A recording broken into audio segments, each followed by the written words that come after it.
As a wide-eyed Xiao Lian watched Shen Liangchuan smile, the door to the hospital ward was pushed open. Xia Yehua walked in with Song Yuanqi in tow. Song Yuanqi bit her lip and also walked in. Her eyes were red, and the moment she entered, she could not help but burst into tears. "Sister-in-law, I'm sorry, it's all my fault. I did not know that he was that kind of person." Xiao Lian lifted her head when she heard this.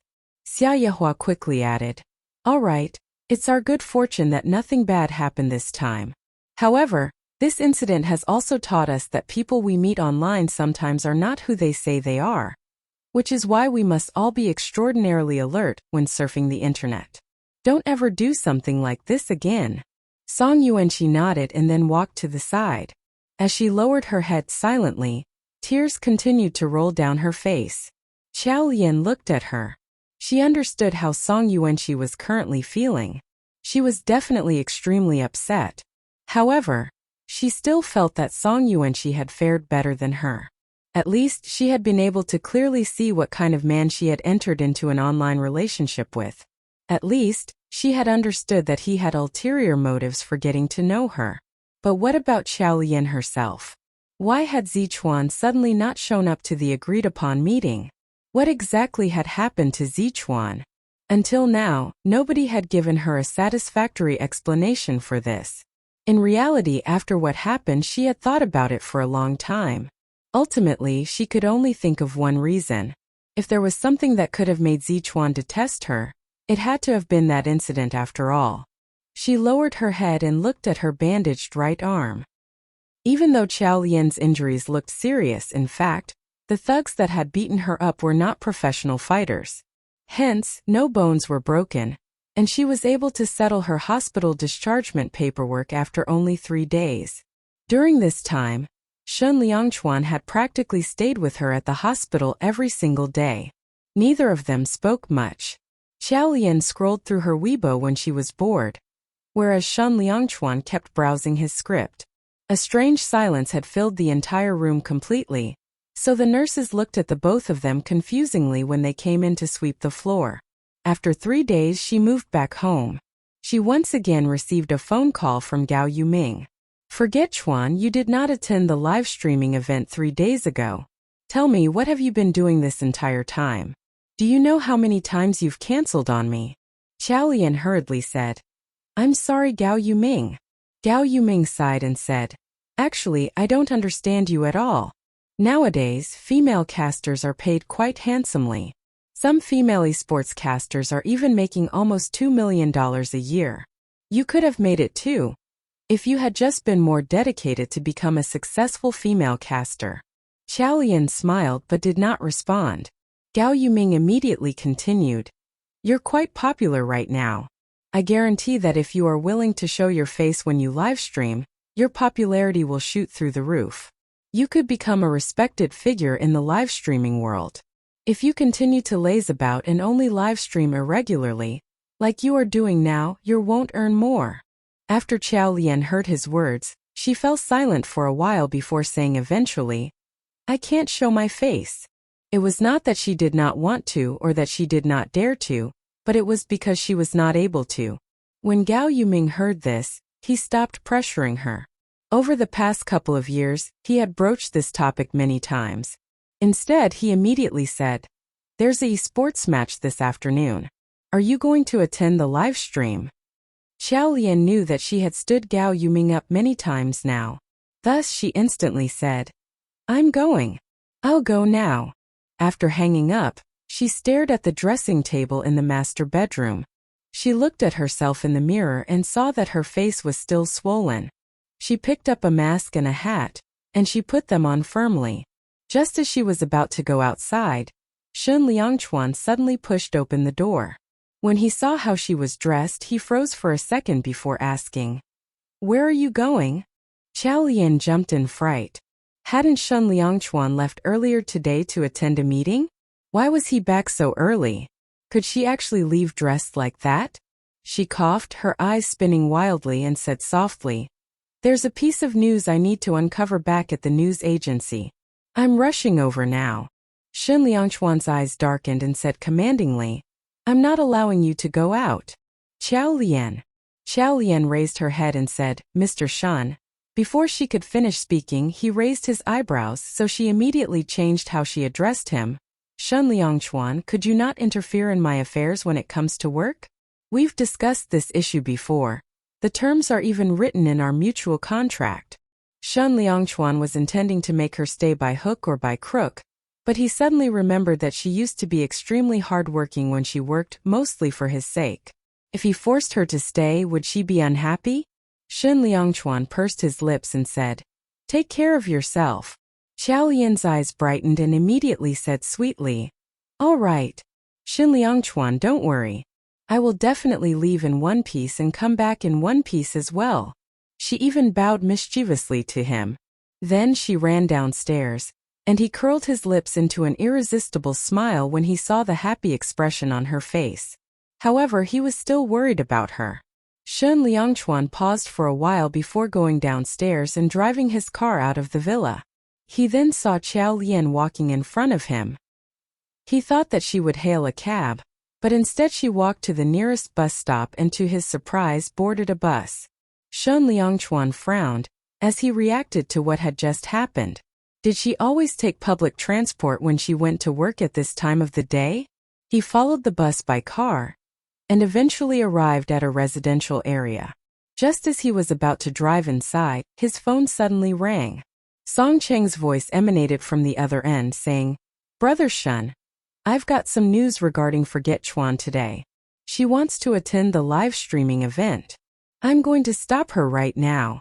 Shen Liangchuan silently nodded in affirmation. However, just as he was intending to speak, Song Cheng continued, However, guess who I just saw? Shen Liangchuan froze and said, Who? You, of course. Brother Shen. Why are you driving near the entrance to this residential area? Are you also here to persuade Forget Chuan? Persuade Forget Chuan? Shen Liangchuan froze again. As he turned around, he saw Song Cheng parking his car at a nearby spot. He hung up and parked his car at the side of the road. Song Cheng ran over to him eagerly. Shen Liangchuan said preemptively, Why are you here? Song Cheng pointed at the residential area and said, I heard that Forget Chuan always live streams with Gao Yuming, and Gao Yuming always streams from his own home. Forget Chuan is really quite mysterious. Until now, nobody has found out her identity. I realize that the only way our management company will be able to sign a contract with her will be through Gao Yuming. I already have Gao Yuming's address. In a while, I'll directly confront him inside his own home. Brother Shen, are you coming with me? Shen Liangchuan shrugged and nodded casually. Song Cheng opened the car door for him and said, Brother Shen, if you are coming with me, let me tell you something first. Don't forget, Forget Chuan never reveals her face when she live streams. Thus, she could be rather unattractive in person. However, in this day and age, even the most unattractive person can look somewhat decent with a bit of makeup. Hence, I'm guessing that Forget Chuan might not look too good. Once you see her in person, don't show a disdained expression on your face. As he finished speaking, Shen Liangchuan looked at him coldly. Song Cheng immediately shut his mouth up. Both of them walked towards the residential area. Once they arrived at Gao Yoming's house, they rang the doorbell. Almost instantly, someone opened the door. In the past, when Qiao Lian used to livestream with Gao Yuming, it had always been at Gao Yoming's house. She wasn't willing to appear in front of the public, so Gao Yuming was in charge of paying her. Hence, even though she was quite popular due to her secretive identity, in reality her earnings from live streaming were rather small. At most, her income from doing this could only improve her living standards by a little. She could only do a few live streams a month. Furthermore, she never accepted interviews or advertising requests. As Gao Yuming adjusted his microphone, he asked her, I really don't know why you even live stream in the first place. Why she live streamed? Qiao Lian smirked and said, Because it's interesting, of course. Gao Yuming momentarily froze and said, Interesting. Yeah, I like to play video games after all. Qiao Lian said simply, choosing to give short, concise replies. However, Gao Yuming was suddenly in the mood for conversing, which was why he started rambling. I also like video games. Lately, the game I like playing the most is Lot. It's a classic video game, which might be why its player count is slowly dwindling.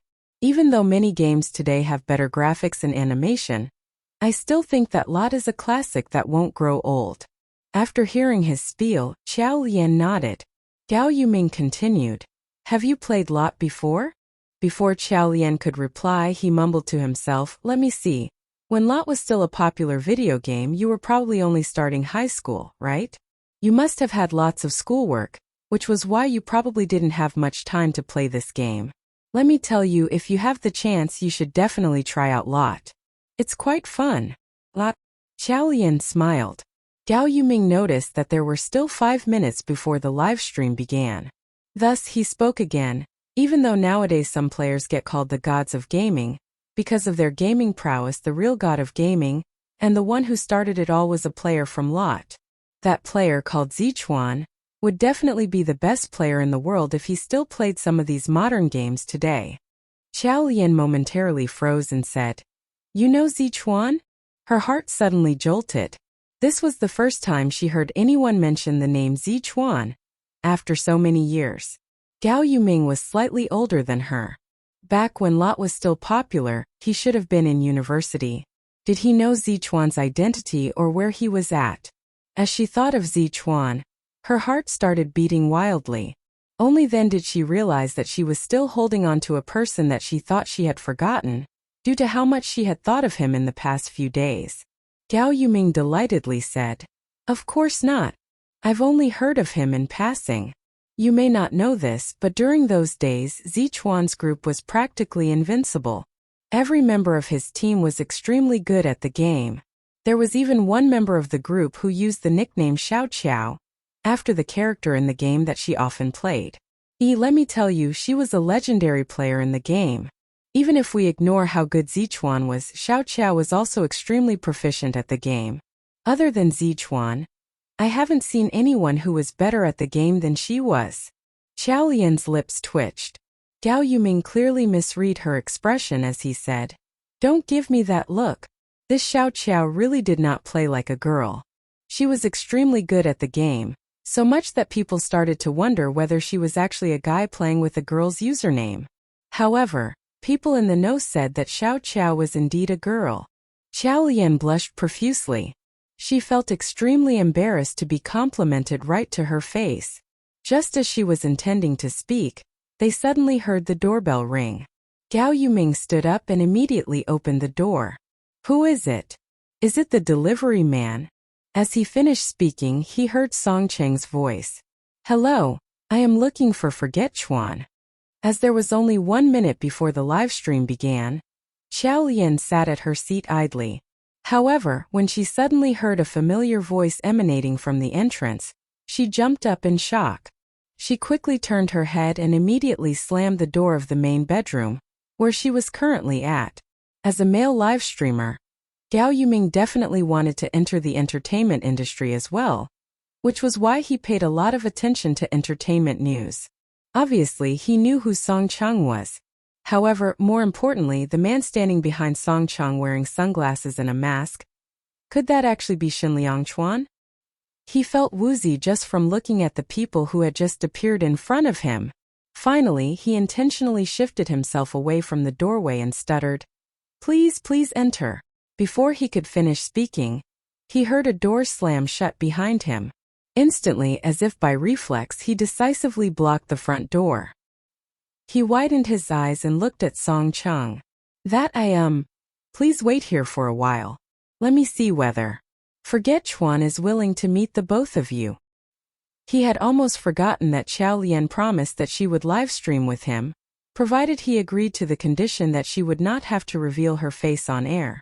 Furthermore, Gao Yuming was not allowed to expose her location to the public, nor release any photographs of her. Song Cheng had initially thought that when the other party recognized him, the other party would respectfully invite him inside. However, was he actually being denied entry right now?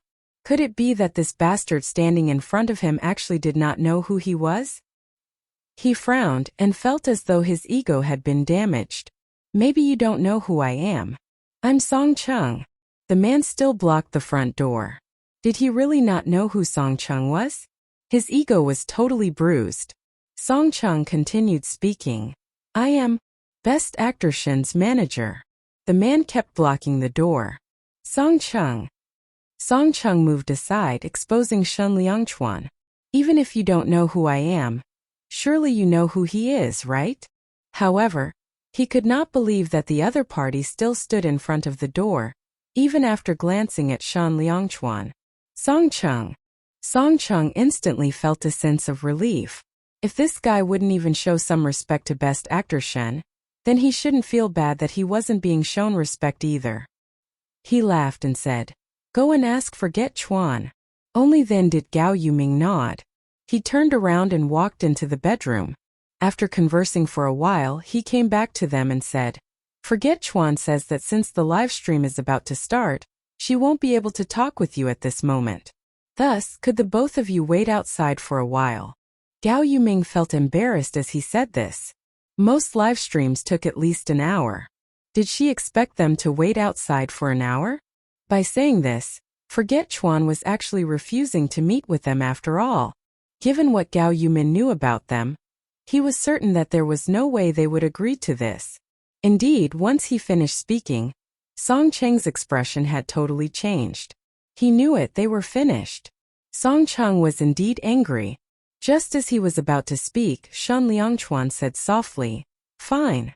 Song Chung. Gao Yuming. Had they both just imagined what he had just said in their heads?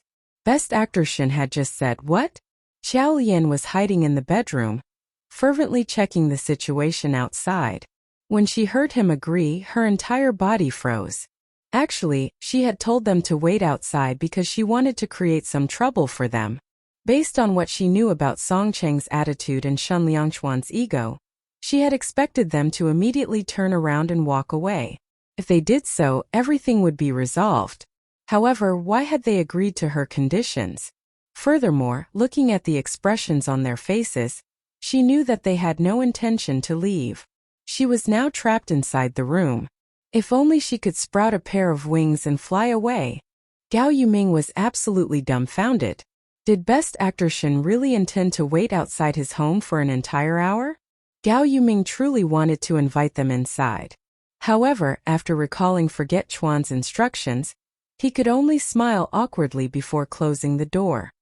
He turned around and entered the bedroom. Forget Chuan, you're acting too much like a diva. Many management companies had sent people to find Forget Chuan, most likely due to her mysterious identity and heightened popularity. They wanted to convince her to join their roster of performers. Xiao Lian had rejected all of them. However, the people that were here now were Song Chung and Best Actor Shen. Xiao Lian felt even more frustrated than Gao Yuming at this stunning development. How could she resolve this situation? She bit her lip and sighed. She looked at the time. There was no more time to dilly-dally. Let's start streaming first, she said. The people waiting outside were causing her to feel more stressed. If she really made them wait for an hour, these high-profile entertainment figures might not agree to waiting patiently after all. Perhaps they would even decide to leave before the live stream ended. After thinking of this, Xiao Lian calmed down considerably. They were currently live streaming an esports competitive match. One of the teams was called Sovereigns Ruling the World, which was comprised of veteran players, and they had come in first in a previous ranked match. The other team was called We Love the Dead. It was a relatively new group comprised of younger players. The oldest player in the group was only 18 years old, and he also happened to be one of this year's underdog players. The captain of We Love the Dead had the username Zombie Leader. He liked playing aggressive characters and he was very good at controlling them. He had led his team to victory after victory, culminating in the team's participation in the semifinals. Today they were fighting for one of the two spots in the finals. Gao Yuming and Xiao Lian stared at the match taking place before their eyes, and started the live stream. Gao Yuming immediately said, Sovereigns Ruling the World is employing their usual strategy of sending one member of their team to fight monsters, which boosts the power levels of the entire team. We Love the Dead.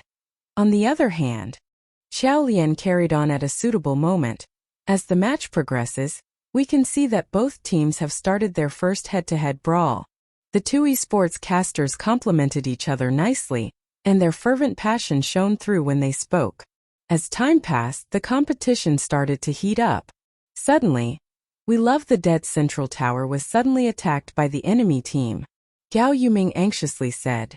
We Love the Dead chose to focus their efforts on the middle lane.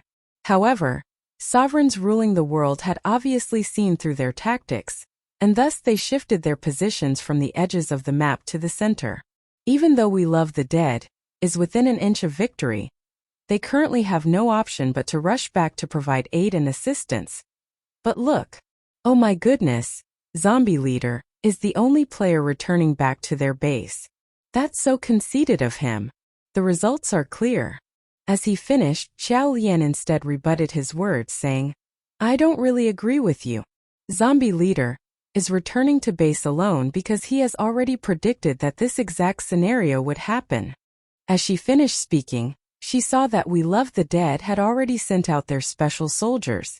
Zombie Leader returned to base, his blood gauge full. Furthermore, thanks to the boost from the special soldiers, he was able to fend off 3 players at once. It was an absolute bloodbath. At the same time, his teammates struck the opponent's central tower. The match ended with We Love the Dead as the winners. Gao Yuming exclaimed, He's so young yet also so capable. He has so much courage. Any normal team would have chosen to return to base as a group to mitigate the danger at their home base. They would have left the attacking for later. Xiao Lian smiled. However, before she could breathe a sigh of relief, she suddenly remembered the people waiting outside. The match had ended 20 minutes earlier due to the daring plan of We Love the Dead. Could Xin Liangchuan still be waiting outside? With this in mind, she suddenly stood up and crept to the peephole of the room door. As she looked out, she was met with a pair of big eyes. This gave Xiao Lian a shock and she moved back. She heard Song Cheng speak. Is she not done? The live stream looks as if it's about to end. They were actually still there. And they were even watching the live stream. They were seriously going overboard. Xiao Lian walked around the room in panic. 1 second she was touching her face, the other she was running her hand through her hair. Someone knocked on the room door and Song Cheng's voice came over. Forget Chuan, I know your live stream has ended. Hurry up, open the door. A while ago they had requested them to wait, so it didn't make sense to refuse to open the door now. Xiao Lian stared at the door and clenched her teeth. She hid in one of the rooms and said, Gao Yuming, go and open the door. Gao Yuming could only walk over and open the door. Song Cheng and Shan Liangchuan walked inside impatiently. Song Cheng sized up the layout of the room, while Shin Liangchuan's gaze fell on the room door. Song Cheng questioned, Where's Forget Chuan? Gao Yuming casually said, She's here, relax. After he said so, he realized Song Cheng was staring at him in fear. Is Forget Chuan actually a transsexual? Gao Yuming. Gao Yuming coughed and said, I'm Yuming. They knew that Yuming and Forget Chuan worked together to hold the live stream.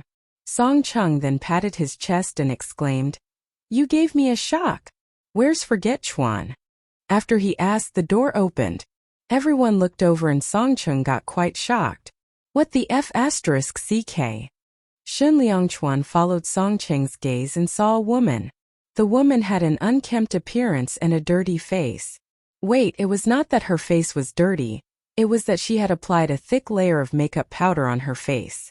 Her eyes had a thick eye makeup that had been messily applied. Her makeup made her look like a ghost, so it was completely impossible to see her original features. Furthermore, she donned loose and large woolen pajamas.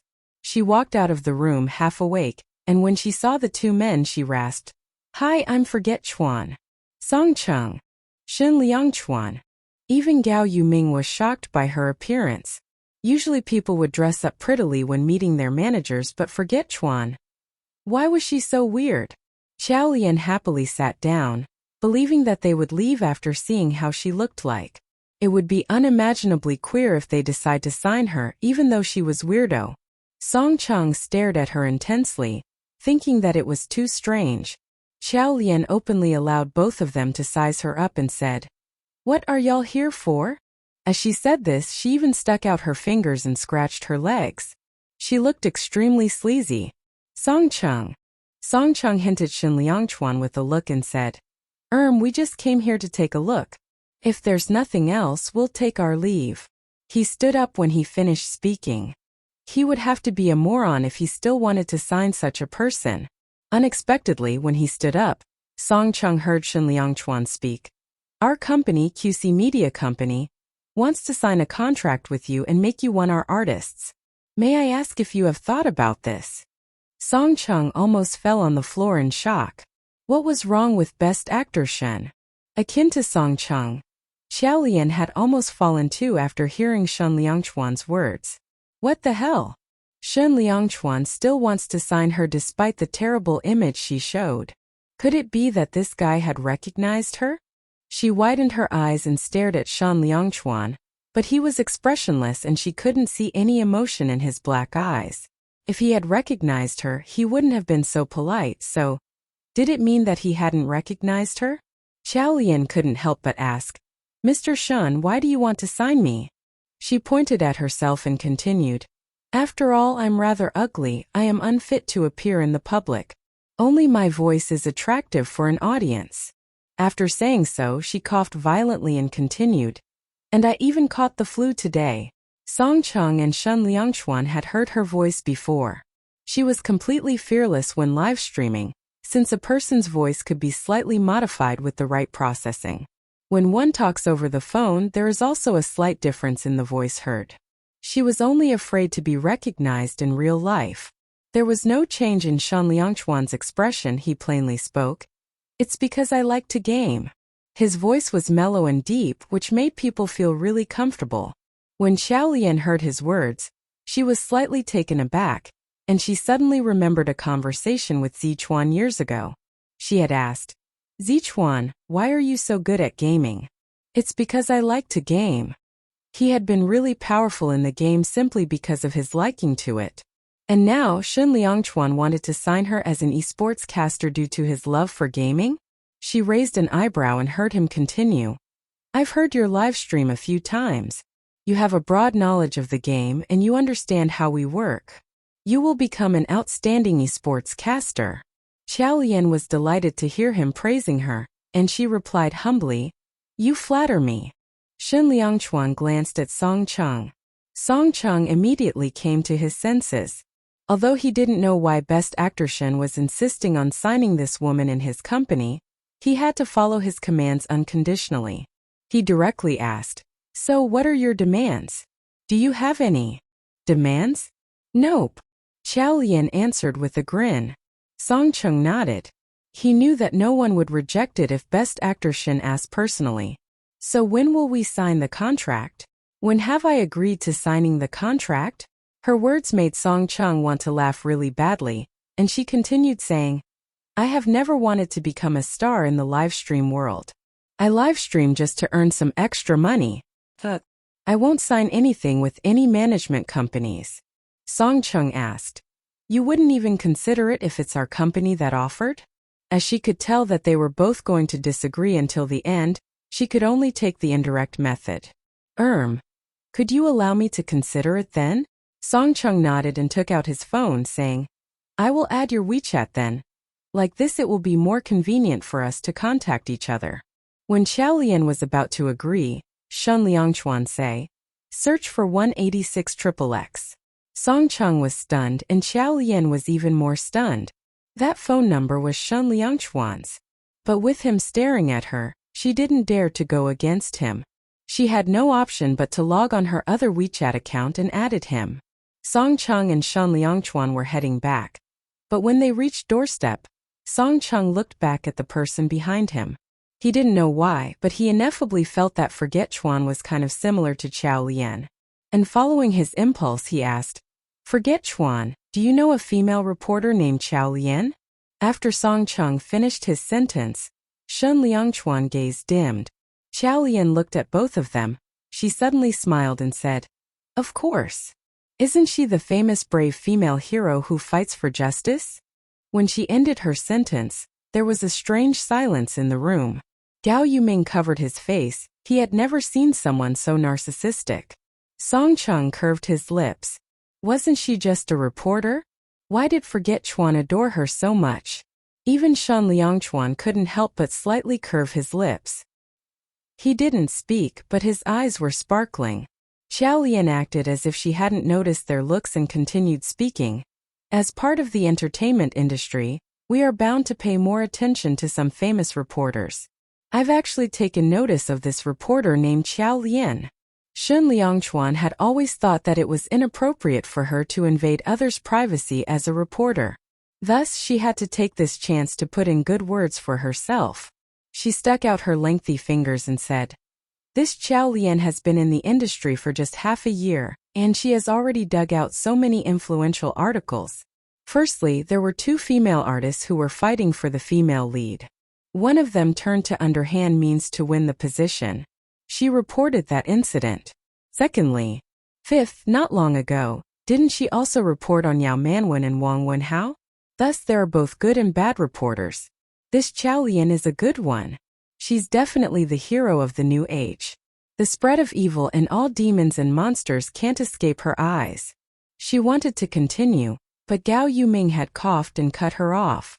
Xiao Lian looked back at him and asked, "Are you not feeling well today?" "Gao Yuming?" Song Chung asked. "How did you know that this reporter's name is Xiao Lian? I believe her pen name is Xiao Qiao. Even if you did know her, you could only know pen name." Dang it, Song Chung. He had set up a verbal trap for her. But she would rather die than confess that she was Forget Chuan. Xiao Lian continued lying through her teeth. "It's because I have been friends with her spiritually for a long time, and she's my idol, of course I would know." She crossed her arms and said, "She's such a good girl. If she's married, her husband should cherish her well. She has many small flaws, but she's kind and magnanimous." Cough cough. Gao Yuming could no longer take it. He took a step forward and said, "Goodbye, take care." Song Chung then glanced at Shen Liangchuan.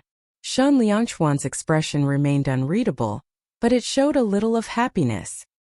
He nodded and took the lead to leave. Song Chung followed Shen Liangchuan down the stairs. When he reached the first floor, he spoke. "I feel that Forget Chuan is similar to Ms. Chow. But if the way she acts is totally different from Ms. Chow.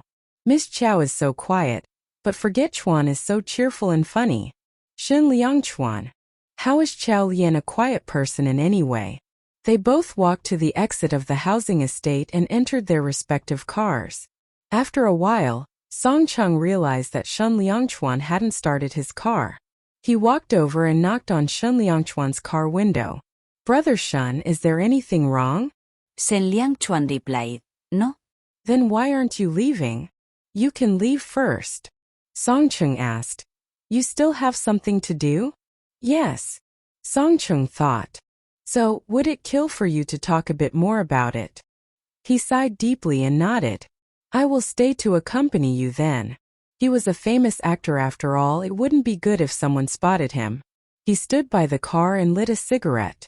After he took a breath, he casually asked, "Brother Shen, who are you waiting for?" "For whom I'm supposed to." "Fine." "Take it as if I never asked." Xiao Lian was only relieved after Shen Liangchuan and Song Chung had left the room. She lay on the sofa out of strength. Gao Yuming stared at her with wide eyes. "Forget Chuan, I think that there's something wrong with you today." Xiao Lian rolled her eyes at him. Gao Yuming continued speaking. "Even if you wanted to reject Song Chung, you didn't have to make yourself look this awful, right?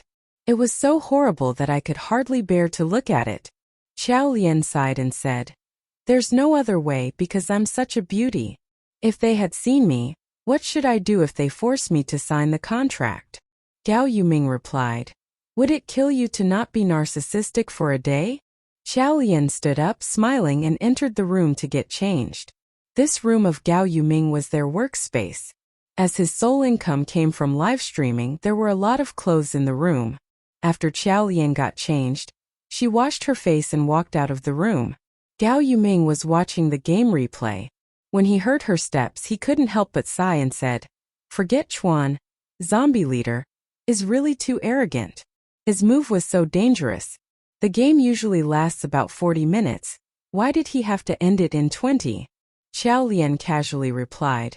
It was in order to prevent the players of sovereigns ruling the world from competing with their abilities in the later part of the match, after leveling up. And we love the dead. Only zombie leader is skilled. Gao Yuming nodded and said, That's true, they have to take advantage of the opportunities they get in order to win. Damn, there really are not many people who are as skilled as Zichuan used to be nowadays. Recalling the past. Stop. Xiao Lian interrupted him. I'm leaving. Why didn't you ask me about Zichuan? Xiao Lian walked towards the door and added, Do you even know if I asked you? You definitely know less than me. After she changed her shoes, she was about to make her way out, but she heard Gao Yoming's voice again. What are you talking about? Let me tell you a secret. Xiao Lian turned back. Gao Yuming secretively said, I don't know Zichuan, but I know Xiao Qiao. Xiao Lian was stumped. Xiao Lian almost spitted her saliva out. What? This dude. Had he recognized her? Gao Yuming smiled smugly and said, Haha, you're stunned, right? Let me tell you. I'm really familiar with Xiao Qiao. His words made Xiao Lian twitch her lips. The boasting skills of this dude were indeed becoming stronger. She laughed and turned around, walking towards the door. Aren't you curious about what happened to Xiao Qiao? Gao Yuming looked at Xiao Lian's back and asked again. Do you really not want to know what Xiao Qiao is doing now?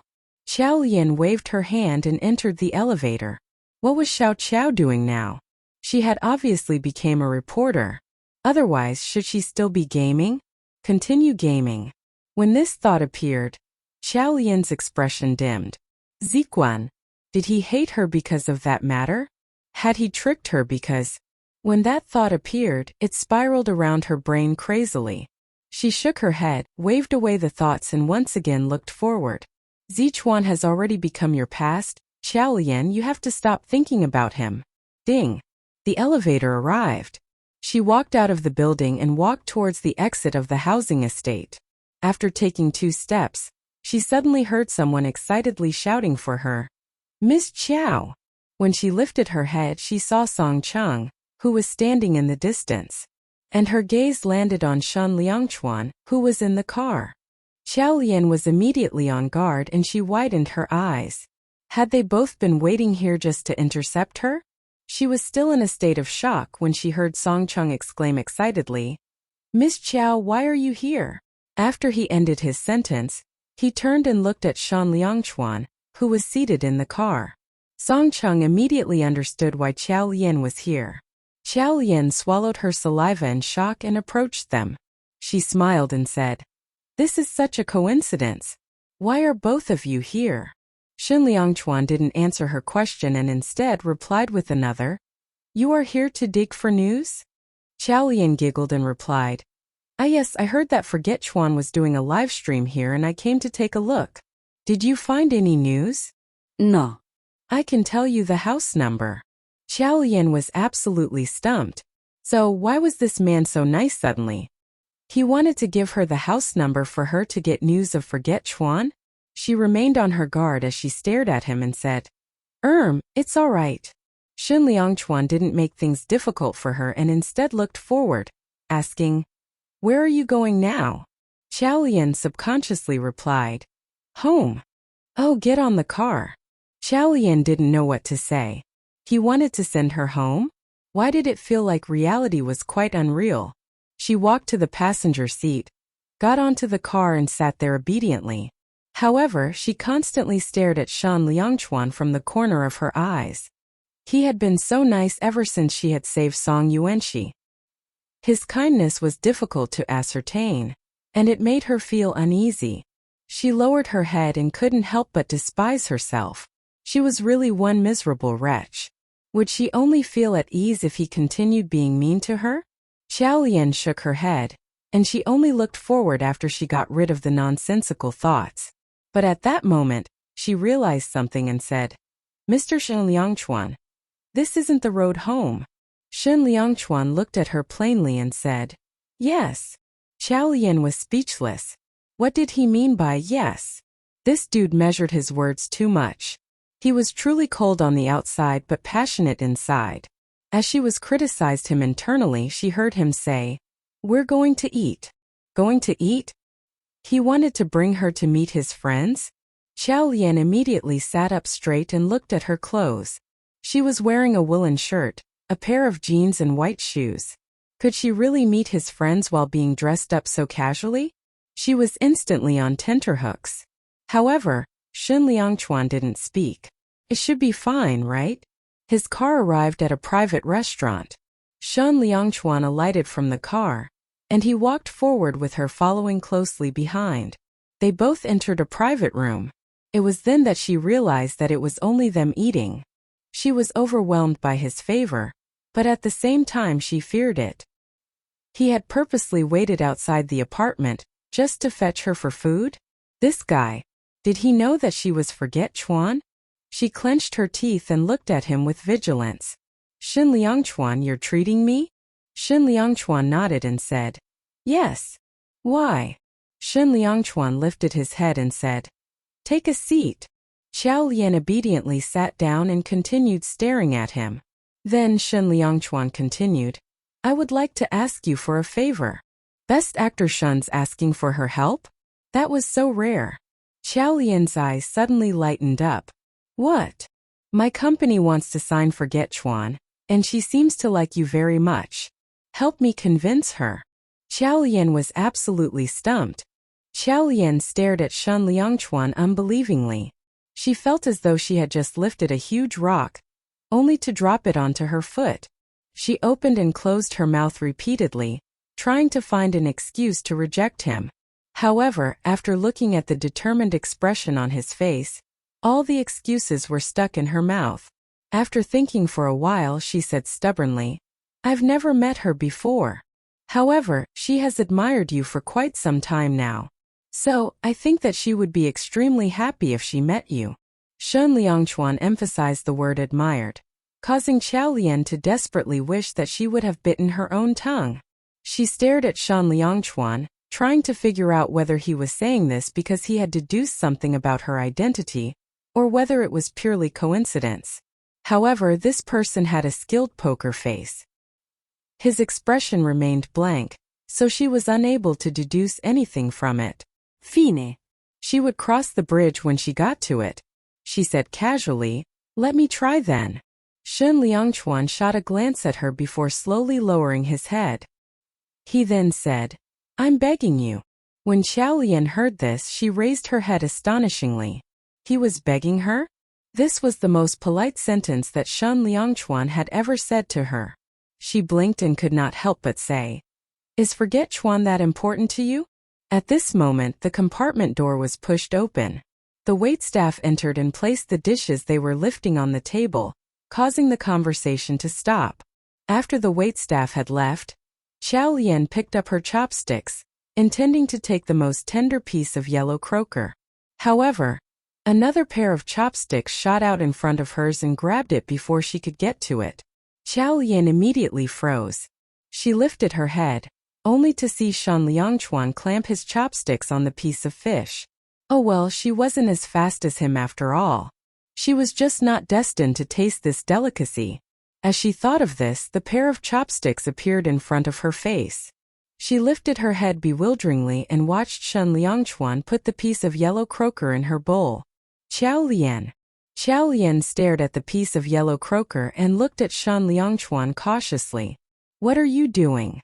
People who were unreasonably kind were probably also hiding dark intentions as well. Actually, Shen Liangchuan did not mean to cause trouble for her. However, why was she looking so bewildered? Even though he was the one who was treating her to a meal? It was as though she had the impression that he had some sort of evil intention towards her. Especially at this moment. Why did a small piece of yellow croaker make her so nervous? As though it was the sharpened blade of a dagger. He could only continue their previous conversation. "I'll continue to wait for the good news from Forget Chuan." Xiao Lian. Why was this person so sure that Forget Chuan would choose him? Xiao Lian lowered her head and stared at the piece of fish. Actually, she was really happy that Shen Liangchuan wanted to sign her.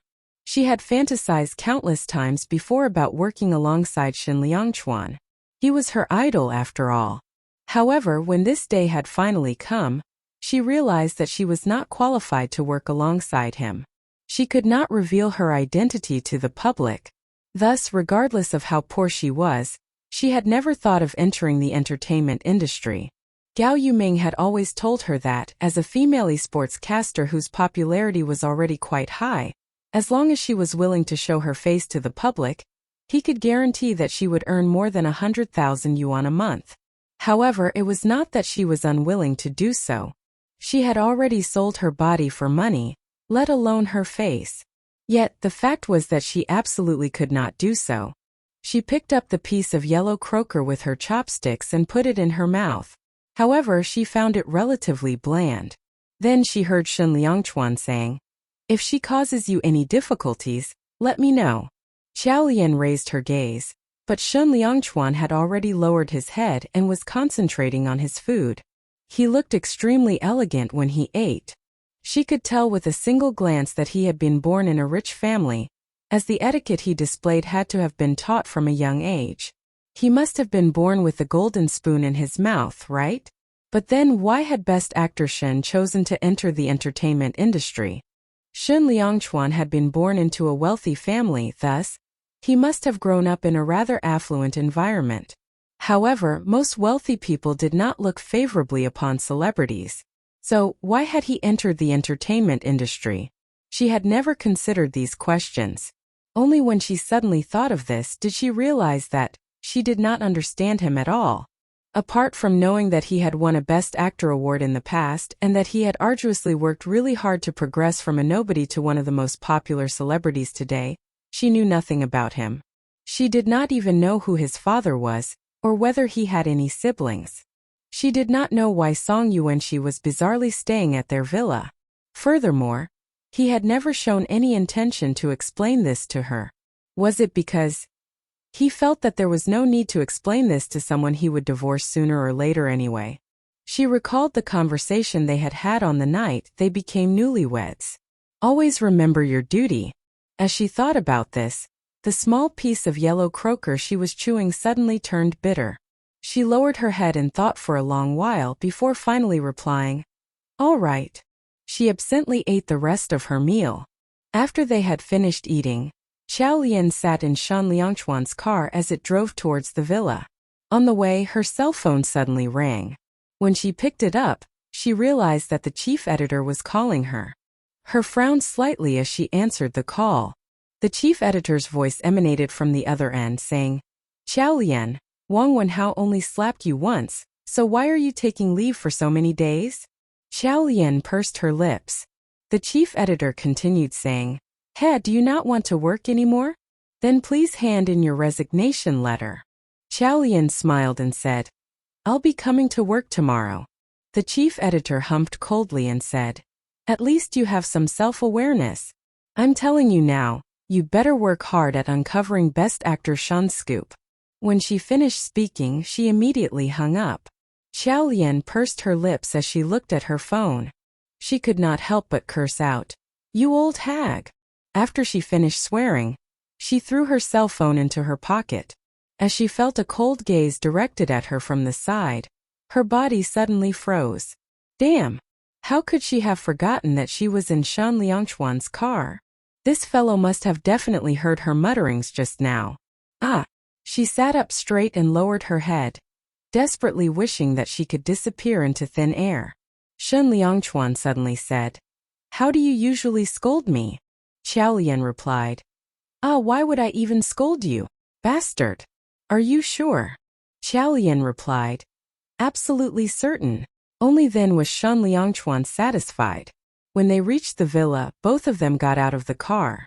Before Shen Liangchuan went into the bathroom with a towel in his hand, he said to her, "Contact Forget Chuan now." Xiao Lian said, "I don't even know how to contact her. Let's continue this conversation once I've figured out how to contact her." When Shen Liangchuan heard this, he raised his eyebrows and said, "Don't you know her WeChat account name? I saw that you had liked one of the posts in her friend group." Xiao Lian. She had liked her secondary account using her primary account. "That's no big deal. Boo-hoo-hoo." Before she could reply, Shen Liangchuan had already entered the bathroom. The bastard! She angrily sat on the sofa. She definitely had to find a way to cause trouble for him. However, how could Forget Chuan reject him while embarrassing him as well? Suddenly, Qiao Lian's eyes brightened. When Shen Liangchuan walked out, he saw Qiao Lian sitting on the sofa.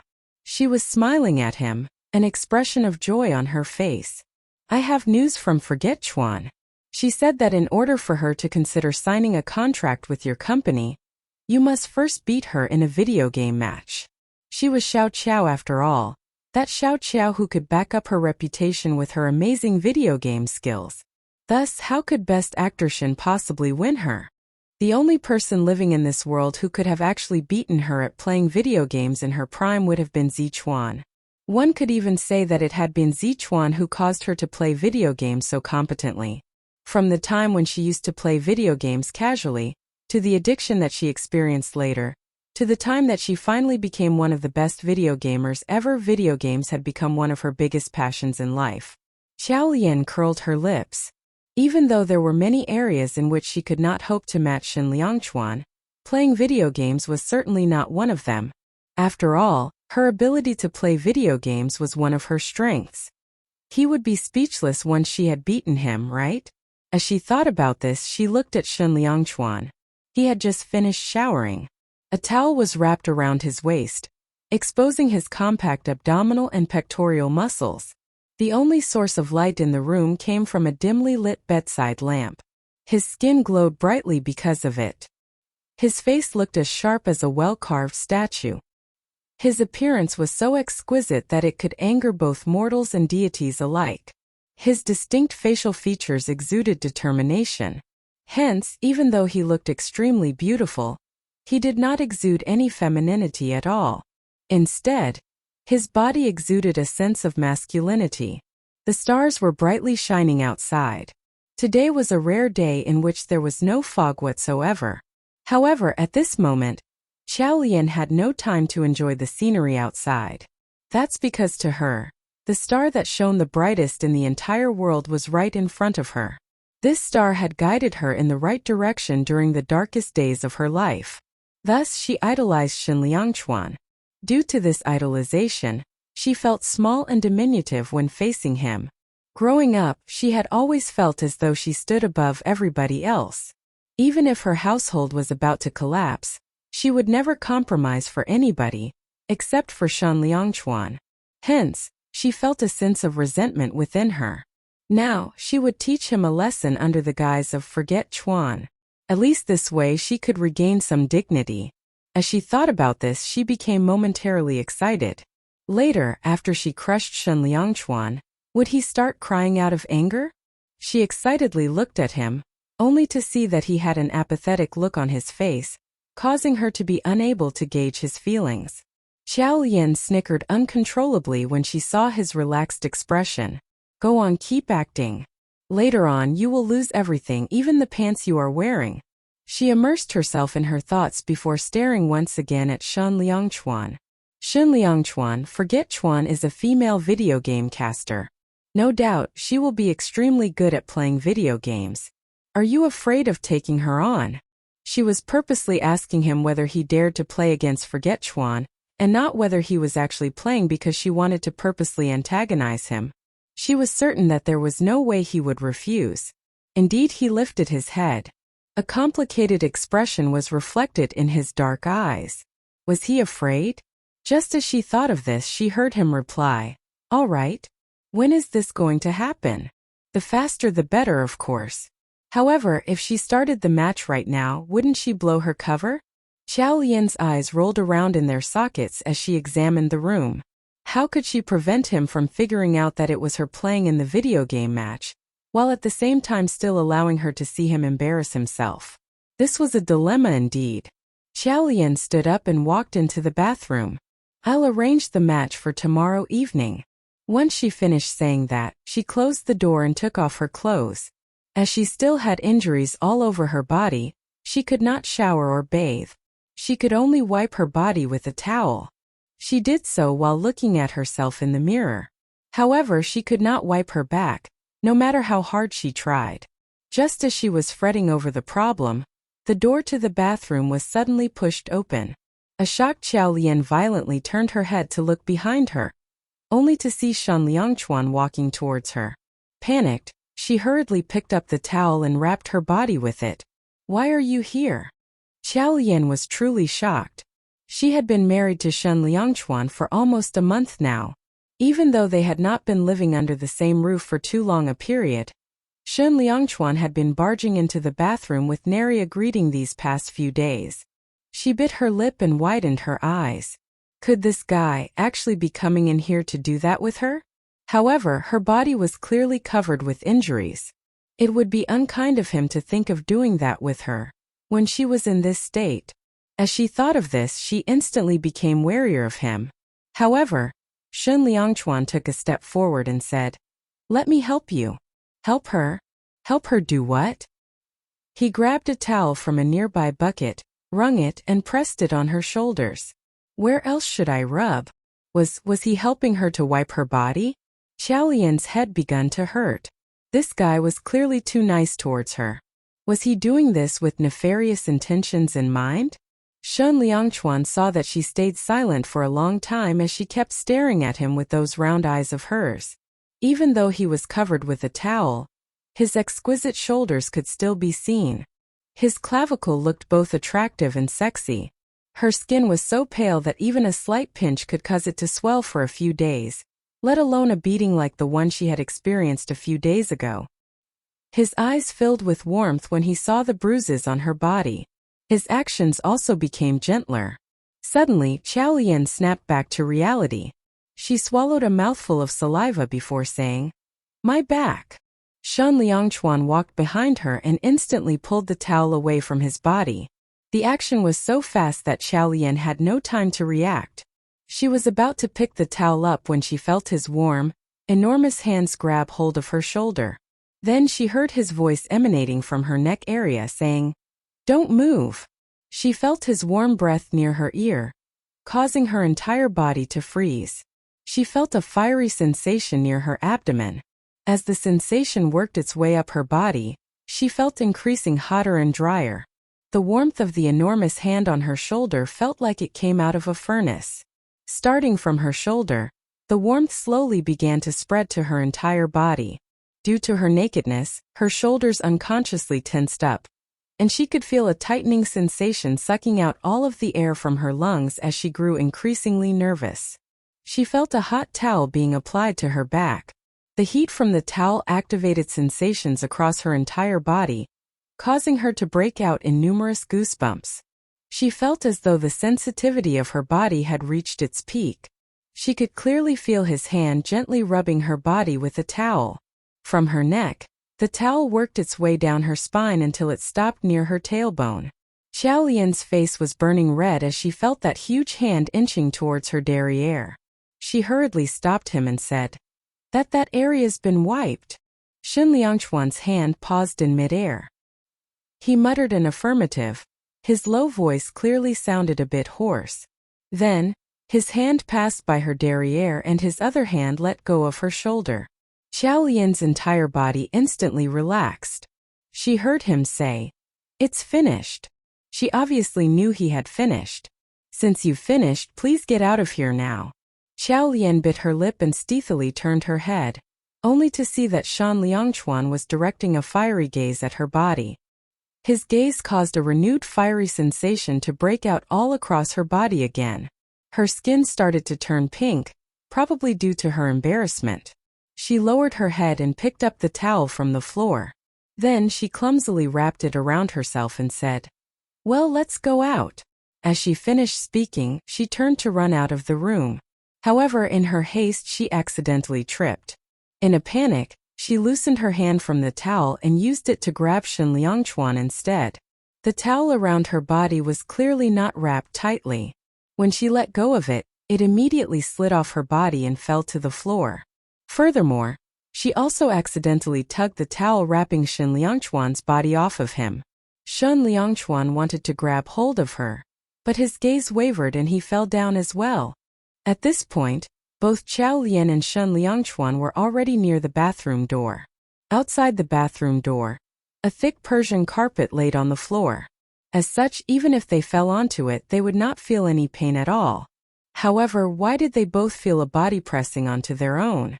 Especially. At this moment they were both stark naked. Their skins touched. As her body had just been wiped, her body temperature was rather cool. However, his body was flaming hot. When her cool body touched his fiery one, Xiao Lian almost yelled out in shock due to how sensitive her body felt. In fact, when he fell, he had coincidentally fell on top of her. As they panicked, they somehow still felt connected to each other. Xiao Lian's heart started thumping wildly. She was anxious to the point of suffocation. She swallowed a mouthful of saliva and saw that his head was leaning over. He pressed his warm lips onto her chilly lips. His body scent wafted into her nostrils. He gently kissed her. Once he had finished kissing her, the both of them felt an emotional shift within them as they breathed heavily. She placed her hands on his shoulders. She simultaneously wanted to both push him away from herself and pull herself closer to him. As she fretted over this dilemma, she suddenly felt something jabbing at her feet. It was his package. Xiao Lian's face immediately turned bright red. She did not dare to look at his face. However, she saw in the corners of her eyes that his ears had turned red as well. Shen Liangchuan could not have predicted that what started off as harmless teasing would come back to bite him. He acutely felt something change within his body. Never had he felt something like he was feeling right now. He desperately wanted to possess and own her body. He knew that he could fulfill his wish with a single action. He also knew that she would not reject him, because she had never dared to refuse his advances before. However, this time, as he thought of the bruises on her shapely body that he had noticed when he was wiping her body just now, he could not help but to sigh deeply.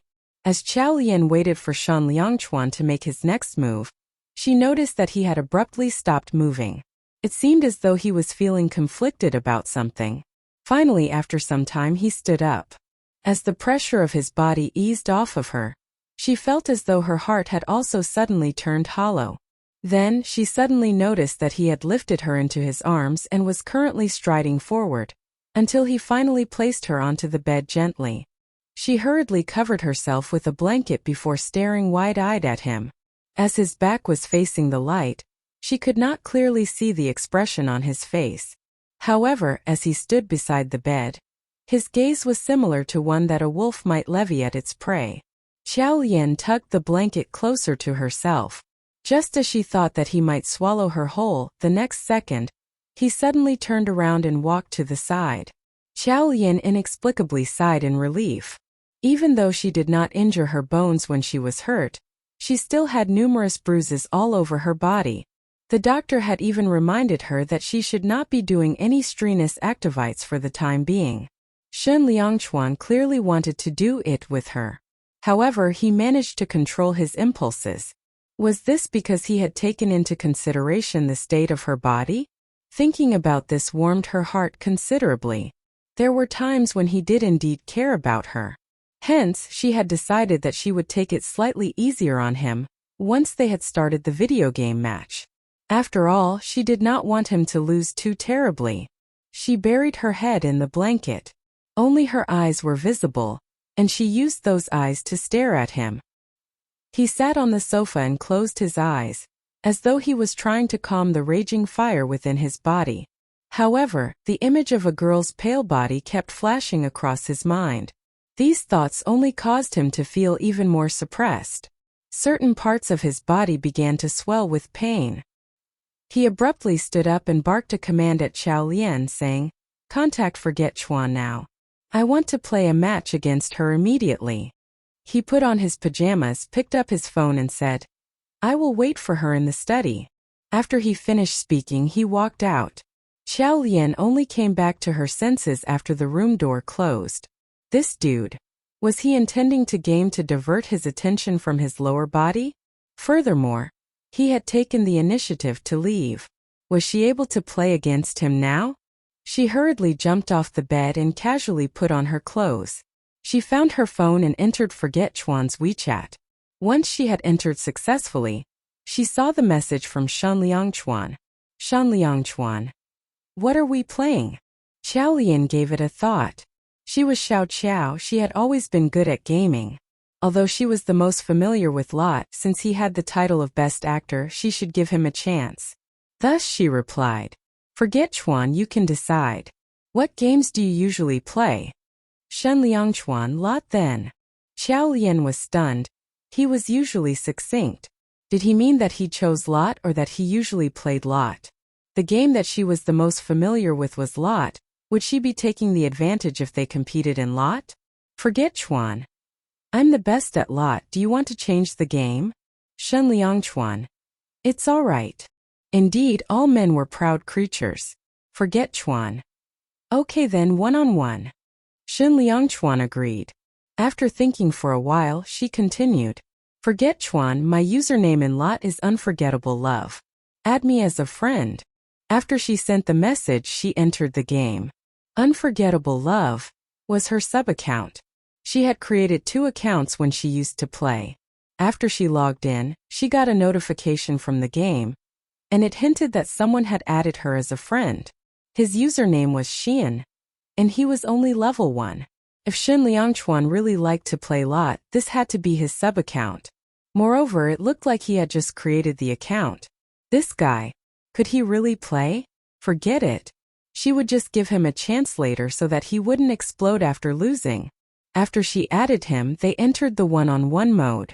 The game's purpose was to destroy the main tower. Whoever destroyed it, won. The match would be carried how Lot was usually played, so they started off at level 0. Xiao Lian sent him an in-game message. Unforgettable Love. When I used to play, I always did it on the computer, and now there's even a mobile version. But I don't feel as adept as I did on computer. Shin same. Xiao Lian. Did he mean that he agreed to how she felt? Or did he think that playing on the computer and the phone feels the same? Dang it, would he die from speaking a few more words? Xiao Lian decided to ignore it. She exercised her wrist as the game was loading. She planned on just teasing him for 20 minutes and achieve her victory in 30 minutes. The game started. She hurriedly picked up her phone, and while she stared at the familiar interface, she realized her full potential. As she moved forward, she started off by killing small monsters to level up. She also killed the Shen Liangchuan's minions. But she was already at the center of the map. Why wasn't Shen Liangchuan here yet? She looked at the map, but she didn't see any traces of Shen Liangchuan's movements. She couldn't help but remain on the spot, stunned. It was a one-on-one battle. There were almost no bushes or places to hide. Then where was he hiding? Where exactly was Shen Liangchuan hiding? Actually, he wasn't hiding anywhere, as he hadn't even walked out of the base. At that moment he was in a daze, staring at the familiar game interface. A few years ago he had come into contact with online games through this game. He was in high school then, and at that time he thought that school had been relatively easy, but family problems vexed him. Thus, he started to come into contact with this game. He felt that killing people was really satisfying.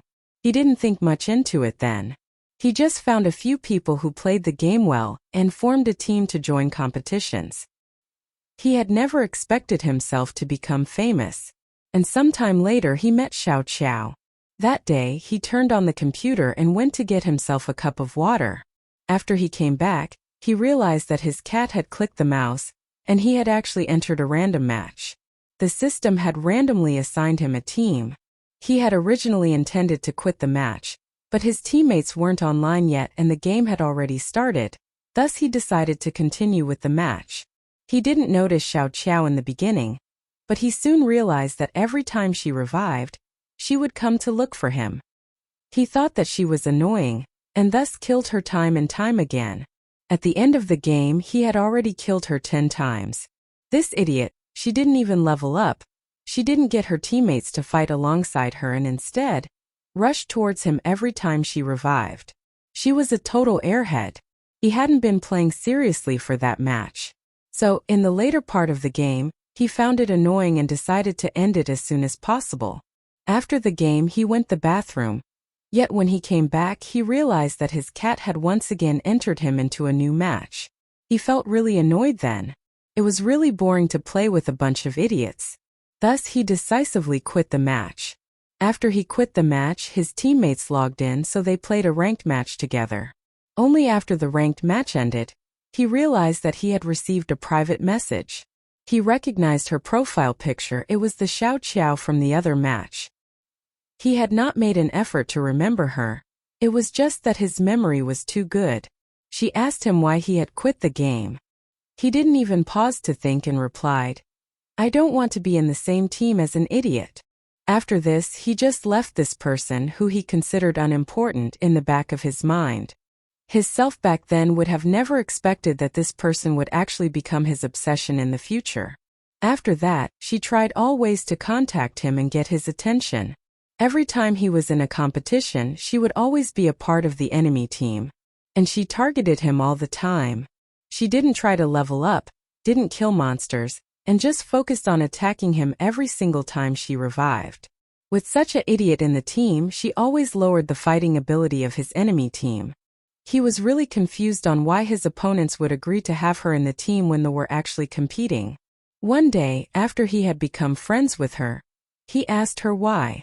Her reply brought along bitterness. She said, "Zichuan, you're too evil.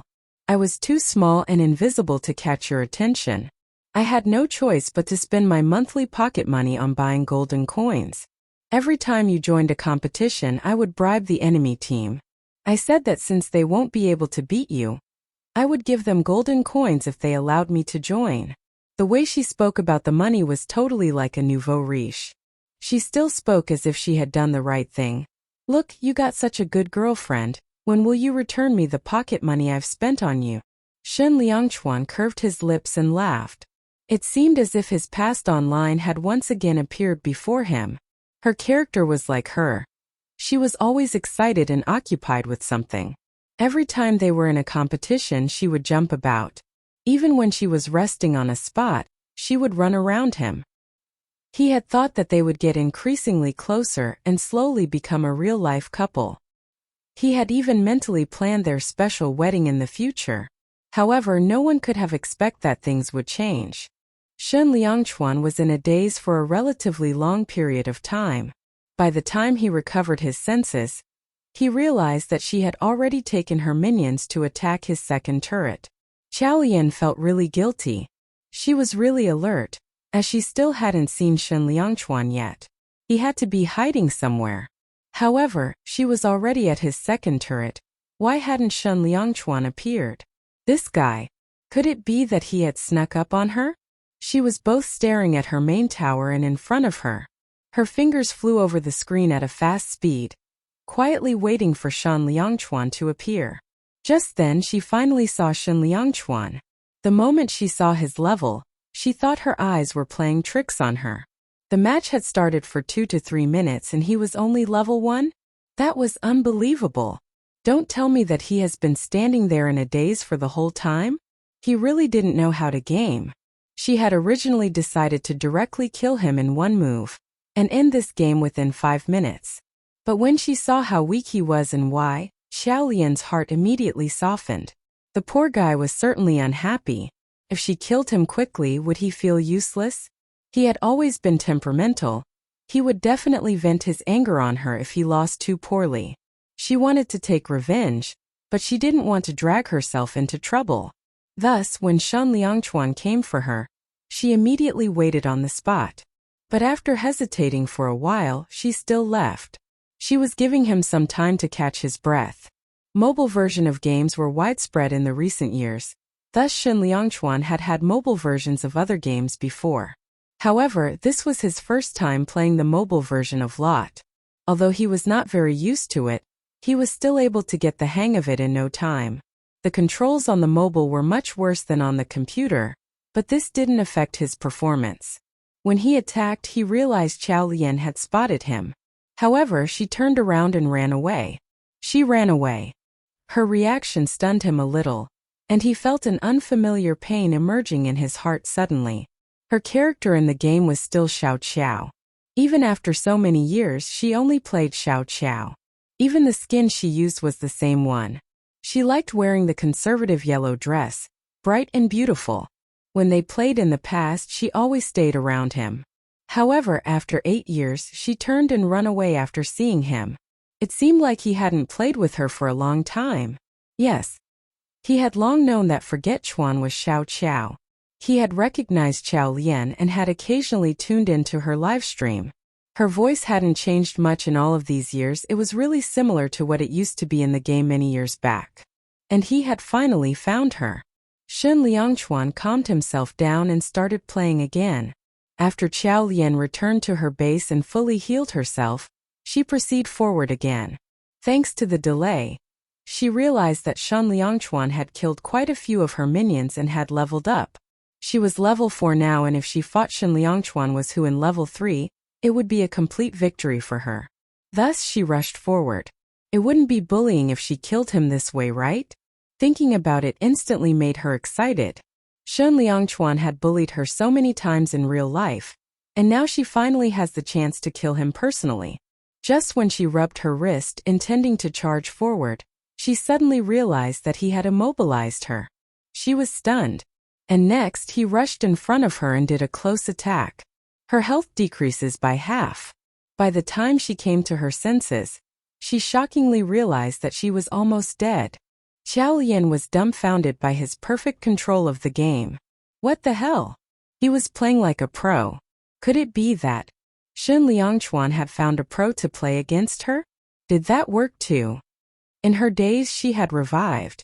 She quickly activated the speed boost and ran back to base. The right thing to do was to return to base to heal up. Although her defense had been effective, Qiao Lian still felt that she was going to die, since he had an ability that could reach her in an instant. Unexpectedly, when she started running towards her base and looked back, she realized that Shen Liangchuan was standing on the spot. He wasn't chasing after her. Was he giving her a chance? To repay her leniency just now? The man truly didn't like owing anyone. Or, why had she thought of this? As that thought appeared, Qiao Lian's body froze. She then realized that she had subconsciously imagined the person in the game to be Zichuan. That was Zichuan's character. He didn't owe anyone favors. When he gamed, if the person hadn't been hot on his heels, he would let them go. He was very loyal. He put his life values and morals into the games he played. Just like now, he had been in an inferior position. He should have killed her and fought for time for himself to level up. However, he had still let her off. Wait, why was she imagining Shen Liangchuan as Zichuan again? She shouldn't be mixing them up just because there was a Chuan in both of their names. Qiao Lian shook her head and focused all her energy into the game, and she stopped entertaining those foolish thoughts of hers. After she healed up, she started attacking again. Shen Liangchuan had already destroyed her first turret. Now they were both relying on their skills. Qiao Lian went for Shen Liangchuan to attack him. However, at that instant, she realized that he had once again targeted her, and that he was about to immobilize her, so she quickly shunned him. Although she managed to avoid the stun, she didn't avoid the hit that followed. What the hell?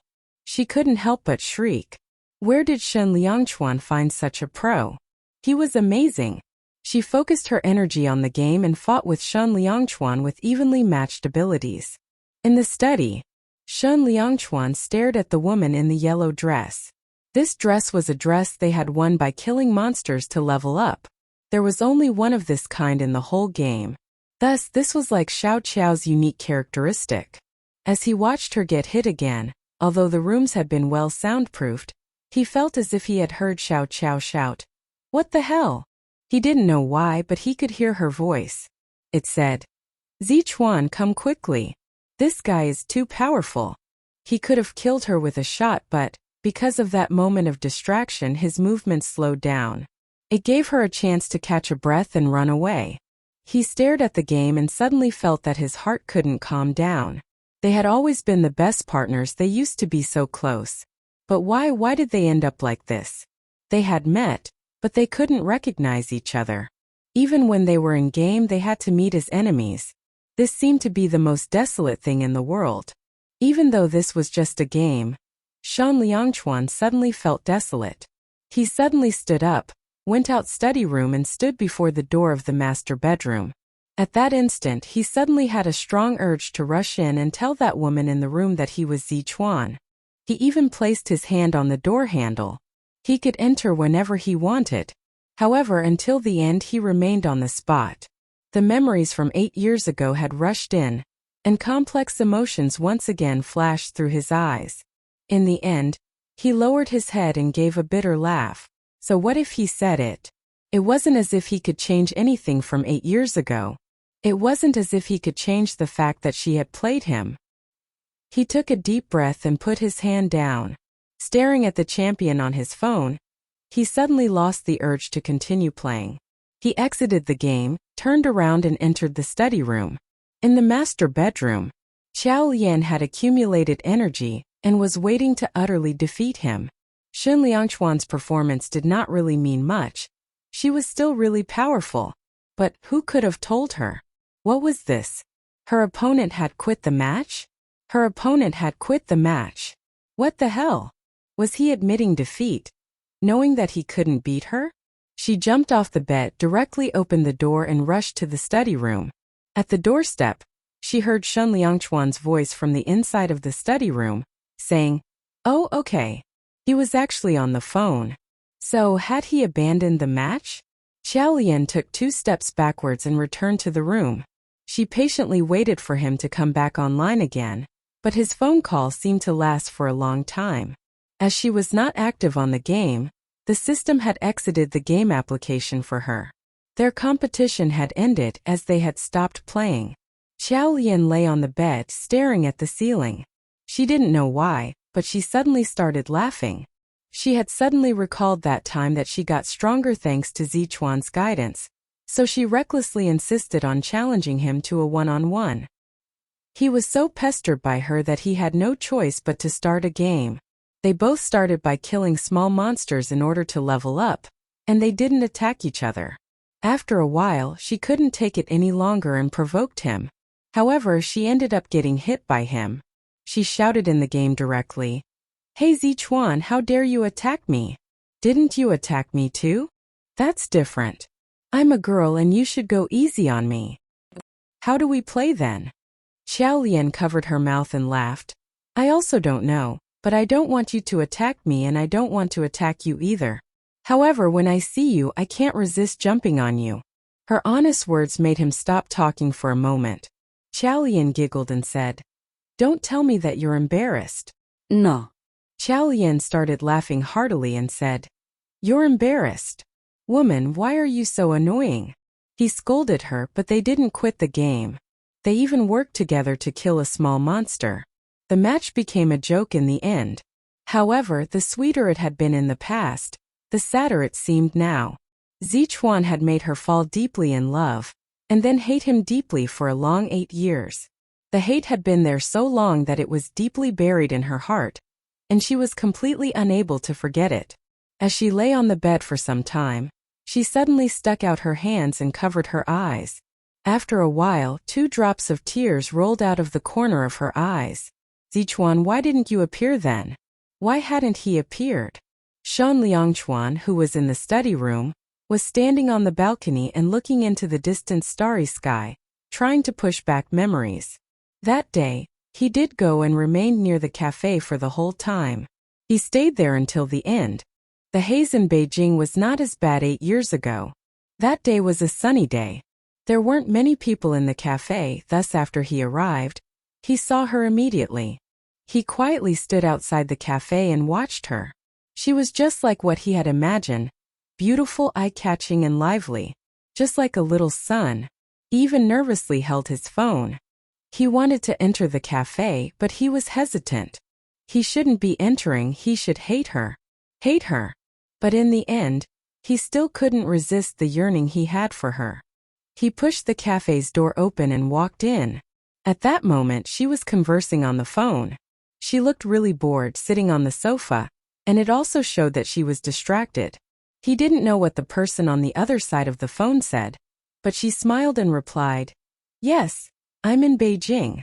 She held her chin with one hand, and after she finished saying this, her beautiful eyes drifted to the door of the cafe. The 18-year-old version of her was as beautiful as a dahlia blooming on the edge of a cliff, arrogantly beautiful and eye-catching. Okay. I will let you go, I am really busy right now. Let's talk another time. Okay. Please help me buy that bag. I like the pink-colored one. I will transfer the money to you first. Okay, it's decided. I really have something going on and have to hang up. I will treat you to a meal when I'm back. Just at that moment his phone vibrated. After he looked down and saw the contents of the message, he suddenly lifted his head and stared at her with his black eyes full of anger. And then he turned around and left. When he pushed open the door of the cafe and the fresh cold air blew in, he stood on the spot and looked back at her. That day he spent the whole time watching her from outside. He watched her hail a cab and leave and watched her return. He watched her wait patiently in the cafe, and even by the time the sky turned dark, she still hadn't left. In the end, a middle-aged man rushed over. That man was dressed refinedly and had the aura of an educated merchant. They looked alike and it seemed like it was the father she had talked about, the one who truly doted on her. He saw her crying in her father's arms, and watched as her father waited with her. He watched from the distance in the late night, as desolation rushed into his heart. It felt terrible, right? Because he had been played by her.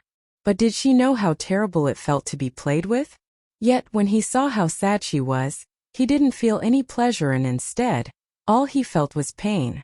He had originally wanted revenge, he wanted to punish her.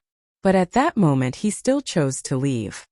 He had thought that by letting her off, he would also be let off. However, unexpectedly, when he saw her again 8 years later, he has lost his mental stability.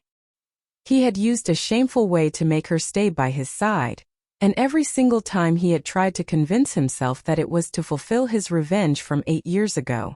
However, he only understood now that he hadn't done it for revenge. He just simply wanted to make her stay by his side. Now she was finally by his side. What was there to be unhappy about? With this in mind, Shen Liangchuan put out his cigarette. Let the past stay in the past. He turned around and walked into the master bedroom. He realized that the woman was already sleeping deeply. But she wasn't sleeping peacefully. Tears were hanging on the corner of her eyes. The Chow family had been the richest in her district then. She had been a pampered girl who had grown up in a rich family. She hadn't hesitated to buy a bag that cost more than 100,000 renminbi then. But what had exactly happened to her family that had made her lower herself down to such an extent for money? The temperature dropped, but Xiao Lian wasn't wearing enough layers today. She stood on the pavement near the hotel, stomping her feet and blowing into the air. She also looked at her phone from time to time. It was just noon, the sky was gray and it was drizzling. She was freezing. The banquet only started in the evening, and she had just found out that it was a private small-scaled banquet. Usually it was hard to get any news from such banquets. The chief editor had sent her here just to torture her. This old hack. Xiao Lian looked around her, and when she was about to find a place to rest, or order a coffee from a neighboring cafe to warm herself up, a car stopped in front of her. The car window was opened and it revealed Su Mimi's face. When she had arrived beside Xiao Lian, she had opened the car window with the heater on. She spoke with a smile. "Whoa, our hard-working missus has started working again. That's really professional." Xiao Lian rolled her eyes at her and turned around, wanting to leave. Su Mimi tried stopping her by saying, "Stop there." Xiao Lian refused to be bothered with her and continued walking forward. Su Mimi directly walked out of the car and walked in front of her. She coldly sneered and said, "I asked you to stop there, did you not hear me?" Xiao Lian looked at her with a smile and retorted, "Who are you to ask me to stop?" They were both reporters. Did Su Mimi think she could act so arrogant just because she had an affair with the managing editor? She was really crazy. Recently, Su Mimi had been really arrogant. The time when she posted the article and video of Wang Wenhao slapping Xiao Lian, she had gotten instant fame. Under the protection of the managing editor, Su Mimi could get whatever she wanted in the news agency. Furthermore, he had promised to award her the biannual Best Worker Award. When she thought about it, Su Mimi smiled and said, "Xiao Lian, you probably don't know. When I left the office today, The managing editor and my aunt were commenting that your performance has been bad lately.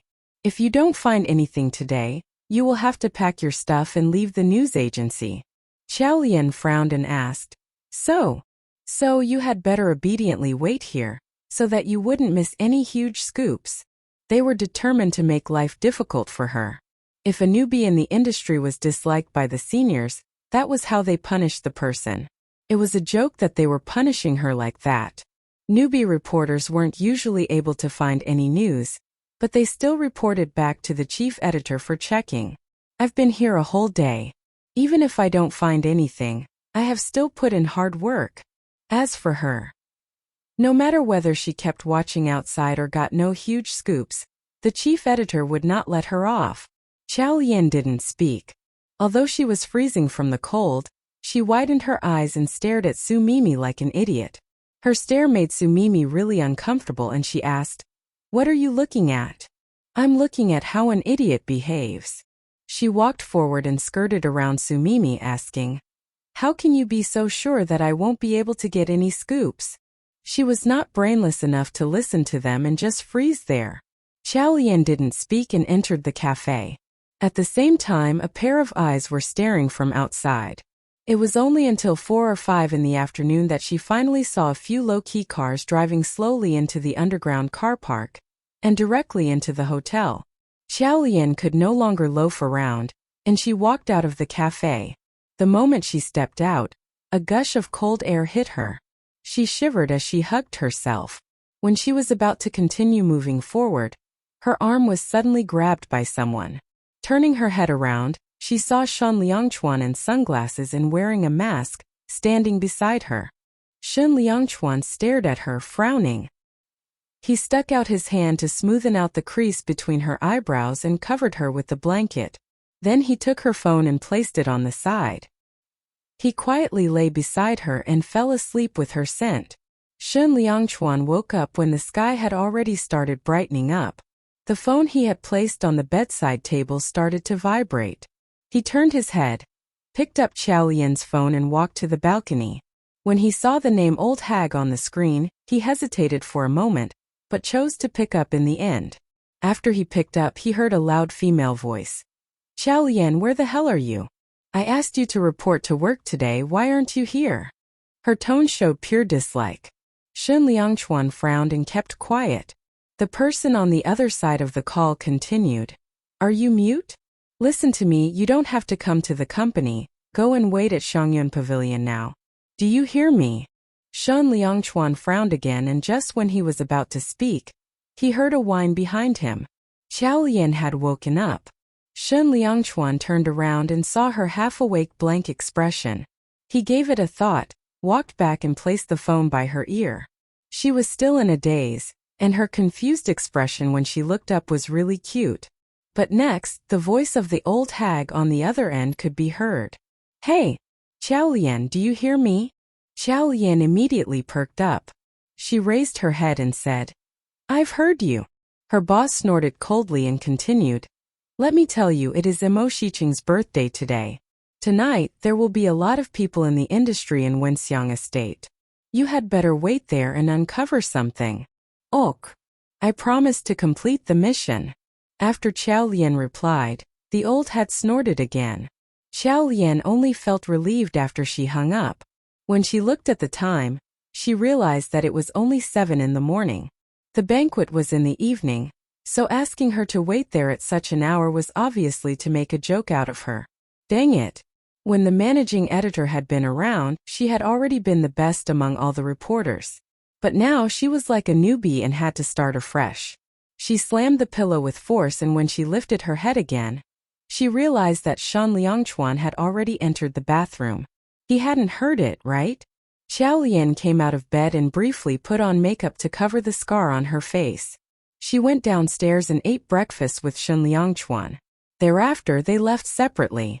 In the front yard, Shen Liangchuan got on the car and asked, Do you need me to take you? Xiao Lian shook her head and replied, It's okay, I will hail a cab. Shen Liangchuan's gaze sunk. Hail a cab? As he recalled her taking the bus, he realized that she was probably going to do so again, right? Looking at her, Shen Liangchuan nodded and replied, "Give me the receipt, I'll pay for it." "He'll pay for it?" Xiao Lian's eyes immediately shone. Okay. She wasn't going to mistreat herself. Since someone was going to pay for it, she would obviously hail a cab. 2 hours later, Shen Liangchuan sat in his office and saw the gray skies from his window. The weather had changed drastically today. The temperature had dropped by approximately 5 to 6 degrees. The wind was strong and it had even started drizzling.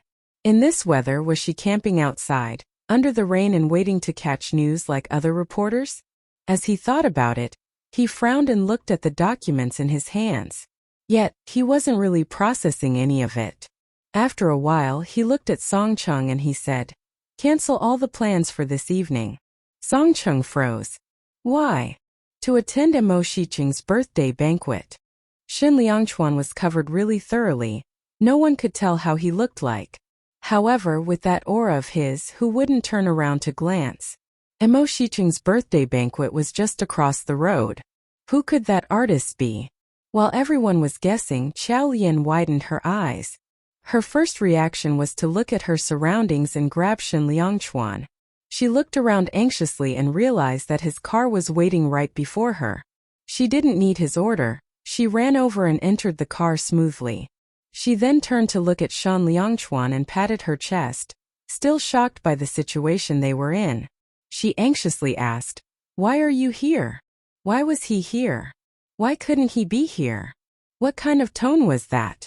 Shen Liangchuan ignored her question and removed his sunglasses as well as the mask. He casually took off his coat and placed it on her. The warm coat carried his scent. It was so warm it relaxed her. Xiao Lian's body warmed up, and her heart felt even warmer. No matter how he treated her, he was always a gentleman when it came to these things. But he was still expressionless and cold.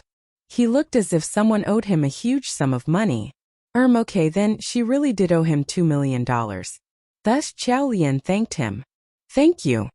She was really not intending to reject his kindness. Who would have expected the temperature to drop so drastically? Moreover, it had been drizzling for the whole day. She still had to survive outdoors for a few more hours. But why was this guy still expressionless after she had thanked? Xiao Lian awkwardly twitched her lips and turned around, intending to alight from the car. However, when she was about to alight, she realized that the car had started moving. Xiao Lian immediately panicked. "Hey! I haven't gotten off the car." However, the driver had no intentions of stopping, so Xiao Lian anxiously looked at Shen Liangchuan. This guy knew that she was out here searching for news and he had intentionally come to stop her? Yet, hadn't they agreed that he wouldn't get involved with her job? Xiao Lian looked at him with anxiety. "Mr. Shen, I still have to work, you." Before she could finish speaking, she watched the car make a U-turn, then take the route in front, and drive right into the underground car park of the hotel. Xiao Lian. Xiao Lian unbelievably widened her eyes. Shen Liangchuan was taking her into the hotel? Why, didn't he know that she was here to dig for news? Then she heard Shen Liangchuan say, "I can't come to this party without a woman." Xiao Lian. Song Chung, who was driving. "Oh my brother Shen. Do you know how to woo a girl? You were actually worried that she would freeze outside and unable to get any news, despite the hardship, and thus you rushed here." Song Chung coughed, wanting to remind him of something. Xiao Lian said, "But I'm not properly dressed for the occasion, is it all right?" Shen Liangchuan glanced at her and nodded, saying, "This isn't an official event. I'm just meeting a few friends." Why would he need to come with a woman to a meeting with friends? Xiao Lian wanted to ask him, but when the words were about to come out of her mouth, she swallowed them after looking at Shen Liangchuan. Her heart was filled with sweetness at that instant. She wasn't an idiot. She could feel Shen Liangchuan's concern for her. She had always thought that Shen Liangchuan was cold to her, but unexpectedly, he cared for her. The car stopped at the underground car park. She alighted the car and followed Shen Liangchuan upstairs. And then she realized that Shen Liangchuan was actually going to a Mo Shiqing birthday banquet. Xiao Lian had thought that the birthday banquet her chief editor had exaggeratedly sent her to for uncovering a scoop was a large-scale one. However, she hadn't expected that when they arrived there, it would be just a small lounge. After confirming their identity at the door, Xiao Lian entered with Shen Liangchuan. There weren't many people in the room. There were approximately less than 20 guests. But Xiao Lian excitedly grabbed Shen Liangchuan's arm tightly. Wasn't the stunning woman walking towards them Best Actress Tang? Wasn't the man drinking there that currently really popular singer? All the people here were lead artists in the entertainment industry. And Shen Liangchuan had also come to celebrate Mo Shiqing's birthday. Xiao Lian was instantly confused. Mo Shiqing had always been a pretty stagnant second-tier artist, so why were there so many people giving him face? While she had gotten engulfed in her thoughts, Shen Liangchuan had already led her into a private room. The lounge was approximately 100 square meters. The place wasn't big and thus it was really obvious who had arrived. First came Best Actress Tang. Dressed in a bright red dress, she was in her 30s and had a strong aura. When she came over, she spoke with a wide smile. Best Actor Shen, everyone was just talking about you and you're actually here. Shen Liangchuan nodded expressionlessly. Tang Ying didn't mind his brevity and instead, she curved her lips and looked at Xiao Lian. Xiao Lian lowered her head and hid behind Shen Liangchuan, bringing her to such a place. Shen Liangchuan was much too brave. Wasn't he worried that her identity would be exposed? Although Tang Ying had seen her, she was polite and didn't ask anything. She just turned around and walked away. She looked like she had just come to greet Shen Liangchuan. Xiao Lian. Although she knew that Shen Liangchuan was rather respected in the industry, she had never expected that he was so high up the ladder. Even Tang Ying, who was so influential, had to show him respect. Seeing the situation, she relaxedly followed Shen Liangchuan forward, while greeting people that walked past. She suddenly saw a couple French kissing on a sofa, as if there wasn't anyone around. After she looked clearly at who the people were, Xiao Lian's eyes brightened. She lowered her voice and spoke to Shen Liangchuan in a secretive voice. So Li Manman actually got together with a hunk. She felt as if she had overheard a huge secret of the entertainment industry, and she was filled with excitement. When she whispered to him, she had moved to his ear, and thus as she spoke, her breath tickled his neck. It was itchy and it brought along her unique scent. Shen Liangchuan straightened his back and coughed.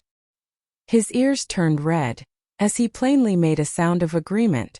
Xiao Lian was worried, so she asked, "Do you think the news of me coming here with you will get leaked? If someone secretly took a photo of them with their phones, wouldn't the identity of Mrs. Shen get exposed?" Shen Liangchuan's gaze sunk and said, "No, it won't happen. They are all friends. They are all friends."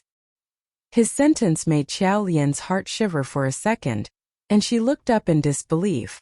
She had always known that the artists in the entertainment industry had their own clique of friends. As long as they were recognized as a friend, they could share their private information and no one would leak them out. So now, did Shen Liangchuan have so much trust in her? As she was lost in thought, two people walked over to them. One could tell that one of them had a lively character, and this man spoke looking at Xiao Lian. "Best Actor Shen, who is this lady?" The two people walking over were Mo Shiqing and another singer named Fan Jia. Fan Jia's character was completely different from what he was portrayed to the public. He was active and looked like the boy next door type. Thus, when they met, he had spoken to Xiao Lian in a joking tone. After he spoke and before Shen Liangchuan could reply, Mo Shiqing said, "You talk too much." After Mo Shiqing said so, Fan Jia immediately shut his mouth up. However, Xiao Lian's gaze fell on Mo Shiqing. She had watched Mo Shiqing. This man didn't look as attractive as Shen Liangchuan at first sight. He also wasn't as overbearing. He was an introverted man with deep thoughts. It took a while to truly appreciate his features. At first you would just think that he looked decent, but after a while you would realize that he had a certain vibe. This vibe was reflected on his deep and slightly melancholic gaze. His eyes were really attractive. You would feel like you were going to drown into the depths of his eyes after looking at them for a few times. But he was silent and he didn't like to speak. Yet, his silence was different from Shen Liangchuan's. Shen Liangchuan was cold and he felt that there was no need to speak so much. But with him it felt like he had nothing to say. Mo Shiqing nodded at Shen Liangchuan. He wasn't surprised. He only said, "You're here." Shen Liangchuan handed over the gift that he had prepared previously. "Happy birthday." "Thank you." Mo Shiqing received the present and placed it beside him. Although Shen Liangchuan and Mo Shiqing didn't speak, by their actions, one could tell they had a good relationship. This was because Qiao Lian had never seen Shen Liangchuan treat anyone with such friendliness. Mo Shiqing pointed at the sofa and said, "Take a seat." Shen Liangchuan turned his head to look at her. Qiao Lian was dazed from his stare. What did he mean? Just when she widened her eyes to stare at him, Mo Shiqing spoke. "Miss Qiao, would you like to come over and take a seat?" Qiao Lian. So, had Shen Liangchuan looked at her to ask if she wanted to join them? She was overwhelmed by the unexpected favor and nodded, saying, "Okay." After she agreed, she was suddenly surprised. "How did you know my surname?" Fanjia forced his way in and remarked, "Oh yes, Brother Mo, how did you know her surname? You know her." After he finished his sentence, he stared at Qiao Lian curiously and asked, "Best actor Shen, who exactly is she?" Mo Shiqing took a glance at Shen Liangchuan and didn't speak. Qiao Lian laughed awkwardly. When she was intending to subtly ignore the question, Shen Liangchuan spoke. "My wife." His words shocked the whole banquet. Everyone stopped whatever they were doing and looked over. Qiao Lian was completely in a daze. What had Shen Liangchuan said? "My wife." Firstly, he had brought her to meet his friends and now he introduced her as his wife in front of so many people? She must have hallucinated. But when she turned her head, she saw Fanjia with his mouth open in shock. He stared at her in disbelief. "Your sister-in-law?" "Ah, hello, sister-in-law." After he finished speaking, he earnestly came forward, wanting to shake her hand. But Shen Liangchuan pulled Qiao Lian's shoulder and moved her to his side. Fanjia failed to shake her hands and immediately looked at Shen Liangchuan with grievance, saying, "Brother Shen, you're so petty. Woo woo woo." Shen Liangchuan ignored him, looked towards the people around them and said, "She's a reporter. I would like it you looked out for her." His words made Qiao Lian even more confused. Look out for her? It would be surprising if these people didn't run away when they saw her. Had this man's brain not been wired properly today? Reporters and artists were natural enemies. But after Shen Liangchuan spoke, no one felt that it was inappropriate.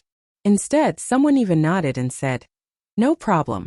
If I hear any news, I will definitely let sister-in-law know before anyone else." Qiao Lian.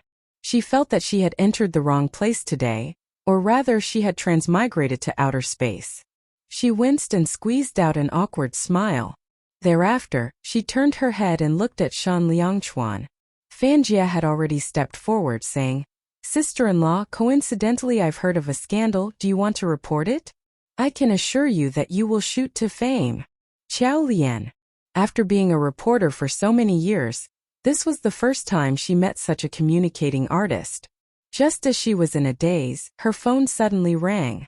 When she picked up the phone, she heard Su Mimi's sarcastic voice. Qiao Lian, are you still waiting outside the hotel? The drizzled today. It's really so cold. It must be hard on you. I wonder if you have gotten any big scoops. Don't tell me you haven't even seen the shadow of an artist, Qiao Lian winced and replied, "There's no need for you to worry." Su Mimi made a displeased sound and replied, "Who would want to attend Mo Shiqing's birthday party? He's been tepid these past few years, who knows him? Qiao Lian, let me tell you, today is just the start. If you are sensible enough, you will obediently resign, or else you will have more to suffer in the future." Qiao Lian. Any random person here would easily be someone on the hot news column.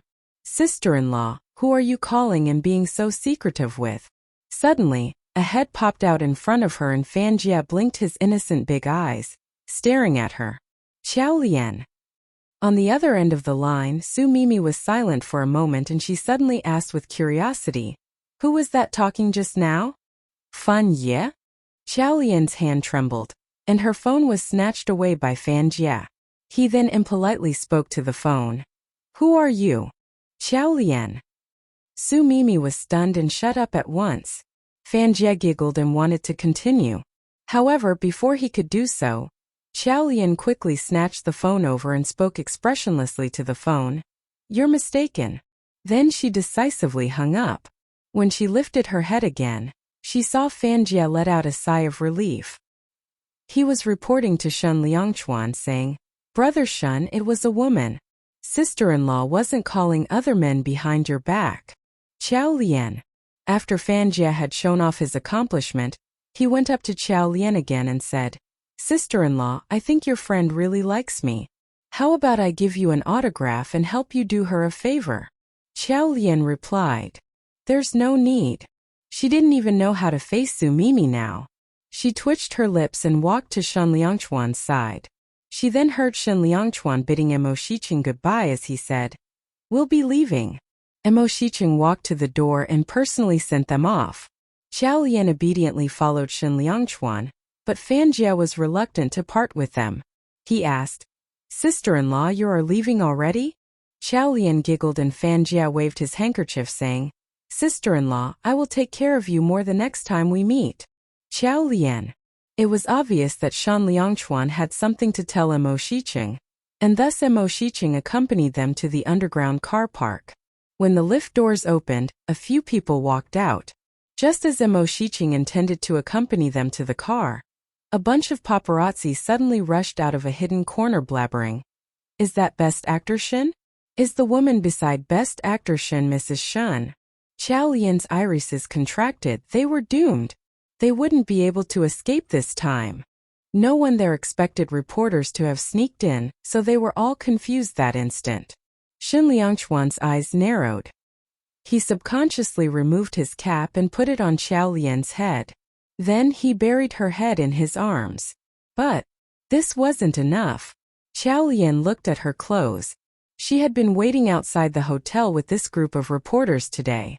Thus, there must have been someone who had seen what she was wearing. Although they couldn't see her face, they would be able to figure out that it was her from her clothes. She bit her lips. She was 3 steps away from the car, barely 3 seconds away. But that was the time they lacked. Song Chung quickly moved forward and opened the car's door. But at this moment the reporters were really close to them. The lights were dim, and they wouldn't be able to take a clear photo. Yet, if they moved 2 steps forward, they would be able to see Xiao Lian clearly. In a split second, Emo Shiqing narrowed his eyes. When he turned his head around, he saw someone who had just parked. She was intending to walk forward and past them. He didn't hesitate. He grabbed her and kissed her on the lips.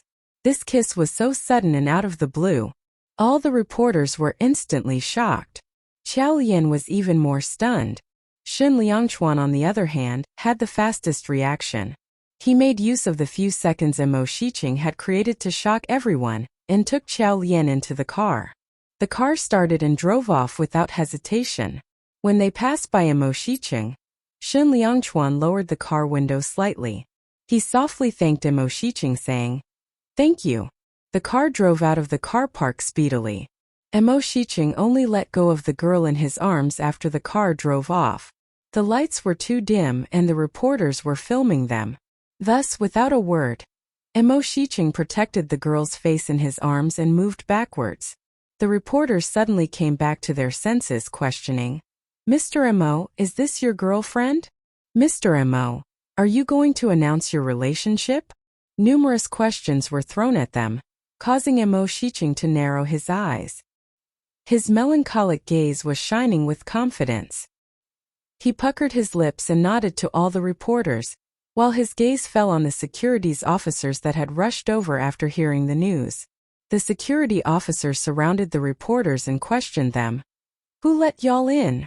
Taking the opportunity, Emo Shiqing pulled the girl along and rushed into the lift. Recalling the desperate circumstances, he realized he had really kissed the girl. Emo Shiqing had all along never been interested in women, but he recalled the touch just now. Her warm and moist lips that brought along the sweetness and fragrance of peach urged him to want more. His face slightly flushed as he lowered his head and scrutinized her. She looked really beautiful, but her innocent face was completely shocked. She looked at Mo Shiqing in surprise, with her eyes shining with excitement. Ring! The lift had arrived. Mo Shiqing took out one of his name cards, placed it in the girl's hand and said, "I'm really sorry for what has just happened. Do contact me if you have any wishes." Then, he nodded his head really gentlemanly and went back into the birthday banquet. Only when his figure had disappeared through the door, she dazedly regained her senses. She looked down at the name card in her hand and jumped up excitedly. OMG! She had actually kissed her idol Mo Shiqing. But why hadn't she reacted on time and told him that her name was Shinianyao? The car drove slowly along the roads of Beijing. Xiao Lian was still shocked by the things that had just taken place. They had almost gotten caught. It had been a really close call. If it hadn't been for Mo Shiqing's wits, they would have definitely gotten caught. If her clothes had been photographed, people would have been able to find out that she was Mrs. Shun. And if that happened, the whole world would know and he would be able to find her. Whenever she thought of this, she felt chills across her body. She swallowed in fear. When she was panicking, she felt a big warm hand cover hers. She turned her head and saw Shan Liangchuan staring at her while frowning. His gaze was calm, so it brought along a calming effect. He only reacted after seeing Xiao Lian breathe out slowly. Both Shan Liangchuan and Xiao Lian were sitting in the back seat. Shan Liangchuan was driving and speaking at the same time. "Brother Shan, Mo Shiqing is going to have his first scandal after being in the industry for so many years." Shan Liangchuan glanced at Xiao Lian and his gaze dimmed slightly. They had almost gotten caught by reporters just now. She had been so scared. Was it because she didn't want to be with him? Or was it due to something else he didn't know? And at that moment, although she was composed, her eyes shone with panic. Shan Liangchuan lowered his eyelids as he held her hand tighter. He even said, "Today has been such a special day." "Exactly," Song Cheng continued, not realizing the odd atmosphere at the back. He even looked at Xiao Lian jokingly. "Miss Qiao, do you know why Mo Shiqing has been stagnant all these years?" Xiao Lian slightly shifted her attention as she asked, "Why?" Although Mo Shiqing is portrayed as a man of few words, he is really capable, Song Cheng rambled. Xiao Lian interrupted him. "I can tell. He was just a stagnant small artist with only a few million fans on Weibo, but, although not many people had attended his birthday banquet, they were all high-status artists. This was enough to make someone think." As a reporter, Xiao Lian had once investigated Mo Shiqing. He was good at acting, had the looks, and one could even say he had an aura. There weren't many people like him in the industry, and thus there was no reason for such a person not to be famous in the industry. Confused, she asked, "Did he miss the chance?" Before Song Cheng could speak, Shan Liangchuan answered her. If he wanted to be famous, he could do so anytime he liked. Xiao Lian was confused. Is he holding back his fame? He was literally a weirdo in the entertainment industry. Who didn't want to be really famous in the entertainment industry? Even Shan Liangchuan, a bad-tempered man with a really strong character, was famous throughout the country. So why didn't Mo Shiqing want to be famous? Xiao Lian's memories flashed back to Mo Shiqing's melancholic gaze. She suddenly understood. He was a man with a story. Her emotions were led away by Shan Liangchuan, and without realizing, her fear had disappeared. Shan Liangchuan alighted from the car somewhere near his house, so Shan Liangchuan took over the driver's place. Xiao Lian moved to the passenger seat and they traveled back to the villa. Xiao Lian felt exceptionally tired after a long day out. She leaned on the passenger seat and after a while, her stomach suddenly started hurting. Then she sat up straight, as she noticed a surge of heat flowing out of her stomach. Had her period come? She instantly lowered her head and saw a faint patch of red on the seat cushion. This was Shan Liangchuan's new car. The seats in the car were all made of leather. Mustard yellow seat cushions had been placed on top of the seats, as the weather was getting cold. But now, Xiao Lian had been on the go the whole day. She had even been freezing outside in this weather. Hence, her period flow was very heavy. Before she could do anything, the blood stained her pants and tainted the seat cushion. Her entire body froze. As she looked down, she saw a dark red patch under her butt. Suddenly, looking down at the seat cushion, she suddenly found something to say. Shen Liangchuan. This seat cushion is not cheap, isn't it? She didn't feel good. Slowly raising her head, Qiao Lian twisted her stiff neck and looked at Shen Liangchuan. He was driving attentively. His profile looked handsome and his gaze was serious. After she looked at him, he seemed to have noticed it and turned his head over. Qiao Lian instantly closed the gap between her legs to cover the red patch. However, this sudden move gushed blood out again. Qiao Lian. She could tell that the red patch had expanded without even looking. She lowered her head as her face was burning red. Afraid that something would happen again, she squeezed her legs together tightly. However, such things were completely not in her control. Slowly but surely, she could still feel a surge of warm flow. Sobi, sobi, sobi. What should she do now? Shen Liangchuan raised his brows, wondering why she asked this question out of the blue, so he said, Song Chang bought it. I don't know. He had never cared about such trivial matters. She continued to look down, and saw a tag at the corner of the seat cushion. It was from Kig, an imported brand. Her dad had used it too. This set of seat cushions probably cost about $100,000. The one under her butt could cost from $20,000 to $30,000. As this thought crossed her mind, her head felt even heavier. Sobi, sobi. What should she do? She began racking her brains quickly, peeking at Shen Liangchuan every now and then. Then she shifted her butt uncomfortably.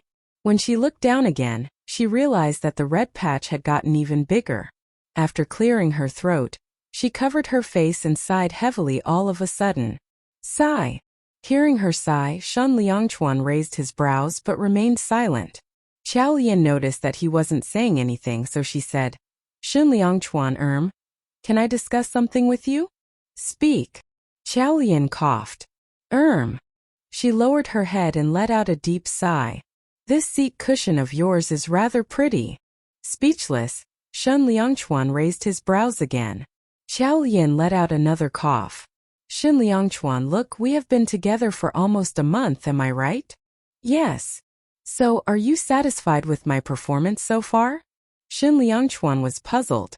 When he turned his head, he saw a pair of big eyes blinking at him, suggesting him to say that he was satisfied.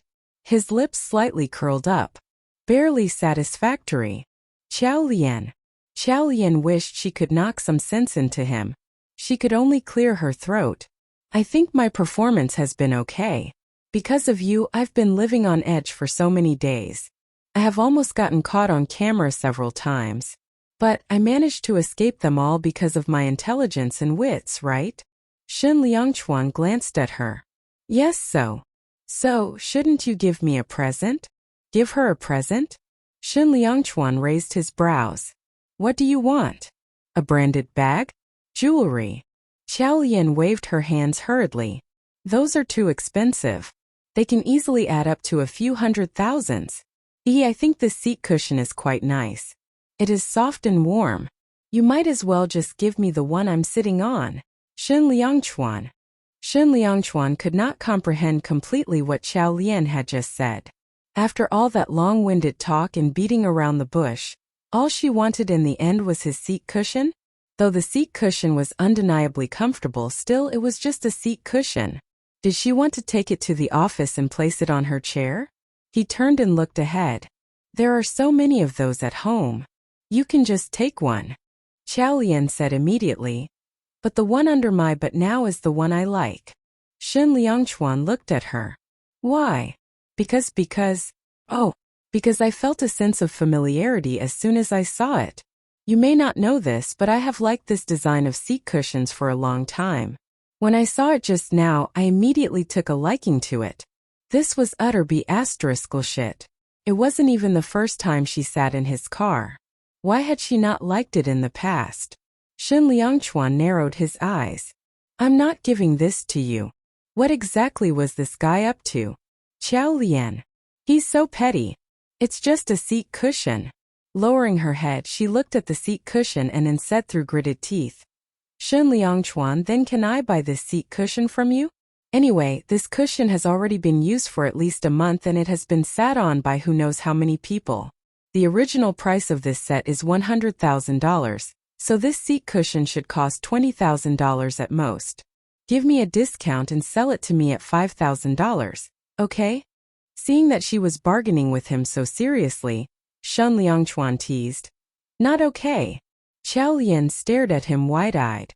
Shen Liangchuan said, once you take the seat cushion, the rest won't form a set anymore.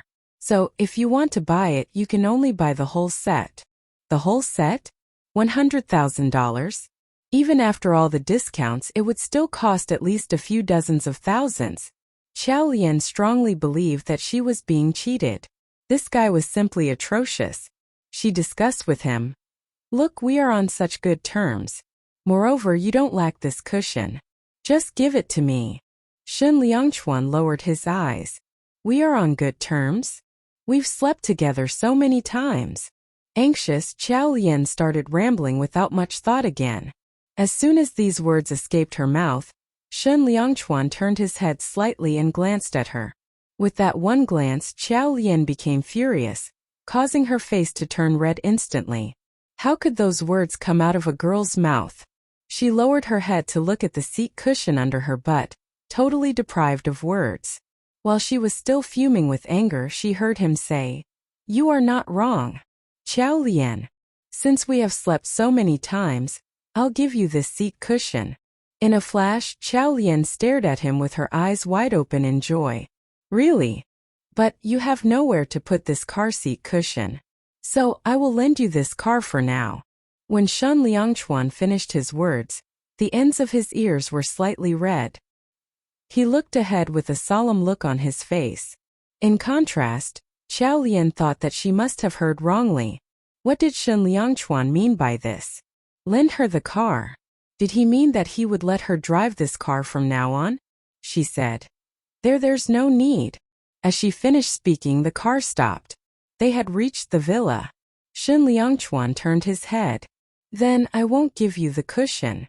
Qiao Lian, get out of the car. Qiao Lian said in a flurry. You go first. Shen Liangchuan glanced at her and got out of the car without saying anything. After some time, Qiao Lian alighted while clutching the seat cushion behind her butt. Ha ha ha, today's too cold. Holding on to the cushion, she made a dash for the room. After just 2 steps, she stumbled. As her body swayed, the seat cushion dropped immediately. At once, Shen Liangchuan's vision shifted to the seat cushion and the patch of red on it. Qiao Lian stopped moving forward as she froze on the spot. Both her hands were still covering her behind subconsciously. It was only when she did not detect any movements from the person behind that she slowly turned her head. First, she saw the seat cushion on the floor. Next, she saw the huge patch of blood on it. Her cheeks burned immediately. She did not even dare to look Shen Liangchuan in the eye. Peering from the corner of her eyes, she saw that Shen Liangchuan was also standing without moving an inch. Unaware of what he was thinking at the moment, Qiao Lian turned around abruptly and swiftly picked up the cushion from the ground. Her eyes could only shift around, as she did not dare to look ahead. I'll go in first. Having said that, she turned around to try to escape. However, as soon as she turned, she heard Shen Liangchuan say, What's that thing? Qiao Lian. What's that thing? It couldn't be that this grown-up man did not even know a woman's thing. So, he was definitely doing this on purpose. Biting her lips, she gave him a glare exasperatedly and turned to run towards the room, while still holding the seat cushion. As Shen Liangchuan looked at her, his lips curled up. Qiao Lian dashed to the room upstairs and took her clothes to change in the washroom hurriedly. After she finished tidying herself up, she walked out of the washroom and fretted over the seat cushion. Initially, she had wanted to place it back after cleaning it. But what was she going to do now? Shen Liangchuan saw everything. Will he be disgusted by me? Just when she was at a loss and hesitant, the door was pushed open suddenly. Shen Liangchuan walked in. The sight of him reminded Qiao Lian of what had happened just now, causing her cheeks to start burning again. Lowering her head, she cleared her throat, walked towards the bed and picked up her phone as if nothing had happened. Just when she was going to look at it, Shun Liangchuan walked to her and handed her the cup in his hands. Perplexed, Xiao Lian lifted her head to look, only to discover that the cup was filled with brown sugar water. As she stared at the brown sugar water, there was a surge of warmth in her heart.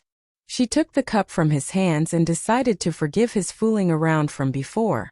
Lowering her head to take a sip, she said softly, "Thank you." Though it was a trifling thank you, it created a ripple effect deep in Shun Liangchuan's heart. The girl sat on the bed, with a blanket covering almost half of her body. Looking down, her lashes fluttered slightly. The light casted on her porcelain-white face momentarily made her look more frail than ever, triggering the primitive protectiveness at the bottom of one's heart. As his gaze fell, his Adam's apple shifted.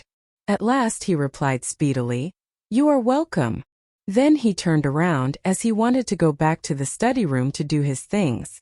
However, at that moment, the atmosphere in the room felt so warm that he did not bear to leave. He paused walking, and thought he might as well pick up his phone and plop onto the sofa. In the night of Beijing City, the lights shone brightly. Sounds of car engines could be heard from outside occasionally. However, the atmosphere in the room was warm and peaceful. After drinking the brown sugar water, Xiao Lian lay on the bed. She felt small cramps in her lower abdomen, so she placed both hands on her stomach. Though she was staring at the ceiling, her mind was let loose instantly. She had used to often talk to Zichuan over the phone in the past. One day she had been like this too. Her Aunt Flo had come, so she did not go online. When Zichuan called, she sounded weak too. Zichuan asked, "What's wrong?" She answered, "That thing came." "What thing came?" "Aunt Flo." "You have an Aunt Flo? Didn't you say that your mother was an only child?" At that time, Zichuan had been such a brainless fool.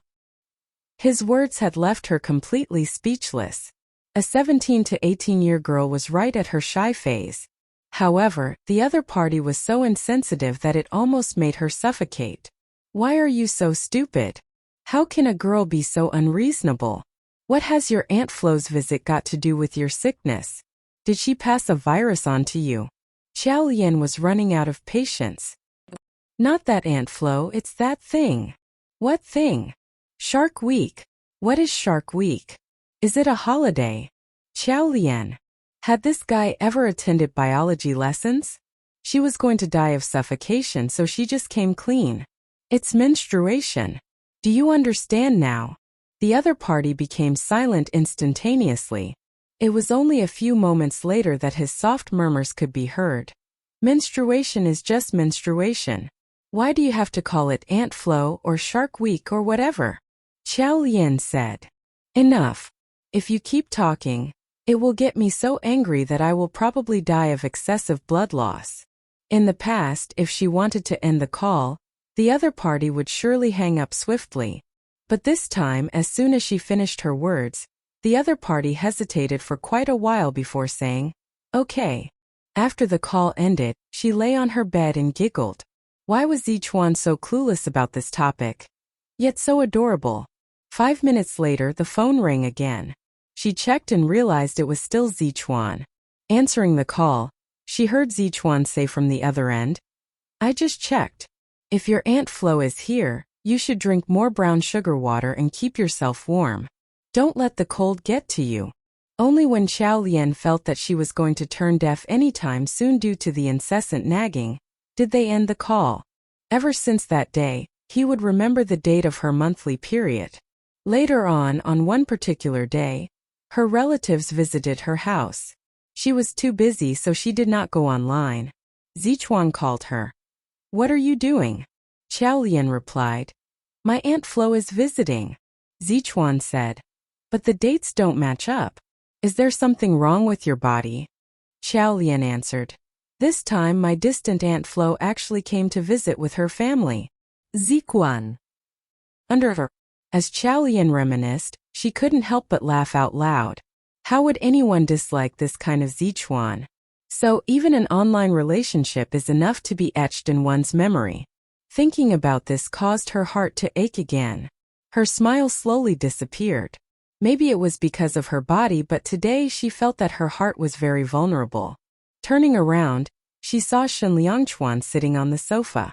He was staring at his phone, but judging by his look, his mind was obviously wandering. What was on his mind? Shen Liangchuan seemed to sense her gaze and suddenly lifted his head. I'll give you the list of people going to the party tonight. Is this considered news? Stunned for a moment, Xiao Lian took some time to react. Was this guy actually worried about her not being able to produce any articles for the news agency tomorrow? Her eyes lit up immediately. It is news. Not only did this piece of news not invade anyone's privacy, it was also exclusive. Moreover, she could be accountable for it at the news agency. Joy was written all over her face. She smiled sweetly and said, Shen Liangchuan, thank you. Reminded of what had happened today, she could not help but say again, thank you. Thank you for looking after me today. You are welcome. He answered briefly. The atmosphere was too warm. As Xiao Lian stared at his handsome profile, she blurted out suddenly, Shen Liangchuan, what kind of person was your first love? As soon as she finished speaking, the atmosphere in the room became solemn instantly. Xiao Lian wanted to slap herself in the face. Everything had been fine. Why did she have to mention this? She thought of what Xia Yehua had said. According to her, Shen Liangchuan's first love had betrayed him and left him. So, he must hate anyone bringing her up. Lowering her head, she tried to change the topic hurriedly. She was a very cheerful girl. His passing words caught her off guard. As she lifted her head in astonishment, was he actually willing to talk about his first love with her? His gaze was very profound. No one could tell the complicated emotions in his eyes. However, anyone could tell his seriousness at that moment. Stunned, she did not say anything and fixated her gaze on him. Do you love her very much? Love her very much? Shen Liangchuan slowly lowered his head. He seemed to have something to say, but still kept silent in the end. He stood up. You should sleep soon. As he finished his words, he walked out of the master bedroom. Xiao Lian continued to look at his back. It could be because of the lighting, but she felt that he looked lonelier than ever right now. She only realized that it had been rather foolish of her to ask about his first love after the room door closed and she averted her gaze. Hitting her own head, she continued lying on the bed. She did not know why, but the complex look on his face when he had talked about his first love constantly flashed across her mind. She did not understand his heart, but she understood one thing. He loved his first love very much. As she closed her eyes, she fell into a deep sleep. An hour later, the room door opened and Shen Liangchuan walked in. Borrowing the dim light from the bedside, he stared at the girl on the bed. Did he love his first love very much? This was a question he could not answer. His relationship from 8 years ago was something he could not let go of. Reaching out his hand slowly, he stroked her head and only lay down then. Under her. The next day, Xiao Lian took a cab to the news agency. She thought she would be interrogated by Su Mimi about her being together with Fan Jie yesterday as soon as she walked in. However, to her surprise, Su Mimi did not say anything when she stepped into the news agency. She only rolled her eyes and took off to the managing editor's office. She was extremely glad that Su Mimi was not causing her any trouble. After she passed the guest list of yesterday's party to the chief editor, her job was done. Just when she had walked to her seat and settled down, Xiao Yi came to announce, big news. Xiao Yi had always been a gossip monger. There was nothing she did not know of in the news agency. When Xiao Lian heard her, she pricked up her ears to listen. What? Do you still remember that the former managing editor had mentioned in the past that he was going to set up Team 2 in our news agency? Xiao Lian nodded. I remember. But the managing editor has left, so the plan won't carry on, would it? At that time, she had wanted to transfer to another team to avoid chief editor and Su Mimi's ill treatment. Xiao Yi said smilingly, there's hope now. The former chief editor has not forgotten about us, even though he is in the headquarters now. Look, the plan to set up Team 2 has been passed down. Moreover, the best employee among us will be chosen to become the chief editor. I see.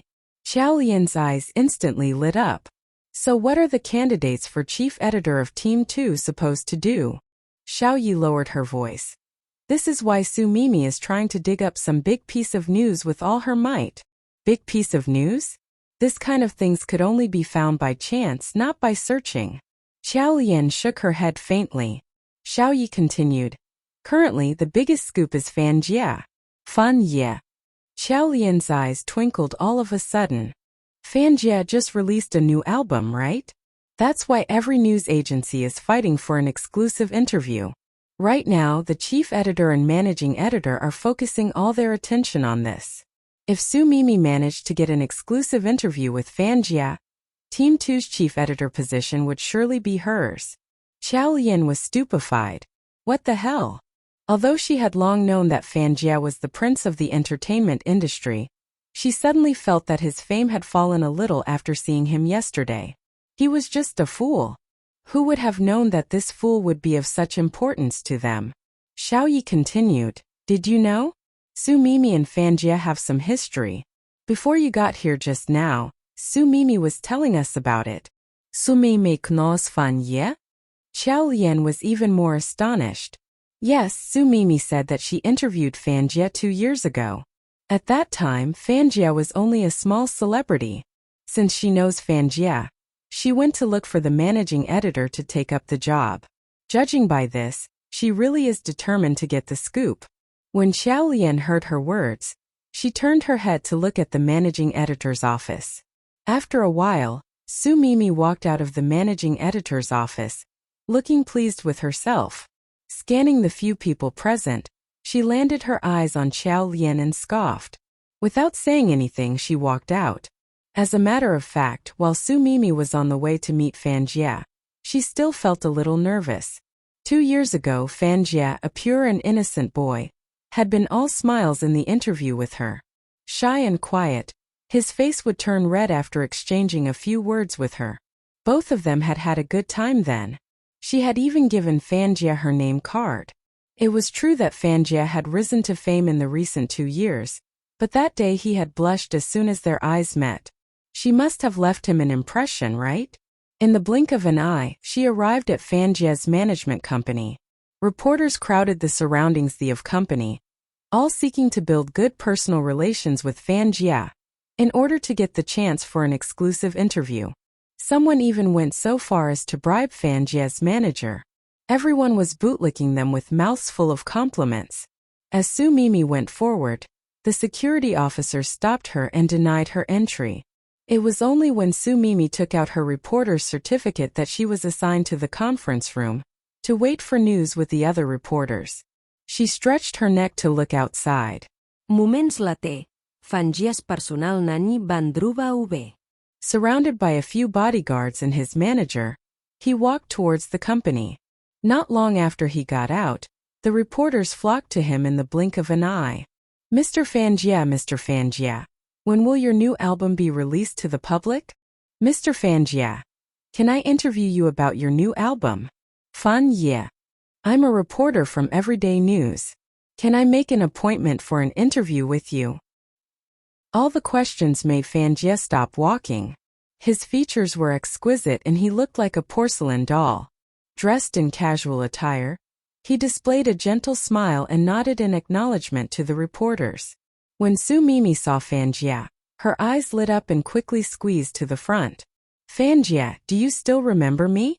As soon as the words got out of Su Mimi's mouth, everyone looked at her simultaneously, thinking that she must be an idiot.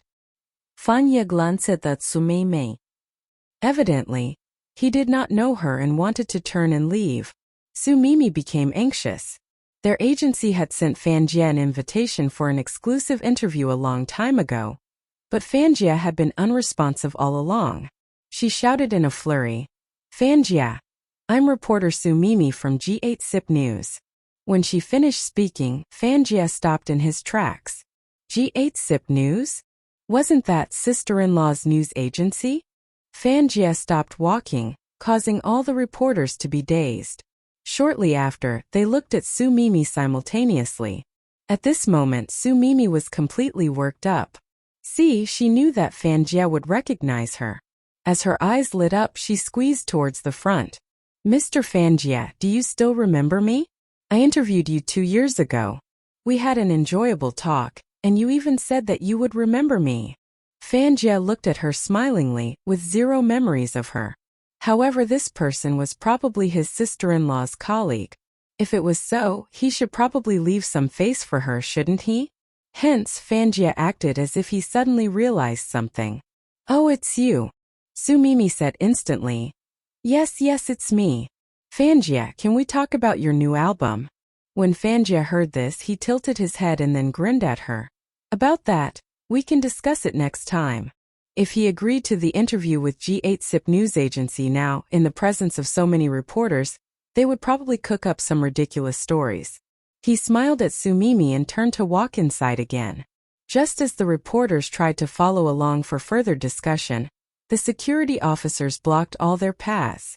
All of them could only wait outside. Staring at Fan Jie's back view, Su Mimi felt a little uneasy. Logically, judging by Fan Jie's reaction, he must have recognized her. However, why had he just brushed it off when asked for an exclusive interview? Evidently, she was not as special as she thought. Heaving a sigh, she waited outside for quite a while with the other reporters. Seeing that she was not receiving any good news, she returned to the news agency in the afternoon. She was slightly dejected, as she felt like she had lost the first battle. She had promised the managing editor before she left. What could she do now? However, the unimaginable happened. Before she even reached the news agency, she received a call from the managing editor. Oh Mei, you are indeed my lucky star. Fan Jie's manager just contacted me and informed that we've landed the exclusive interview. As soon as Su Mimi heard this, her excitement surged in a flash. Really? 100% real. Come back to the news agency as fast as possible. As Su Mimi hung up the call, she lifted her head suddenly. She was right, Fan Jie must have recognized her. After all, back then, Fan Jie had even shyly addressed her as sister. Now that she had secured the exclusive interview with Fan Jie, she could finally flaunt in front of Qiao Lian. Under her, Qiao Lian was in her desk with nothing to do. In order to limit her, the chief editor wasn't allowing her to dig for other news items, except for Shen Liangchuan's. However, Shen Liangchuan was keeping a low profile lately, so there was no need for her to continue following him everywhere. She had no option but to be holed up in the office and sort out some files. Suddenly, someone pushed open the office door. With joy written all over her face, Su Mimi walked proudly towards Qiao Lian and stood firmly in front of her. Qiao Lian lifted her head, only to see Su Mimi with her nose stuck in the air as she sneered at her. Qiao Lian, did you enjoy the breeze outside the hotel yesterday? Qiao Lian smiled. She could not comprehend why Su Mimi could not give up, even though all she would get in return were savage refutes every time she tried to pick a fight with her. Right now, her sarcastic tone and the look of satisfaction on her face made Qiao Lian laugh. She lowered her head and did not pay her any attention. I'm talking to you, are you deaf? Su Mimi continued. Tilting her head, Qiao Lian refuted. Oh, is there a dog barking? Is anyone talking to me? You dash, Su Mimi fumed. Don't think you can get away. At that moment, the managing editor walked over and clapped his hands, which caught everyone's attention. Good news. Mei has achieved a feat for our news agency today. Fan Jie has agreed to do the exclusive interview with us. Glaring at Qiao Lian viciously, Su Mimi then raised her head cockily. She took 2 steps towards the managing editor. Then the managing editor held her hands. Mei, you really are the lucky star of the news agency. Ha ha ha. Su Mimi's eyes narrowed as she beamed. Managing editor, Fan Jie agreed to the interview because he was trying to save me some face. You should be well aware that our news agency is not big, and I'm only an insignificant reporter. If I were to interview Fan Jie like this, wouldn't he think that I'm unbefitting? Qiao Lian, totally speechless. This was the first time she saw someone ask for a position so openly. However, if Su Mimi hadn't secured Fan Jie's exclusive interview, the managing editor would have not even batted an eye. Indeed, the managing editor said immediately, "How are you an insignificant reporter? You are the chief editor of Team 2. Take a pick, who do you want to take from Team 1? Or do you want to employ new talents?" Initially, Xiao Lian had thought that she had nothing to do with this matter.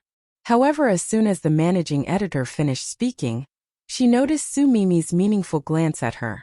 She was on edge immediately. Next, she heard Su Mimi say, "I've worked with Xiao Lian for such a long time. Leave the others for later. Transfer Xiao Lian to Team 2 first." Xiao Lian. She knew it. This devil had been wanting to be her superior for a long time, hadn't she? Furrowing her brows, she heard the managing editor agree at once without even asking for her opinion. But would giving her opinion help? Su Mimi immediately ordered, "Xiao Lian, pack your stuff and report to me." She had just been promoted to chief editor, and she was already acting so cocky. Xiao Lian secretly ranted in her heart and heaved a deep sigh. In the span of 1 year, she had already completed 9 months of work at the news agency. She just had to pull through 3 more months before she could attain the reporter's certificate. So, she would force herself to endure it. She moved to the office specially prepared for Team 2 with her stuff and desktop. As she placed her desktop on the table, she noticed Su Mimi walking over. She stood in front of her arrogantly. "Get me a cup of coffee with a bit of milk and 3 cubes of sugar." "Thank you." Xiao Lian stopped arranging her stuff and looked up. Her obstinate stare caught Su Mimi off guard and almost made her give in unknowingly. However, recalling the position she had now, she furrowed her brows. "What? Are you not willing? Don't forget, I'm your superior now. You have to do whatever I tell you to do." Xiao Lian's contrasting black and white eyes narrowed and her lips curled into a smile. "Sure." Without hesitation, she went out and poured a cup of coffee. Carrying the cup of coffee with both hands, she placed it on Su Mimi's table. Her compliant attitude caused Su Mimi to frown and examine the drink. The drink was pitch black. The scent of coffee wafted in the air, but what if Xiao had Lian spat in it? As she thought of this, Su Mimi frowned in disgust and pushed the coffee away. That was exactly the reaction she wanted. Acting as though she had not seen Su Mimi's reaction, she returned to her seat and switched on her desktop, grinning from ear to ear. The afternoon passed quickly. It was 5:30 p.m. when the phone vibrated all of a sudden. She picked up her phone and realized Shen Liangchuan messaged her. "What time do you end work?" What did he mean by this question? As she was figuring this out, she received another message. "I'm downstairs." Xiao Lian widened her eyes instantaneously. "Downstairs by the office building?" Terror-stricken, she replied. "Finishing work soon." Moments after sending the message, she received a reply again. "Waiting for you." Waiting for her. Did this mean that he was going home with her? She did not dare to waste any time, so she immediately packed up to leave. But just as she was standing up, Su Mimi walked out of her office and instructed her. "Xiao Lian, I just emailed you some scripts. Go through it and check for grammar and spelling mistakes." Xiao Lian. She had transferred to Team 2 for the whole afternoon, but Su Mimi had not spoken a single word to her. This devil started assigning work to her just when it was time to leave? She had to be doing it on purpose. Xiao Lian frowned as she thought of Shen Liangchuan, who was still waiting for her downstairs. "I'll take them home to do." No. "These scripts are confidential, and they can't be taken out of the news agency. Don't you know these basic rules?" Xiao Lian stared at her and said, "Su Mimi, you better not go too far. Are you disobeying my orders now? If that's what you want, you can pack your stuff and get out." Xiao Lian was utterly speechless. Su Mimi always used such trivial matters to pick on her. Xiao Lian bit her lips and stared at her. "I am not feeling well today." Today was the 2nd day of her menstrual cycle. She could feel a wave of pain in her lower abdomen. "Oh, then show me a medical certificate from the hospital." How could she get a medical certificate? Xiao Lian had no choice but to return to her seat. "Okay, I will do it." Su Mimi smiled and took a step forward, closer to Qiao Lian. Qiao Lian already can't bear with it? Let me tell you, this is only the beginning. She stood straight with a proud smirk on her face. You are not allowed to go home before finishing it.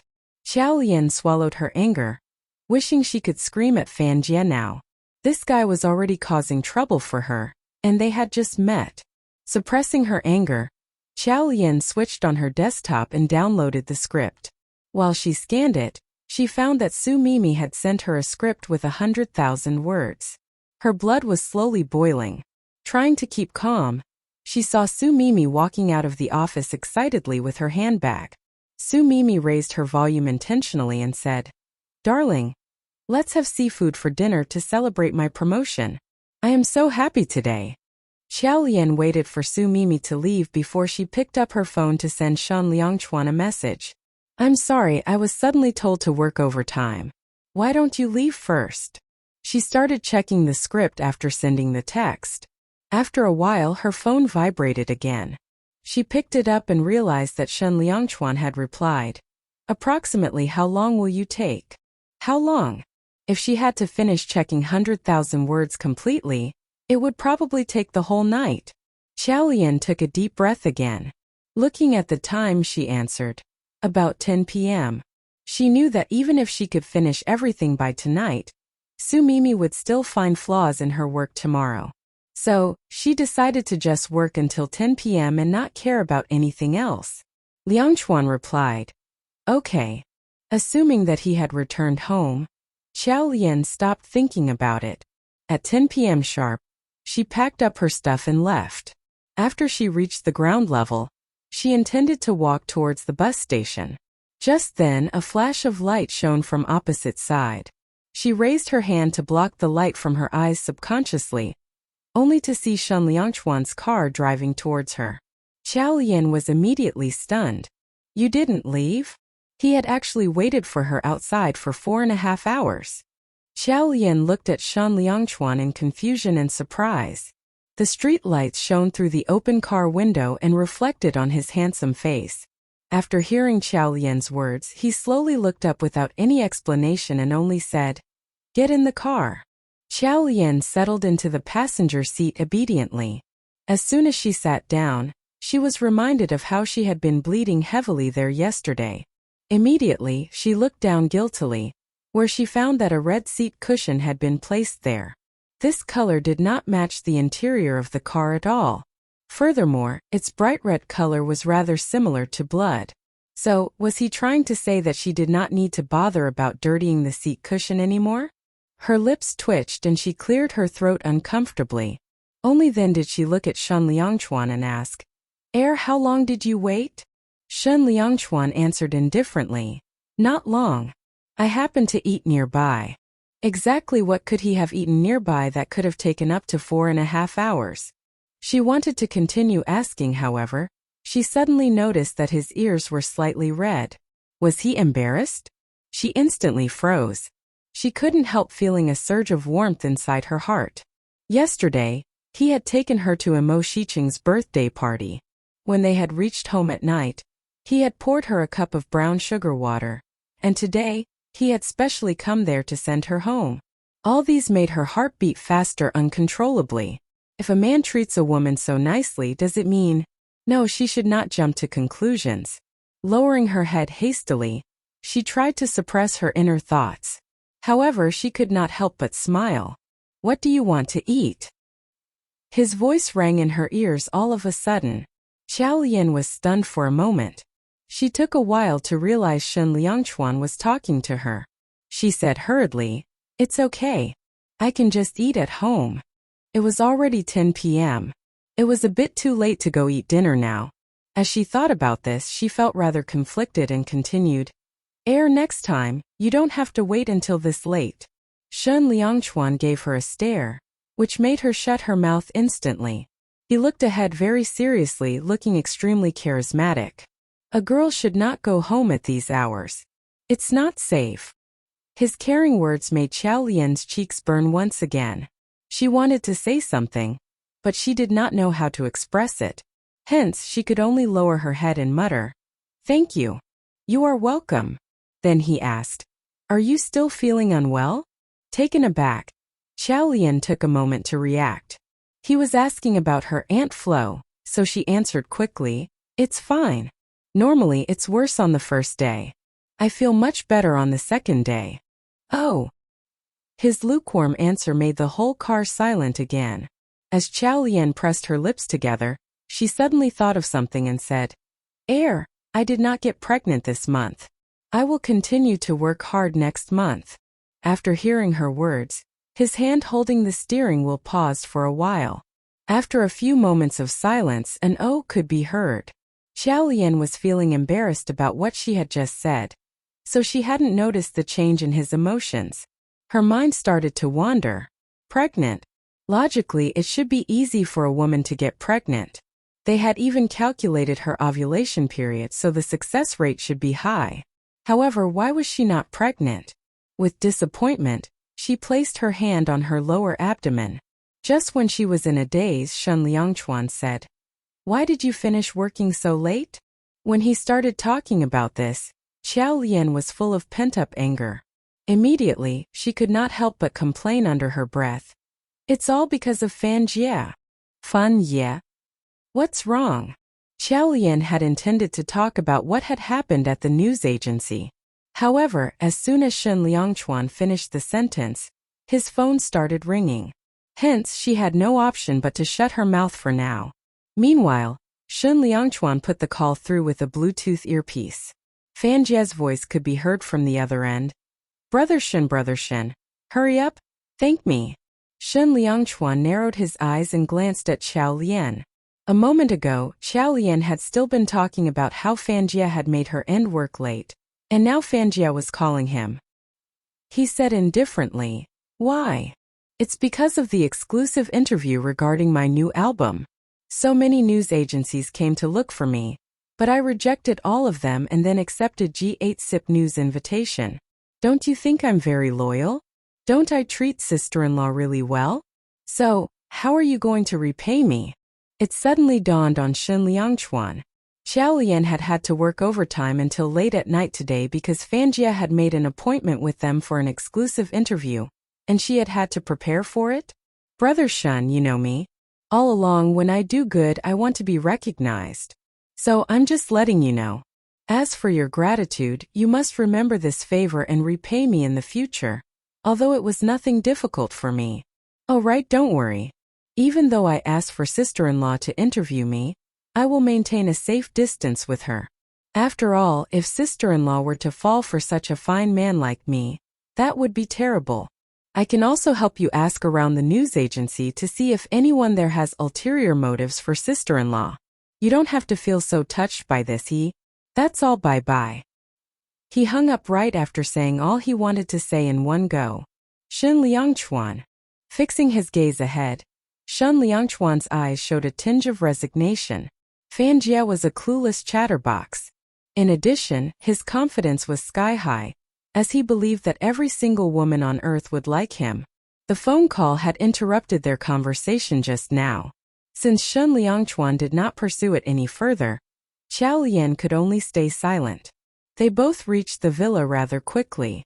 After the car was parked, Xiao Lian and Shen Liangchuan got out of it and walked towards the living room, where they found Xia Yehua and Song Yuanqi sitting on the living room sofa. As soon as Xia Yehua saw the both of them, a smile spread across her face.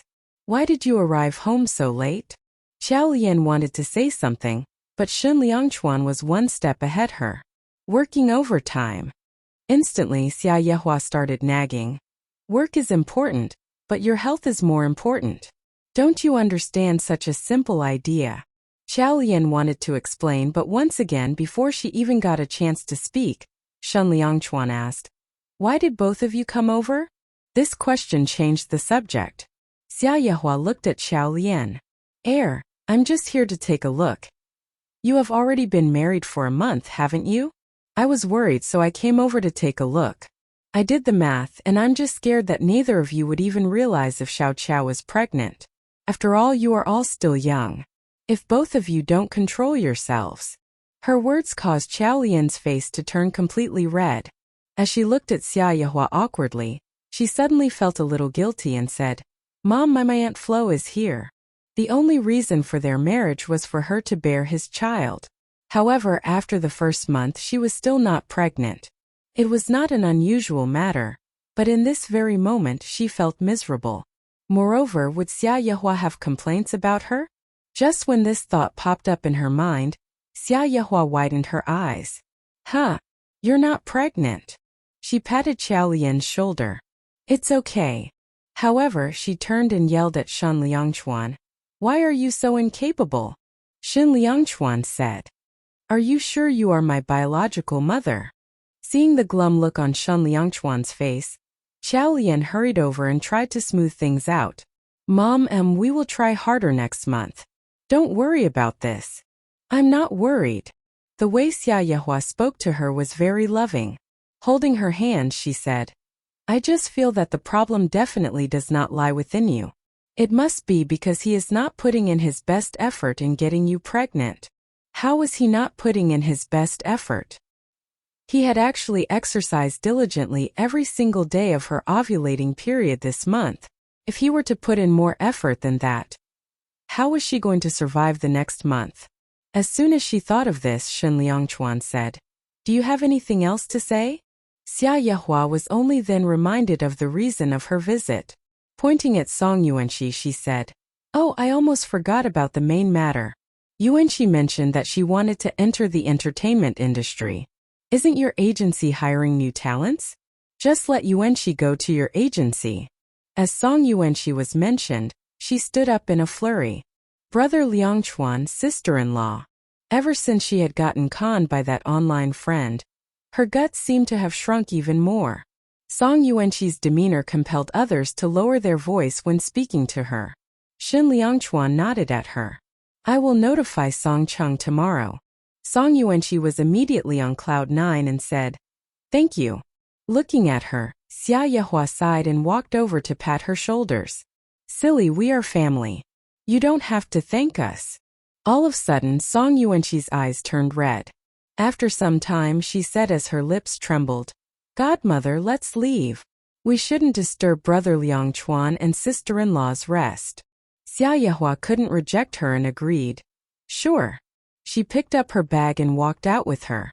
Xiao Lian wanted to see them off, but Shen Liangchuan stopped her. "Go and eat, I will see them off." After he finished speaking, the three of them turned around and left. Xiao Lian was indeed hungry. Hence, she was going to go to the kitchen and find something to eat. However, when she turned her head, little did she expect to see a cell phone left on the sofa. Judging by the model, the phone had to belong to Song Yuanqi.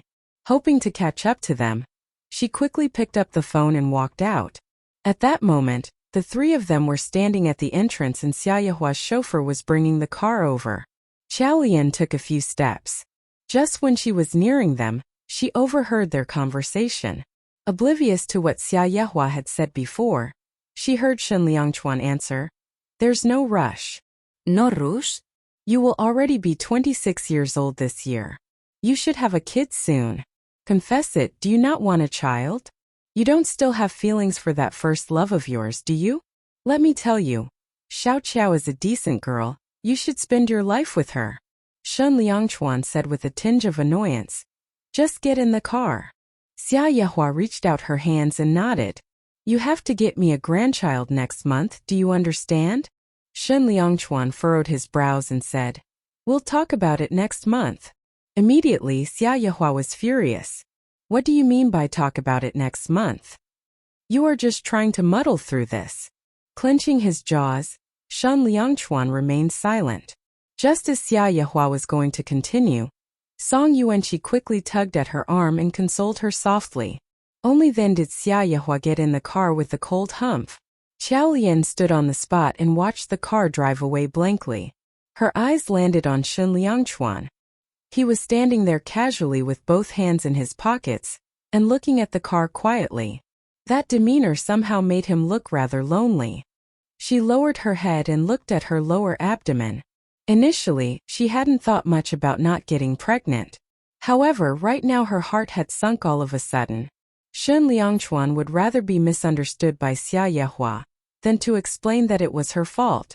Such details displayed this man's care for her. Biting her lips, Xiao Lian returned to the room with the cell phone. Then she went to the kitchen and started cooking noodles, as if nothing had happened. However, her heart could not be pacified for a long time. She clearly knew that it was only business between him and her, and that the best way to protect herself was to not fall for him. However, in this moment, there was something raging in the bottom of her heart, resembling a magnificent flower that was about to bloom. A silent night. Under her. The next day, Xiao Lian reported at the news agency punctually. As soon as she sat down, she was welcomed by Su Mimi's censure. "Xiao Lian, have you finished checking the article I sent yesterday?" Xiao Lian sat calmly and answered with perfect assurance. "No." ¿No? "Who allowed you to go home without finishing the work?" Xiao Lian switched on her computer and said, "Sorry, but the contract that I signed with the news agency does not state that I have to work overtime unconditionally. Therefore, I worked until 10 p.m. yesterday because I am responsible for my work, but you don't have the right to ask me to work for the entire night." "You." Xiao Lian continued staring at the article. "Chief Editor Su, if there's nothing else, I will proceed with my work." Su Mimi was fuming with rage through gritted teeth. After glaring at her for a long time, she sneered. "Of course I have something for you." She continued. "The news agency has arranged an interview with a B-rate celebrity at a cafe in Zhongguan village area. I am leaving this to you. I will send you the address later." When Xiao Lian heard this, she pressed her lips together and asked, "What time?" 11 a.m. It was already past 9 a.m. She stood up, and as soon as Su Mimi sent the address to her, she rushed over as quickly as possible. There was some traffic on the way, but Xiao Lian still managed to reach the private room in the cafe by 10:50 a.m. She heaved a sigh of relief. For interviews with reporters, the celebrities normally arrived on time, because arriving early would only bring down their status. After taking a deep breath, she pushed open the private room's door to go in, only to discover there were already two people sitting in there. One of them had an oppressing stance. There was power in her delicate makeup. It was the popular female star Ru, who had gained immense fame from an idol drama. The other person was her manager. Xiao Lian's eyes narrowed when she saw them. Before she could say anything, the manager asked immediately, "Are you the reporter from G8SIP News Agency?" Xiao Lian nodded subconsciously. All of a sudden, something flashed before her eyes, and next, a cup of cold coffee was spilled all over her. With an icy look on her face, Ru stood up in the blink of an eye. "We agreed to meet at 10 a.m., but you only arrived at 11 a.m. Is this the sincerity of your news agency? Even though I, Ru, am not an A-list celebrity, there are still reporters queuing for an interview with me. How dare you?" When she finished her words, she left with her manager rampantly. Standing on the spot, Xiao Lian's clothes were dirty with the coffee. There was coffee smell in her mouth and nostrils. She looked pathetic with drenched hair stuck on her face. Clenching her fist, she let out a sneer. "Tanam. Ah. Good job, Su Mimi." She had actually learned to use someone else in trying to bring her down, after just a few days of not seeing her.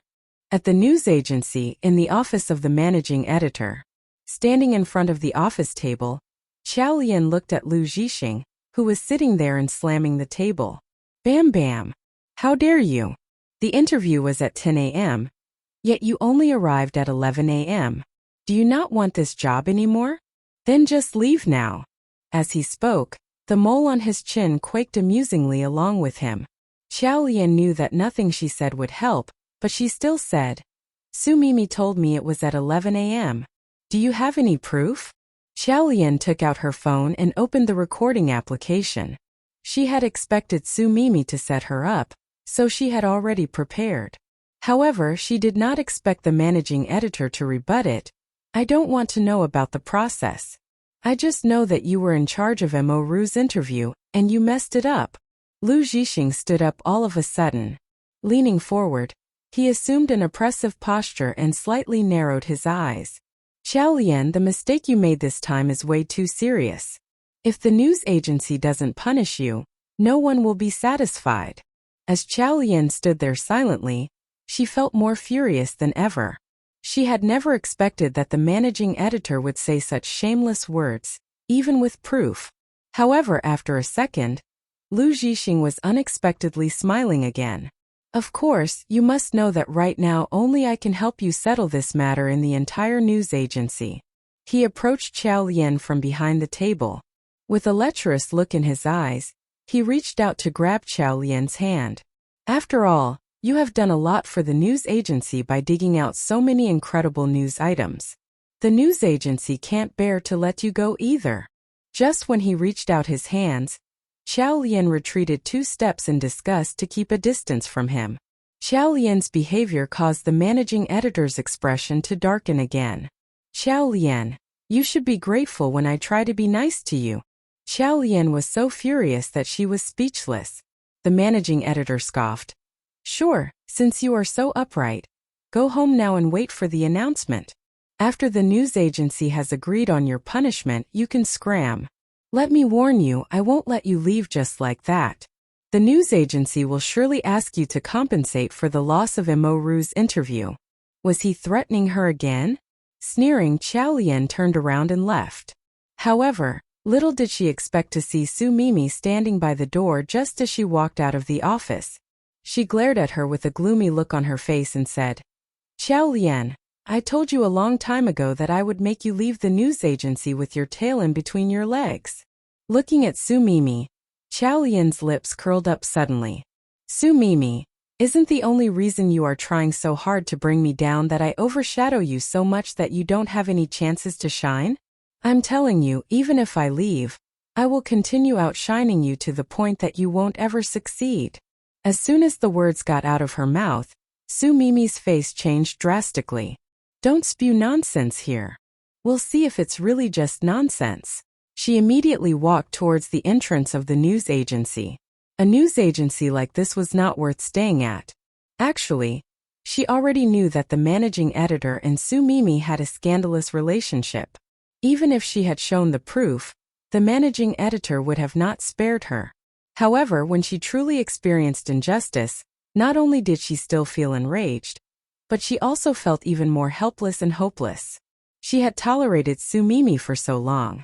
In the end, had she still not been able to stay for a year and attain the reporter's certificate? As she was walking through the entrance of the news agency, she bumped into someone. When she lifted her head, she saw Fan Jie's dazzling small face looking at her in excitement. He exclaimed, Sister-in-law. Qiao Lian was feeling terrible at the moment. After seeing Fan Jie, the culprit of the entire situation, an inexplicable fury surged within her suddenly. Honestly, other than the occasional trouble that the chief editor created for her, Su Mimi had not been a threat to her at all throughout her time at the news agency. Even after the managing editor joined, she still considered herself safe. However, this time around she could not take it anymore. Thus, she completely ignored Fan Jie's greeting. After angrily shooting at him a glare, she immediately went downstairs and left. Fan Jie stared blankly in the direction Qiao Lian had walked away in. Scratching his head, he looked at his manager cluelessly. What's with sister-in-law? Just then someone walked out of the office and saw Fan Jie. Momentarily shocked, he exclaimed, Fan Jie is here. As soon as the managing editor and Su Mimi, who had just chased Qiao Lian away, heard this, they hurried outside. Both of them immediately bowed and greeted Fan Jie when they saw him. Rubbing his hands together excitedly, the managing editor walked forward and said, Mr. Fan, it's our honor to have you visiting our news agency. Su Mimi's eyes lit up as well. The news agency would have surely deployed a reporter for the exclusive interview based on the time and location that Fan Jie provided, so there was absolutely no need for him to visit the news agency. But now the reason for Fan Jie to come personally must have been because of her. Could it be that she had left a deep impression on Fan Jie that time they met? Su Mimi smilingly stepped forward and asked cordially, Mr. Fan, is there a reason for your visit? Fan Jie was still looking at Qiao Lian, so he questioned in bewilderment, What happened to her just now? Who? Su Mimi asked. Fanjie pointed outside. Sister, oh, the girl that walked out just now? She didn't look too well. Su Mimi instantly understood who he was referring to and her heart sank unknowingly. She had always believed that whatever hurt Xiao Lian should not be spared. Hence, she immediately tried to equivocate. Oh, she was supposed to interview someone today. But she was late due to traffic congestion and was humiliated by the celebrity. Only touching on the topic briefly, she looked at Fan Jian again with a smile and changed the subject. Mr. Fan, did you come to the news agency to look for me? Fan Jia's attention was already fixated on the first sentence Su Mimi had said. Nothing went in his ear after that, so he just replied with a casual "oh." However, Su Mimi squared her shoulders when she heard this "oh." She glanced proudly at the managing editor and colleagues, who had come after hearing about Fan Jia's visit. Then it dawned on Fan Jie that his sister-in-law was in a bad mood because of her work. She had been late for the interview, so she must have been scolded badly. Turning around in an instant, he started walking out as he informed, I suddenly remembered that I have some urgent matters to attend to, so I'll take my leave first. He had left even before crossing the entrance the news agency. Not only had Fan Jie's visit been sudden, his leave had been even more abrupt. However, his visit definitely had made Su Mimi feel very proud of herself. She had known for a long time that some people were still unconvinced, even though she had snatched Fan Jie's exclusive interview in Team 2's chief editor position. This was especially true for the managing editor. Despite their special relationship, that sly old fox had yet to submit the letter of appointment to the headquarters. They had always been skeptical about the fact that she had snatched Fan Jie's exclusive interview. But now look, no one would doubt her anymore. Under her, Fan Jie walked out of the news agency. As soon as he alighted from the lift, he immediately whipped out his phone. After looking for a contact, he dialed it at once. The call was answered after only a few rings. Shun Liangchuan's deep voice could be heard from the other end. Brother Shun, let me tell you something. Sister-in-law is in a terrible mood today. Dejected, Xiao Lian was walking alone along the streets. She did not know where to go, so she found a random garden and sat on a long bench. She did not seem to fit in with the hustle and bustle of her surroundings. The garden was very lively and crowded with people. Everyone had different expressions on their faces. Someone whose life seemed to have not gone as planned walked past her while sobbing. Xiao Lian wanted to cry too. However, since 8 years ago, she had already understood that crying was useless. She felt extremely suffocated, as though her heart was stuffed with cotton to the brim. The mistake at work was clearly not her fault. She could have even given evidence for it. Why did she have to bear the consequences? The more she thought about it, the more wronged she felt. She could not suppress that sense of defeat, even after taking in a deep breath. She had just taken her first step after struggling for 8 painstaking years. Why must it be so hard on her? While she was lost in her thoughts, her cell phone in her bag rang. She ignored it willfully as she was in a bad mood. The phone finally stopped ringing after a long time. There she was, sitting on a long bench with a blank expression on her face, just like a child that had been abandoned by the entire world. Biting her lower lips, she lowered her head. She had been born with a silver spoon in her mouth. For more than 10 years she had lived in luxury. However, 8 years ago her family had gone bankrupt. Her parents had died in a massive fire and her younger brother had gone astray. It was only then that she gained first-hand knowledge of the good and evil of humanity. At first she had had to slog everywhere to make a living. Later on, she had had to continue struggling to get an education. She had gone from being one of the upper class to a nobody who could get bullied by anyone. Life was already tough enough. Why was it that so many people still disliked her? Suddenly, she stretched out her hands to cover her face. There were no tears. She was just feeling a little worn out. She didn't know how much time passed before the light in front of her suddenly dimmed. Slightly taken aback, she dropped her hands. What entered her vision first were a pair of black leather shoes and perfectly ironed trousers. As her eyes slowly traced up the pair of long legs, they were met with Shun Liangchuan's usual nonchalant and expressionless eyes. He did not have his sunglasses on. He was only wearing a mask, a baseball cap and a sweater. Both his hands were in his pockets casually. One could feel the special aura that this man was giving out, even without seeing his face. Initially, she had thought that she must have seen wrongly, so she rubbed her eyes. However, after confirming that the person before her eyes was really Shan Liangchuan, she stood up immediately and looked at him in terror.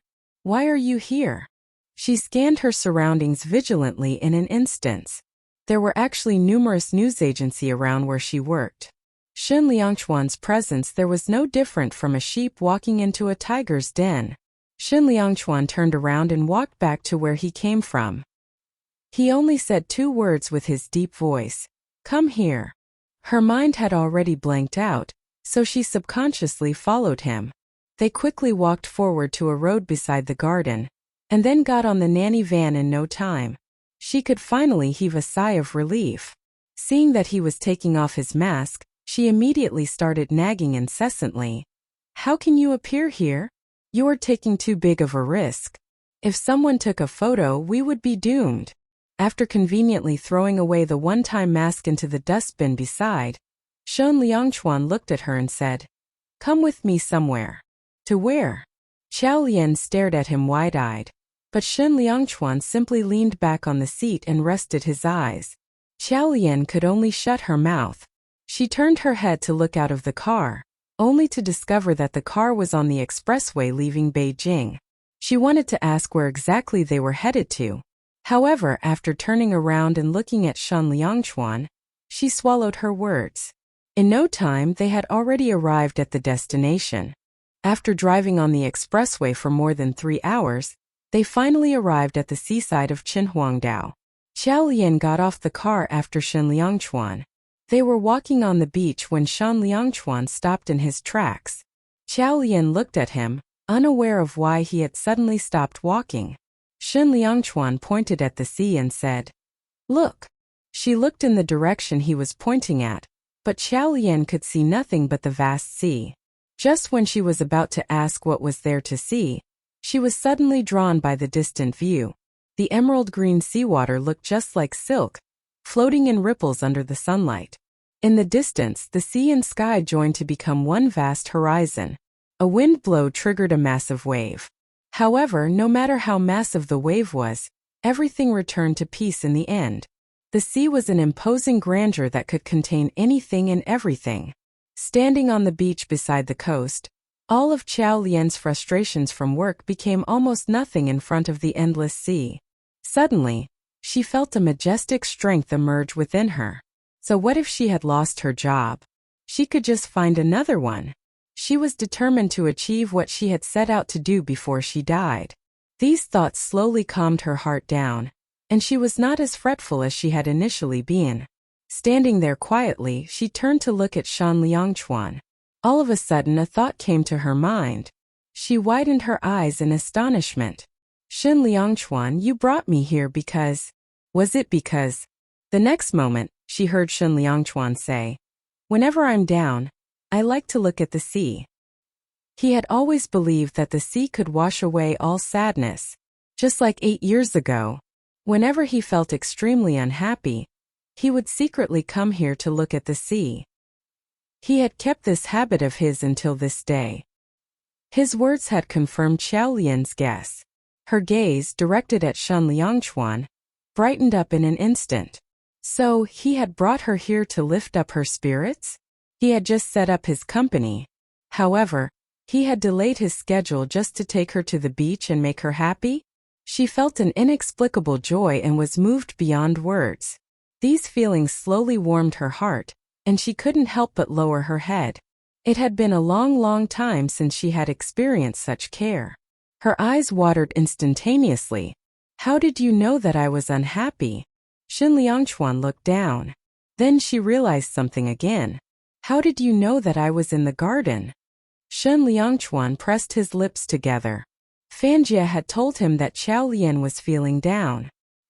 He had given her a call, but he hadn't expected that she would reject the call. So, he had no option but to ask someone to drive around the vicinity of her workplace.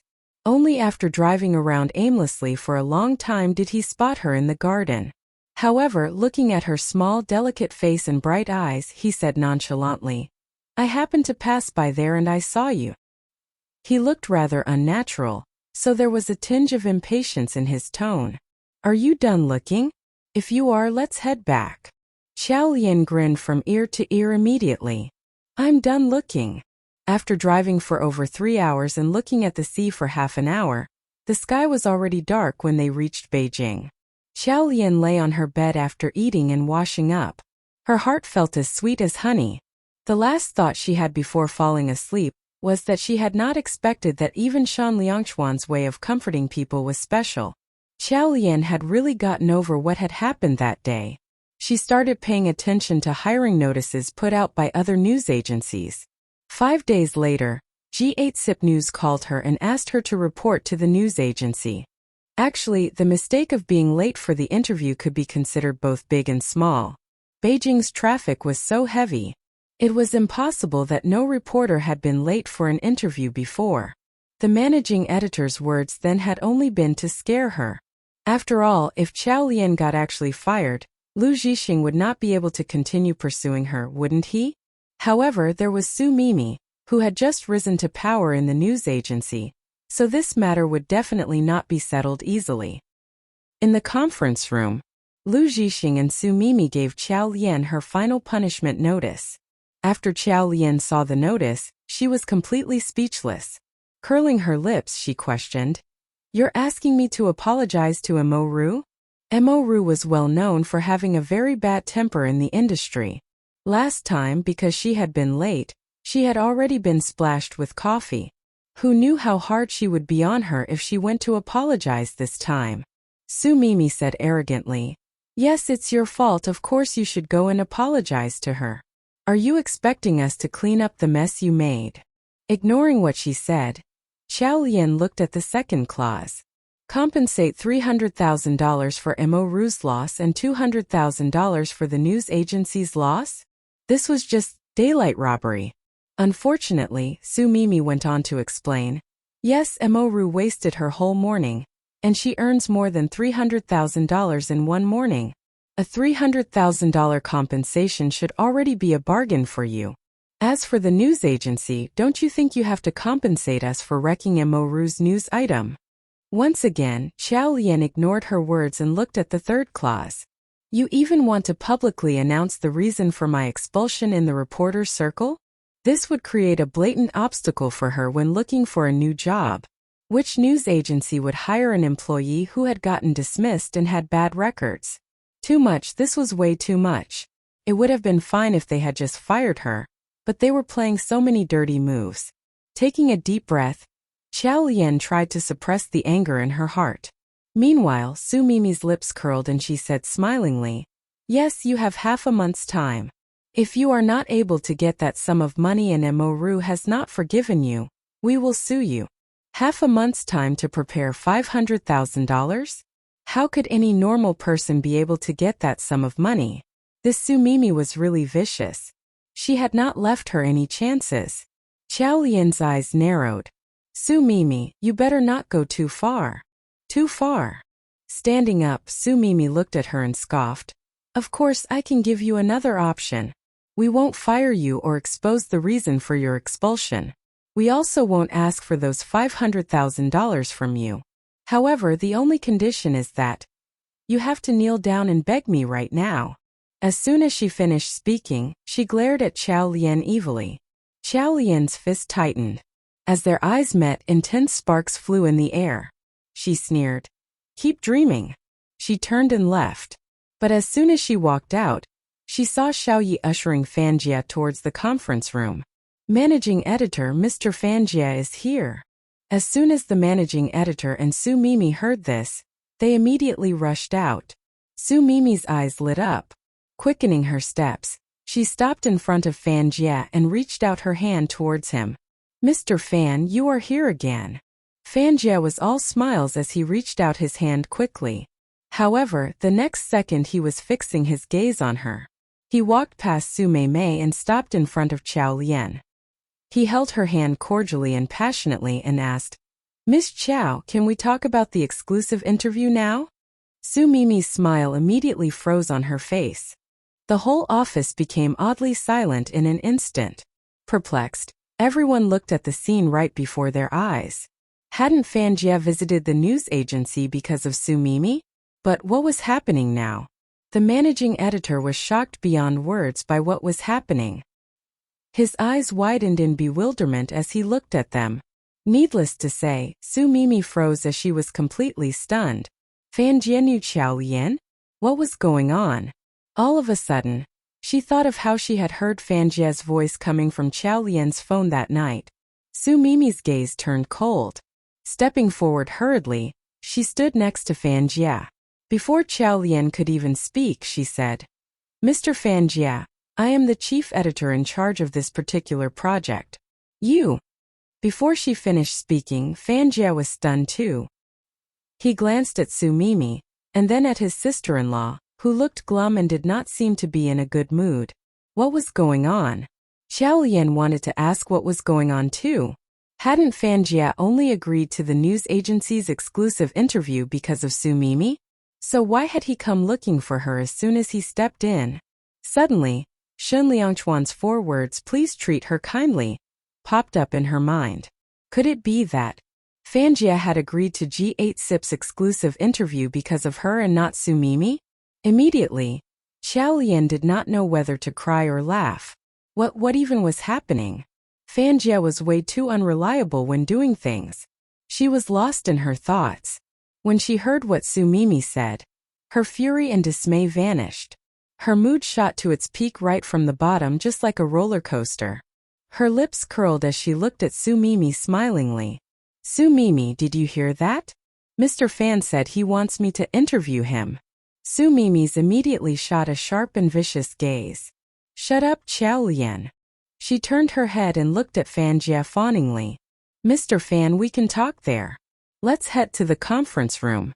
I have prepared everything for your exclusive interview." While bowing down, she pointed in the conference room's direction. Her demeanors were as though she wished she could pay respect to Fanjia like an ancestor. Fanjia still could not figure out what was going on, as he looked at what was happening before him perplexedly. Su Mimi was so cordial that he could not reject her, so he nodded and replied, "Okay." Just one okay made Su Mimi heave a sigh of relief. They were going to head towards the conference room. However, who would have thought that after Fanjia took 2 steps, he would suddenly look back at Xiao Lian. "Miss Chow, follow us." Su Mimi. Turning to shoot Xiao Lian a ruthless glare, she wrapped her arms around Fanjia's and said smilingly, "Mr. Fan, let's go first." Despite this, it was as if Fanjia's legs were glued to the ground. A pair of big and clear eyes was staring at Xiao Lian. After blinking a few times, he said with immense grievance, "Miss Chow, why are you still standing there?" The reason for his visit was to let his sister-in-law interview him. As soon as he finished speaking, Su Mimi's expression darkened instantaneously. Glaring at Xiao Lian furiously, she said through gritted teeth, "Mr. Fan, Xiao Lian has just been sacked by the news agency." "What?" Fanjia froze in bewilderment. "Sacked?" "Yes, Mr. Fan. Didn't we agree on this already? I will be fully in charge of your interview." However, Fanjia dropped a major bomb on Su Mimi. "Who are you even? Do I know you?" Su Mimi was immediately rendered speechless by Fanjia's words. Clenching her fists, she stared at Fanjia as her whole body trembled in fury. What was going on? The managing editor and colleagues all looked at her doubtfully. Hadn't Fanjia agreed to the interview because of Su Mimi? How was it that he didn't even know her? Before she could get a clear picture of the situation, she saw Fanjia rush towards Xiao Lian. "You resigned? Which news agency are you planning to go next? I'll follow you wherever you go." His behavior clearly showed that he had come because of Xiao Lian. Su Mimi staggered. As she took a step back, her waist violently hit the corner of the office table, causing her extreme pain. Su Mimi's face was extremely pale now, a stark contrast from that insufferably arrogant expression she had had just now. A cold smirk spread across Xiao Lian's face. She turned and glanced at the managing editor. The managing editor came to his senses immediately and stepped forward without hesitation. What resignation? That's complete nonsense. You have been performing so well, how can you resign? Xiao Lian, you are a respectable senior figure in our news agency. You must not leave. He had already reported to the headquarters about Fan Jie's interview. If Fan Jie was to leave now, Lu Zhixing would not be able to explain this to the headquarters. Seeing how different he was before and after, Xiao Lian felt that the more she looked at him, the more ridiculous he was. Managing editor, that's not what you said earlier. The managing editor smiled at her fondly, and then looked at Fan Jie. Mr. Fan, as you can see, there is some misunderstanding here. Please give us 5 minutes. Could you wait in the conference room for a moment? Fan Jie stood there and stared at Xiao Lian. Only after she nodded did he say while sulking, "Okay then." Afterwards, he headed first to the conference room followed by his manager and bodyguards. After the conference room's door was shut, Lu Zhixing rushed to Xiao Lian. "Look, Xiao Lian, this is all a misunderstanding. So it was you who settled Fan Jie's exclusive interview. Look at you, why didn't you say so?" Xiao Lian scoffed. Will saying it make any difference? Managing editor, I just got sacked by the news agency. The managing editor shook his head frantically. No, no. Xiao Lian cocked her head. You were right. I have made the huge mistake of making Mo wait for me for an hour. How much was Mo even worth? She was just a small B-rate celebrity at best. She was not even Fan Jie's match. Lu Zhixing snapped immediately. Su Mimi, you have really gone overboard. I have known for a long time ago that you are jealous of the fact that Xiao Lian is more capable than you. But you shouldn't have played such a dirty move. You had clearly arranged an interview with Mo at 10 a.m. How could have you told Xiao Lian that it was at 11 a.m.? Su Mimi was scolded senseless, as she widened her eyes and stared at Lu Zhixing. They had slept in the same bed yesterday night. Never in her dreams would she have thought that Lu Zhixing would just snap at her today. Furthermore, it seemed like he was planning to push all the blame to her. Hadn't it been him who had taught her how to play dirty? As she watched Su Mimi's eyes fill with tears, Xiao Lian did not feel a tinge of sympathy for her. She hadn't felt any sense of sympathy for her when she had so arrogantly ordered her to kneel down and beg just now. Had she? She looked down. Managing editor, so how are you planning to punish her? Lu Zhixing asked immediately. What do you intend to do? Su Mimi looked at Lu Zhixing in bewilderment. What he had said meant that he was going to leave her in Xiao Lian's hands. He did not even have any intention of protecting her. Biting her lips, she clenched her fists. Xiao Lian looked down. She had been working in this news agency for 9 months, and she did not like it here. If she could, she would leave too. But now she could not give up yet. For the sake of Dad and Mom, she had to pull through. Now she would never let go of the opportunity to fight for her own interests. Su Mimi is my chief editor now. What chief editor? I have not even submitted the letter of appointment. Xiao Lian, you have worked so hard and achieved so much for the news agency. Team 2's chief editor's position definitely belongs to you. Once again, Xiao Lian's lips curled into a smirk. She had secured the position of Team 2's chief editor. So Lu Zhixing would have to take into account her status before bullying her next time. She turned her head and asked, What about Su Mimi? Lu Zhixing looked at her. What do you think? Xiao Lian lowered her head. I need an assistant for Fan Jie's interview. Su Mimi can support you. Xiao Lian continued. We should also find an explanation for Mo's matter. Lu Zhixing nodded. Yes. Shoot, how do you want to explain it? Xiao Lian looked at Su Mimi. Let her go look for Mo and explain the late arrival incident clearly. Su Mimi's body suddenly trembled for a moment. Mo was well known to have a very bad temper in the industry. If she were to go explain everything clearly, she would surely not be let off easily. She looked at Lu Zhixing, signaling for help. However, she only heard him say without hesitation, No problem. Xiao Lian sneered and stared at Su Mimi. When her face turned pale and as she broke out in cold sweat, she finally said, That's all. You go get me a cup of coffee and bring it to the conference room right now. Seeing that proud face of hers, Su Mimi wished she could just rush over and tear off her mask. She clenched her fists. Before she could speak, Lu Zhixing had already walked to her and tugged at her sleeve. Hurry up, hurry up. Go get a cup of coffee. Under her. Actually, there wasn't much to do with Fan Jie because whatever requests Chao Lian made, he would accept them all. As a result, the work went very smoothly. After the exclusive interview concluded, Chao Lian took him downstairs. In the lift, there was no one, so Fan Jie finally said, "Whoa, sister-in-law. I finally get to call you sister-in-law. I almost died of suffocation. Calling you Ms. Chao makes me feel like a stranger." Chao Lian.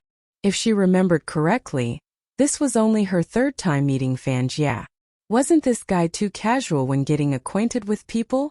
The ends of her lips twitched and she said, "Mr. Fan. Look at you, you are too courteous. Sister-in-law, just call me Fan Jie." Chao Lian had no choice but to change the way of addressing him. Fan Jie. This definitely feels more comfortable. Sister-in-law, I really did not know that I had created a misunderstanding in your news agency.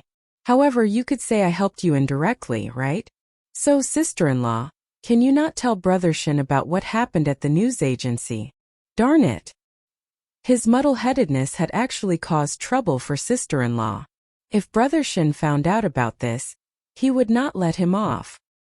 He said immediately, "Look, last time because I noticed you weren't in a good mood, I told Brother Shen." How did Brother Shen comfort you? When Chao Lian heard this, her eyes widened suddenly. Shen Liangchuan had said that he had happened to pass by that day. She had already felt that something was off at that time. Wasn't that too much of a coincidence? So it had been Fan Jie who had called him, which is the reason he had gone looking for her. All Chao Lian could think about was if Shen Liangchuan's gesture of specially looking for her to comfort her meant that he liked her. As a result, she did no longer process any of Fan Jie's incessant talking. She finally sent Fan Jie off after much effort.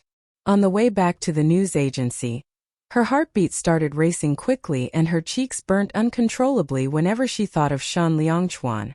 She could not help but lower her head. After thinking for a moment, she picked up her phone and sent a WeChat message to Shen Liangchuan. "What time do you get off work tonight?" She sent the message and proceeded into the news agency. The moment she stepped in, she was faced with Su Mimi. As if she was looking at an enemy, she glared at Chao Lian with red eyes. That look made Chao Lian wonder if she had done something that despicable. She was walking past Su Mimi calmly when she heard her say, "Chao Lian, don't get too excited. So what if you have the upper hand now? You seduced Fan Jie with some cajoleries, but all you get in return is just a piece of news. If you were actually capable, you would have been able to fire me like I fired you." Stopping in her tracks, she turned around and looked at her. She had not voiced out this request to Lu Zhixing then because the managing editor and Lu Zhixing were still in the news agency. Hence, it was true that she could not fire Su Mimi. However, as she listened to her, she could not stifle her smile. "Actually, it's better that you stayed." Su Mimi flinched. Chao Lian explained, "If you stay, you will be able to see clearly that you are merely a toy that can be discarded any time in Lu Zhixing's eyes." "You!" Stepping forward, she stretched out her arm to hit her. However, she was stopped as Chao Lian instantly grabbed her wrist.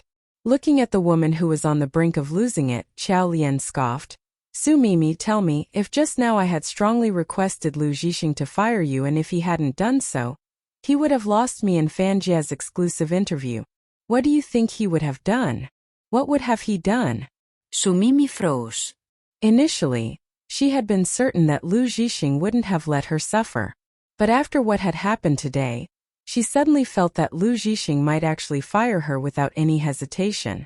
Chao Lian caught the uncertainty in her eyes and sneered, "Su Mimi, as your chief editor, I order you to go apologize to Mo Ru right now." Right after that, she pushed away the dazed person and walked into her office. Once she was sitting at her desk, she picked up her phone and realized that Shen Liangchuan had replied to her message. "Why?"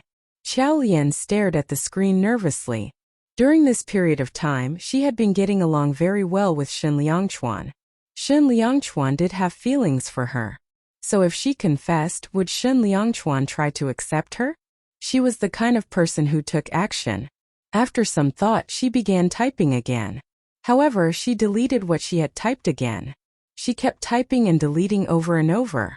She only managed to finish crafting one message 5 minutes later. "Why are you being so nice to me?" Then she pressed send nervously. Not long after the message was sent, she received a reply from him. "You are my wife." She felt so happy that she could fly. Did these words mean that he had acknowledged her presence?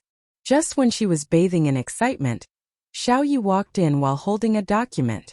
"Miss Qiao, the results for the health checkup that the company held a few days ago came out. This is yours." Xiao Lian took the health checkup report and opened it right away. Her gaze was fixated on a line under the blood examination. Progesterone and estrogen levels are rather high. Re-examination is recommended. Progesterone and estrogen levels were rather high? What did that even mean? As she stared at those few words, Xiao Lian's brows furrowed slightly. She was reminded of Xia Yehua's expectations for her pregnancy. Hence, she went on the internet and opened up Baidu. Just when she was going to type in the search bar, an annoying voice resounded. "Xiao Lian, what are you doing?" Xiao Lian lifted her head, only to see managing editor Lu Zhixing walk in while smiling from ear to ear. She immediately closed the tab. "Managing editor, do you have anything for me?" No, no. "Didn't you just interview Fan Jie? I just wanted to ask. When can you hand in the interview draft?" Xiao Lian's eyes narrowed instantly. She remembered how this person had not handed in the letter of appointment to the headquarters even after a few days Su Mimi had become chief editor, so she got on guard. It was not that she cared about the position of Team 2's chief editor, but considering her circumstances, this could allow her to go through the next 3 months more safely and smoothly. Lowering her eyes, she said with a forced smile, "Managing editor, I will sort out the draft. Time isn't an issue. But under what position should I sign the interview draft?" The managing editor choked. "As a chief editor, of course." Not uttering anything, Qiao Lian stared at him and smiled. In an instant, the managing editor cleared his throat and said, "Okay, I will hand in the letter of appointment to the headquarters immediately. Instructions from the headquarters should be passed down very soon." Qiao Lian looked at him smilingly. "If that is so, the interview draft will get done very soon too." Seeing that she did not let herself get fooled, a tinge of gloominess appeared in Lu Zhixing's gaze. However, he still put on a smile and said, "Okay." When Lu Zhixing left, Xiao Yi stuck out her tongue at his back and then suddenly said under her breath, "Su Mimi lost so much face. If I had been her, I would have resigned already.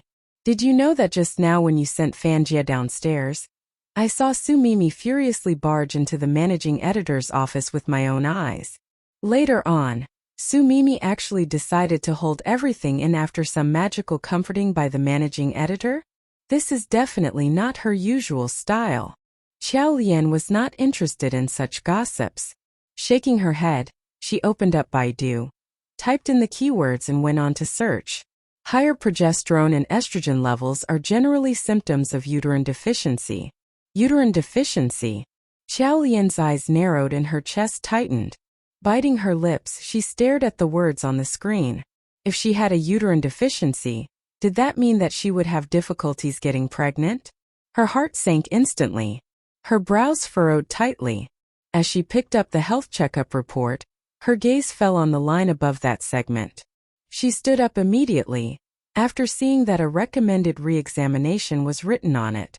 After notifying the managing editor, she took the health checkup report, hailed a cab and headed to the hospital straight away. She did not know whether it was easy or difficult for others to get pregnant. However, she remembered her mom had said that the fertility of a woman was hereditary. Her mom had been fertile, so she should have inherited that trait too. Qiao Lian had not suspected at all that there were problems with her body. If she really had difficulties getting pregnant, how depressed would Aunt Xia and Shen Liangchuan be?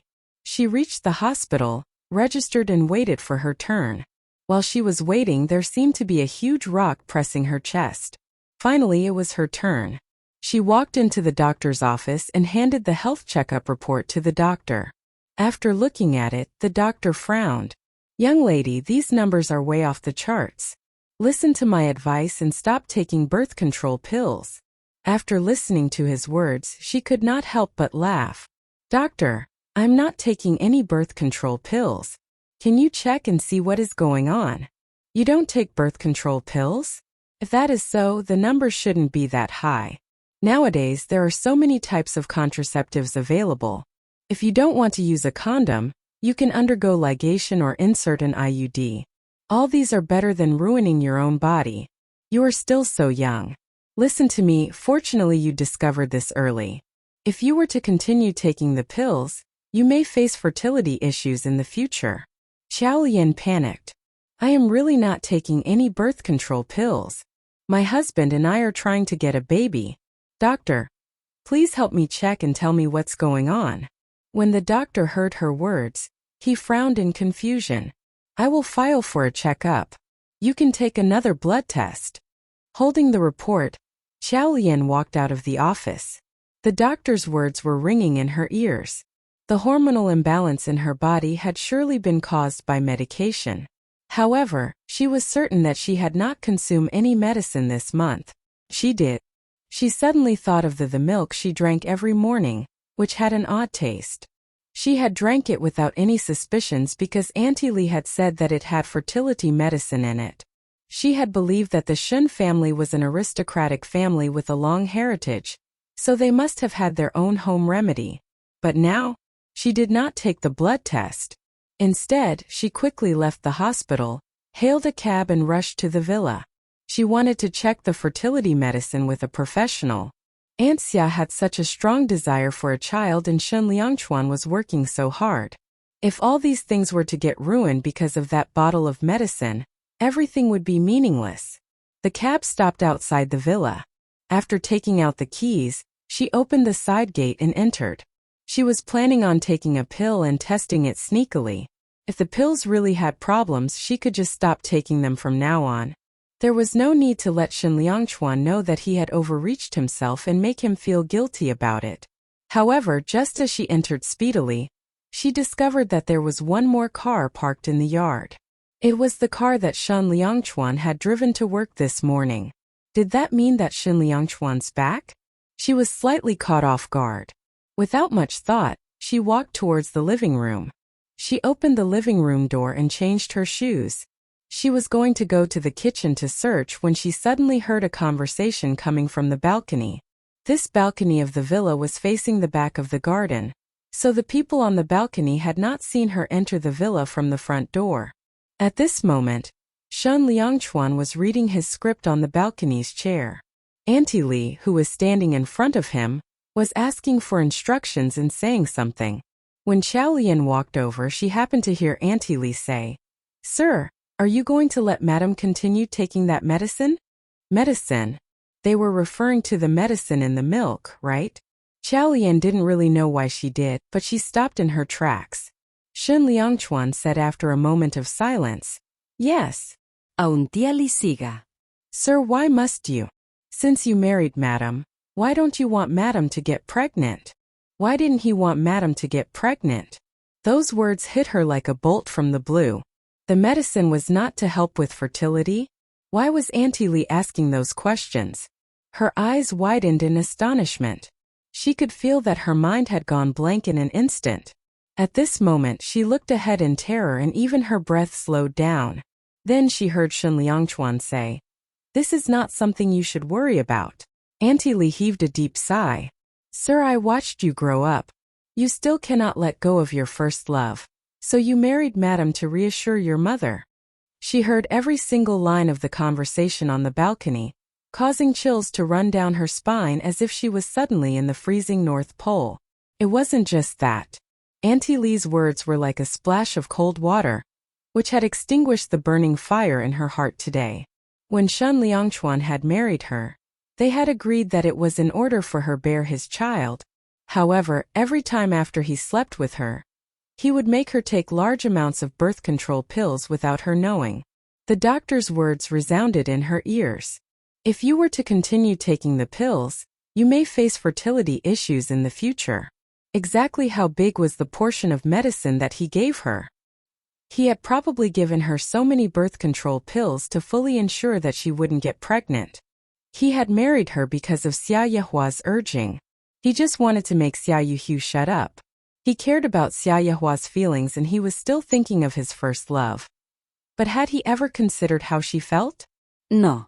If he had ever cared for her in the slightest way, he would have not given her such big portions of birth control pills, which caused side effects on her body. At that moment, his indifference, disdain, even his fits of rage and punishments when they had just gotten married, seemed to be accounted for. What he felt for her was contempt and distaste. She was nothing but a tool and a woman who would sacrifice her body for money to him. Hence he felt like he had right to use her. This fact only made her feel like her whole world had been shaken, and it was on the brink of collapsing. Swallowing a mouthful of saliva, she tightly clenched her fist and harshly bit her lips. Only then did she manage to suppress the rage and fury in her heart. Then she suddenly turned and left. Bang! The moment the metal gate of the villa closed shut, she was standing outside the door and aimlessly looking ahead. Not sure whether it was the cold or something else, but her body could not help but subtly tremble. The wind blew. She felt that the cold that was nibbling away at her bones, like it was going to freeze her completely. However, now was still not the time to relax. She straightened up and walked forward step by step. When the statistics on the health checkup report had come out, the thought of whether her body actually had problems had crossed her mind. Even when the doctor had told her it was due to birth control pills, she had only believed that Shan Liangchuan could have been conned. So many possibilities popped up in her head, but never in her wildest dreams would she have thought that the truth could turn out to be so devastating. Yes, devastating. Her heart felt like it was dying of 1,000 cuts from invisible shards of glass. Inch by inch it was being cut into pieces. It felt so painful that she stretched out her hand to tightly press her chest, where her heart was. Ken stopped in front of her. She opened the car door and sat on the back seat. The driver asked, "Miss, where are you going?" Xiao Lian replied calmly, "Just drive and leave this place first." No matter where she was going, she wanted to escape this scary place first. As the car started to move, she left behind Shen Liangchuan's villa. From the rear-view mirror, she saw the villa become smaller and smaller. When the car finally turned a corner, her vision also blurred in an instant. Huge drops of tears flowed down her cheeks. Suddenly, she could not help but cover her face, lower her head and bawl. The sound of her sobs was sorrowful. It even made the driver feel sorry for her. "Miss, what happened? Why are you crying?" Why was she crying? She was crying for her youth for the past 8 years. When Xiao Lian stopped crying, the car had already driven to the downtown area. She randomly chose a busy shopping mall and got off. With red and swollen eyes, she walked along the streets aimlessly. It was winter, so the sun set much earlier. The sky already got dark at 5 p.m. The street lights were turned on. Under the waning light, there were people everywhere. Even though she was walking through the crowd, the feeling of loneliness was stronger than ever. Her mind was clouded from all the crying, but she knew for sure that what had happened just now was not a dream. During this period of time, her relationship with Shan Liangchuan had gotten better. One could even say that she had clearly felt that Shan Liangchuan also had feelings for her. However, if she had not seen and heard everything herself, she would have never believed that this was real. Xiao Lian took a deep breath. She suddenly felt like she was very pitiful. Happiness had been clearly right before her eyes and within her reach. However, when she had reached to grab it, she had realized that it was just a beautiful bubble made out of her imagination. This time it was like this. It had also been like this 8 years ago. She really was an unlucky person. Then her cell phone rang. Emotionless, she picked up the phone and accepted the call. Xiao Ye's excited voice could be heard from the other end. "New gossip. Miss Qiao, guess what happened when Sumimi met Emoru?" Xiao Lian asked without much thought. "What happened?" "Huh, don't you know Emoru's temper? When you were late last time, she poured coffee all over you. From what I heard this time, when she knew that it had all been Su Mimi's deliberate plan, she was so angry that she gave her a sharp slap immediately. She even asked her for compensation with the voice recording of Su Mimi's confession. She didn't let off the news agency. Su Mimi could not stop crying. In the end, Lu Zhixing took out some money to appease Mo Ru. Miss Chow, aren't you thrilled? Xiao Lian was not even listening closely to what she was saying. She went along and said, yes. Su Mimi was so against Lu Zhixing at first. But now, she has become so sincere after Lu Zhixing helped her with the compensation. You don't know how her face of gratitude looked like just now. Actually, the managing editor isn't completely useless, is he? Miss Chow, Miss Chow. Xiao Lian replied with a before adding, Xiao Yi, if there's nothing else, I will hang up first. Right after she ended the call, her cell phone vibrated. She looked down and realized Shen Liangchuan had sent a WeChat message. Shen Liangchuan, have you finished working? Staring at the WeChat message, Xiao Lian's eyes got red and her nose tingled. She stood where she was at without moving, as she stared at her cell phone for a long time. 2 minutes later, there was another message from him. Shen Liangchuan, I'm downstairs. I just finished handling some matters over here, so I can pass by and fetch you home. I'll wait for you. Handling some matters over here? He had been at the villa just an hour ago. Before, she might have one-sidedly thought that it was because he wanted to pick her up to spend more time with her, but now, Xiao Lian smiled bitterly. Was it because he wanted to make it up to her for feeding her birth control pills? Or was it because he felt guilty that she had saved Song Yuanqi that one time? These two thoughts made her feel humiliated and extremely pathetic. Since when was she, Xiao Lian, reduced to having to be pitied by others? She held onto her phone so tightly that veins popped out on her fingers. She did not want to see him. Hence, she ignored these messages and continued walking along the streets alone.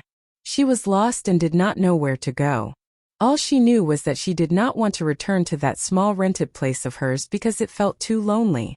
The residential building was so old. Even the color of the cement stairs was exposed. Small pieces of advertisements covered the entire wall, making it pitch dark. Not only that, a rotten smell wafted in the air. The old-fashioned incandescent light bulb gave out a dull yellow light from the roof. The narrow corridor looked even more cramped now because of his tall stature. Dressed impeccably in a suit and shiny leather shoes, Shen Liangchuan stood ever so light-heartedly. With one hand in his pocket and the other holding his cell phone, he seemed to be looking at something. The dilapidated surroundings made him look rather out of place, but also accentuated his exquisite cheeks and handsome features. Shen Liangchuan slowly looked up upon hearing her footsteps. A glint of gloominess flashed across his dark eyes when he saw Xiao Lian. He placed the phone in his pocket without any words and stared at her. As their eyes met, Xiao Lian's heart ached again in the tranquil surroundings. Looking him in the eye, she wished to figure out what was going through his brain. However, she realized that his gaze was too profound, so profound that it was such a joke to have thought that she knew him. Throughout their month of marriage, she had been trying very hard to understand him and accommodate. Even during the times when he had thrown tantrums out of nowhere, she had simply pushed through with gritted teeth. But now, she suddenly felt very defeated and had lost all interest in figuring out his mind. Forcing herself to direct her vision elsewhere, her eyes landed on the keys in her hand. She then walked up and went around him to open the door. The gate opened and she walked in. He followed her consciously and entered the place with her. Xiao Lian switched on the lights near the room's door, not minding him. When she turned around, she saw him analyzing the room with a frown on his face. He was obviously not pleased. Of course, he was Best Actor Shen, the cream of the crop and a highly regarded famous celebrity. Meanwhile, she was a small, insignificant person, who lived in a cheaply rented room and was financially unstable. How pathetic of her to believe that he had feelings for her, and to dream of becoming Cinderella. She smiled bitterly and suppressed the surge of agony once again. She heard him say, "Did something happen at work again?" She was stunned for a moment and only recovered after a while. He thought she was unhappy because of work? Subconsciously, her grip tightened. Instead of explaining, she looked at him and changed the subject. How did you find this place?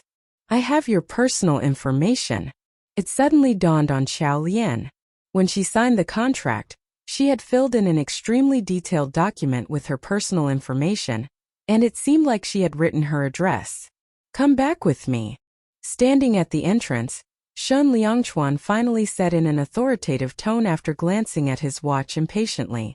Xiao Lian stopped walking.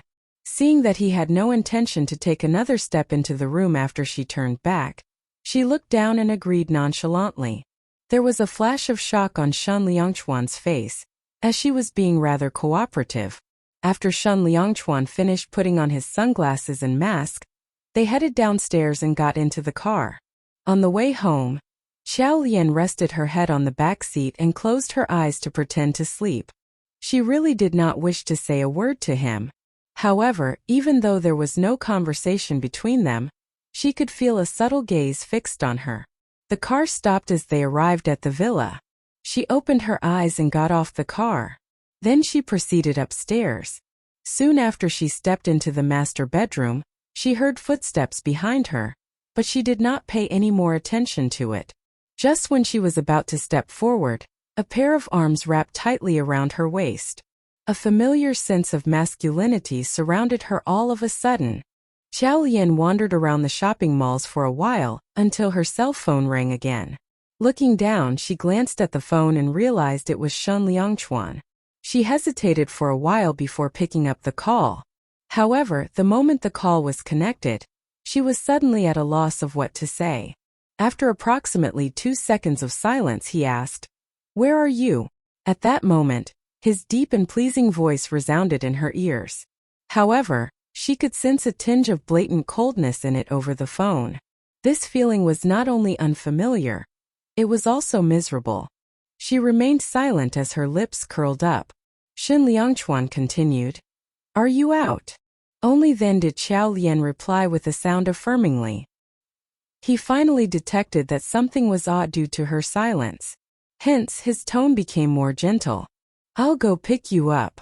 "It's okay," Xiao Lian said moments later. "I don't feel like going home tonight." As soon as the words left her mouth, she was quite taken aback.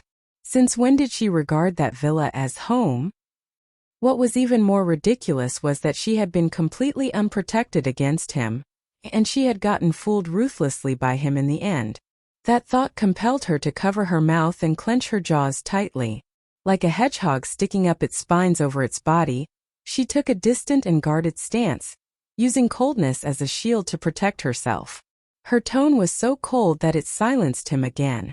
Nearly 10 seconds later, he replied indifferently with a sound of affirmation.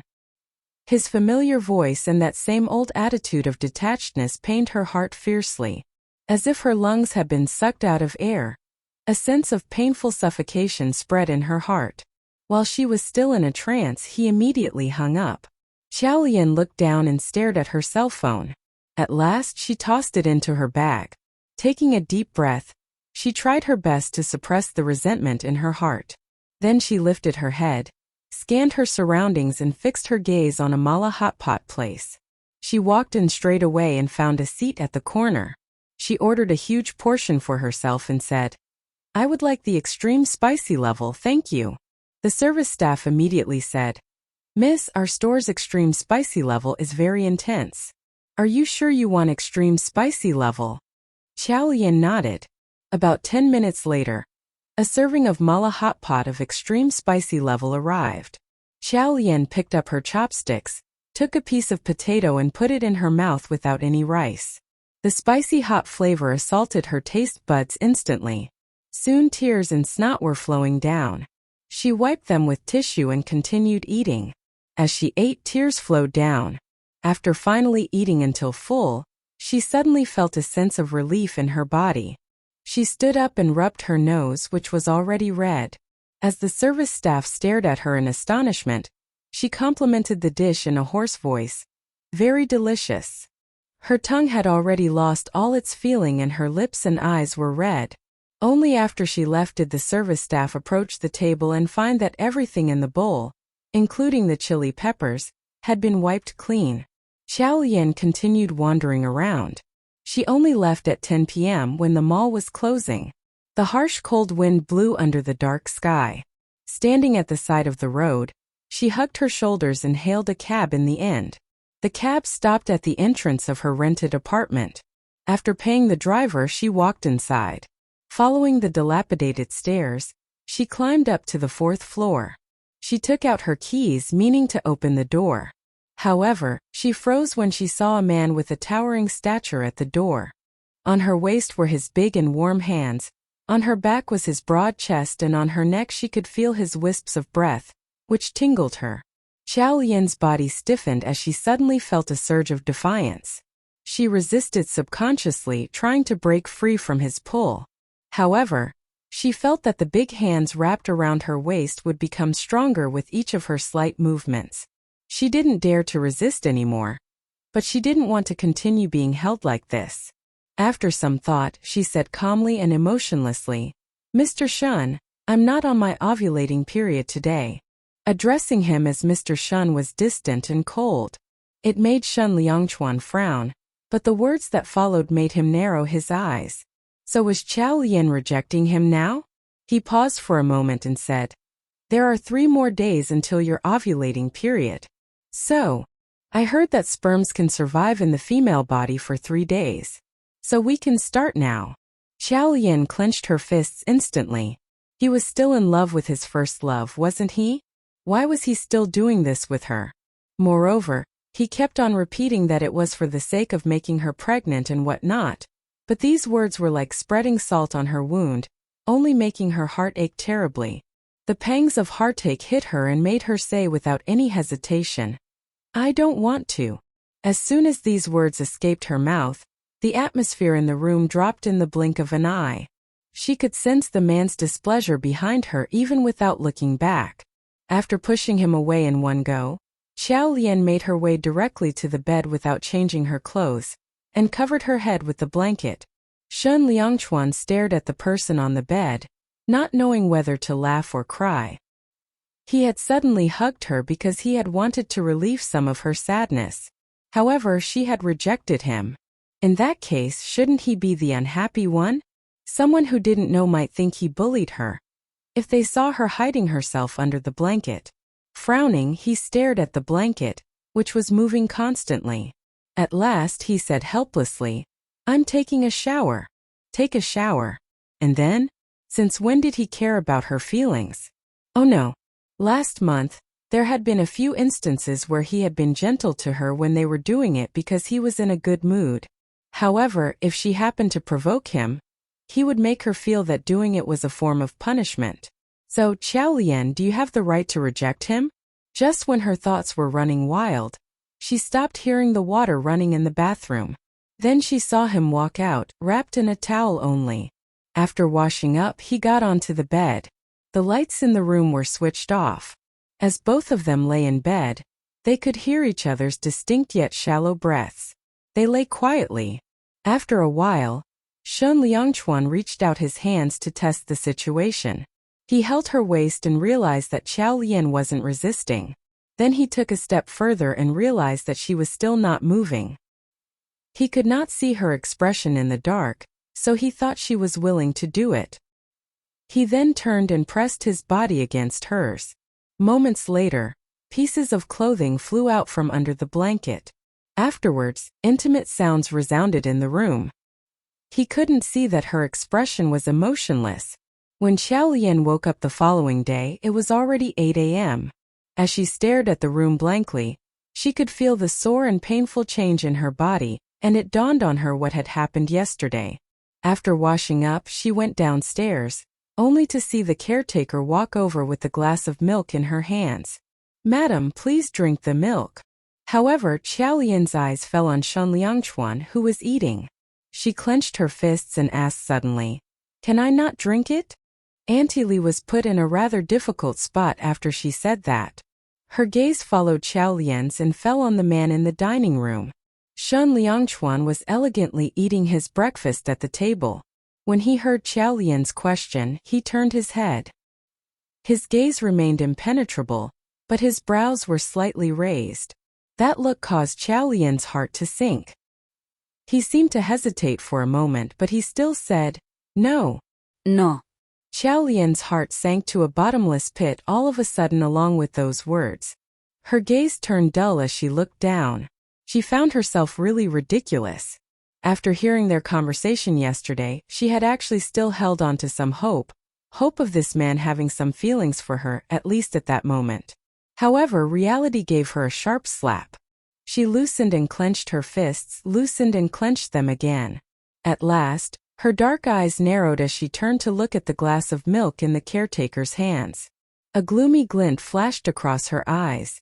Without uttering anything else, she picked up the glass of milk and downed it, as though she was taking an alcohol shot. After she finished drinking the milk, she said, "I'm full. I'll go upstairs to get ready for work." Downstairs, the caretaker made sure to see that Xiao Lian had entered the bedroom before looking at the milk and heaving a deep sigh. "Sir, although this medicine has almost no side effects on the body, it would still not be good if Madam found out in the future. Mr. Shun had specially chosen and acquired the birth control pills he put in the milk. They were traditional Chinese medicine, TCM, frequently used among several high-ranking officials and noble families in the ancient times. After generations of research by TCM practitioners, it was found that they had almost no side effects on the body. Of course, the efficacy of the medicine was weak, so its probability of preventing pregnancy was only 70%. However, the Western birth control pills harmed the body if consumed frequently. Hence, he couldn't bear let Xiao Lian eat it. As she thought of this, Auntie Li felt that though Mr. Shen looked cold and did not seem to have a good relationship with Miss Chow, he actually cared deeply for her. However, after Auntie Li finished speaking, Shen Liangchuan showed no reaction. Hence, after one line of nagging, she did not dare to continue and could only sigh to herself.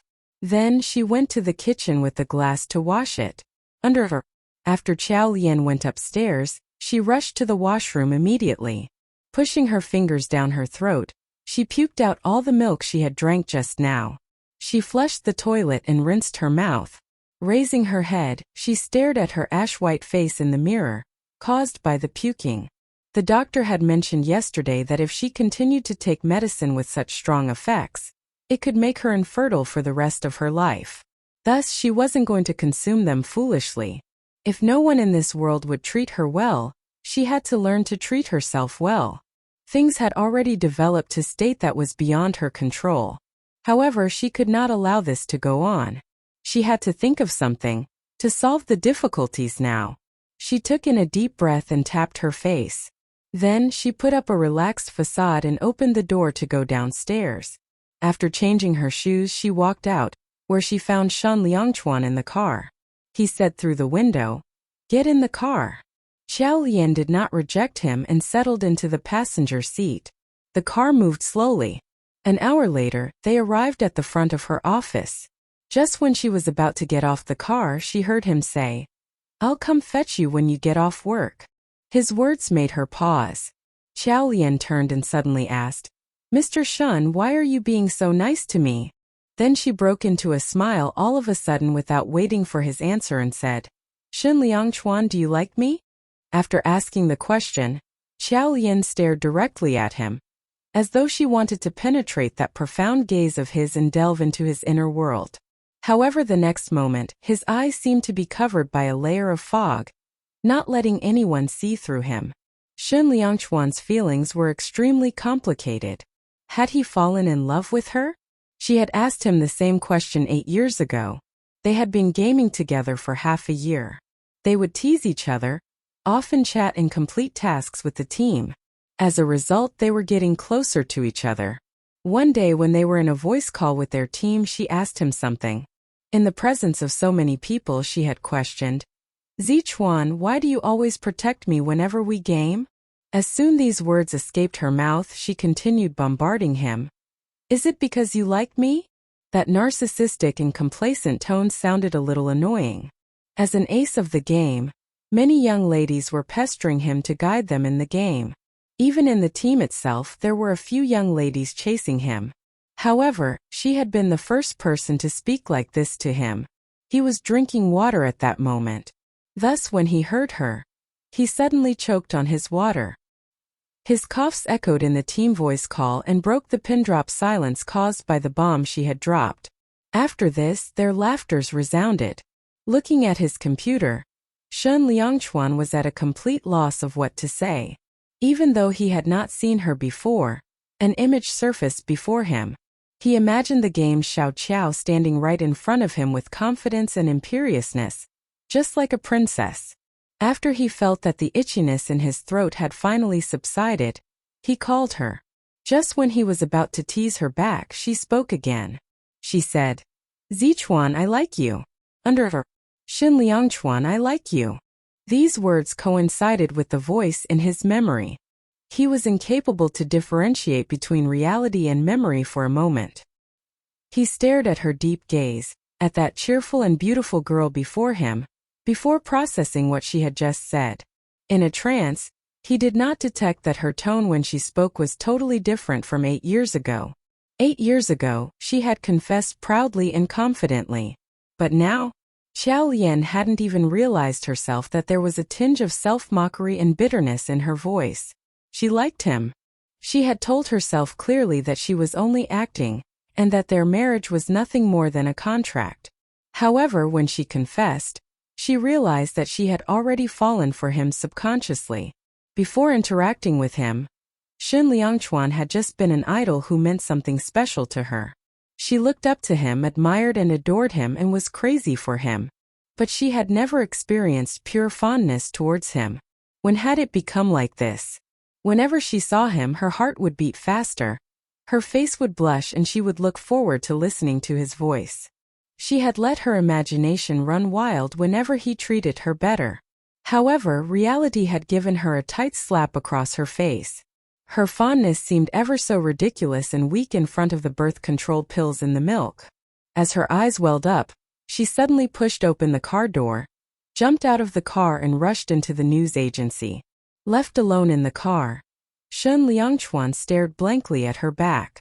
Was she embarrassed? Shen Liangchuan's expression instantly became gentle. He picked up his phone and typed in 2 words. "Me too." After he typed the 2 words, he placed his fingers on the send button. But at the last second he stopped. He stared at the 2 words which read "Me too" for some time and his ears started to turn red. He coughed once and deleted them. He retyped the message and sent it to her. He only drove away with a smile after sending her the message. Under her, Xiao Lian stood by the glass window in her office and watched the car drive away with reddened eyes.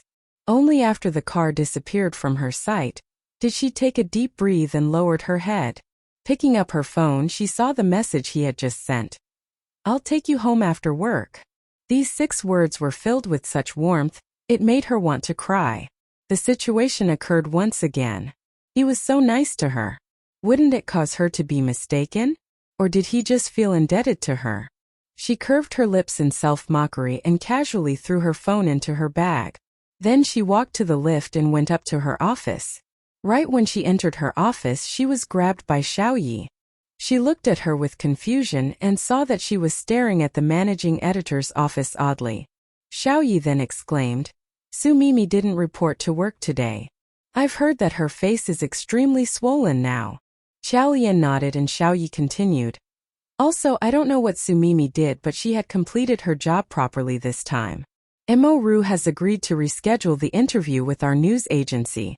And the managing editor has announced just now that he'll hand over this interview to the team too." Her last sentence piqued a little of Xiao Lian's interest.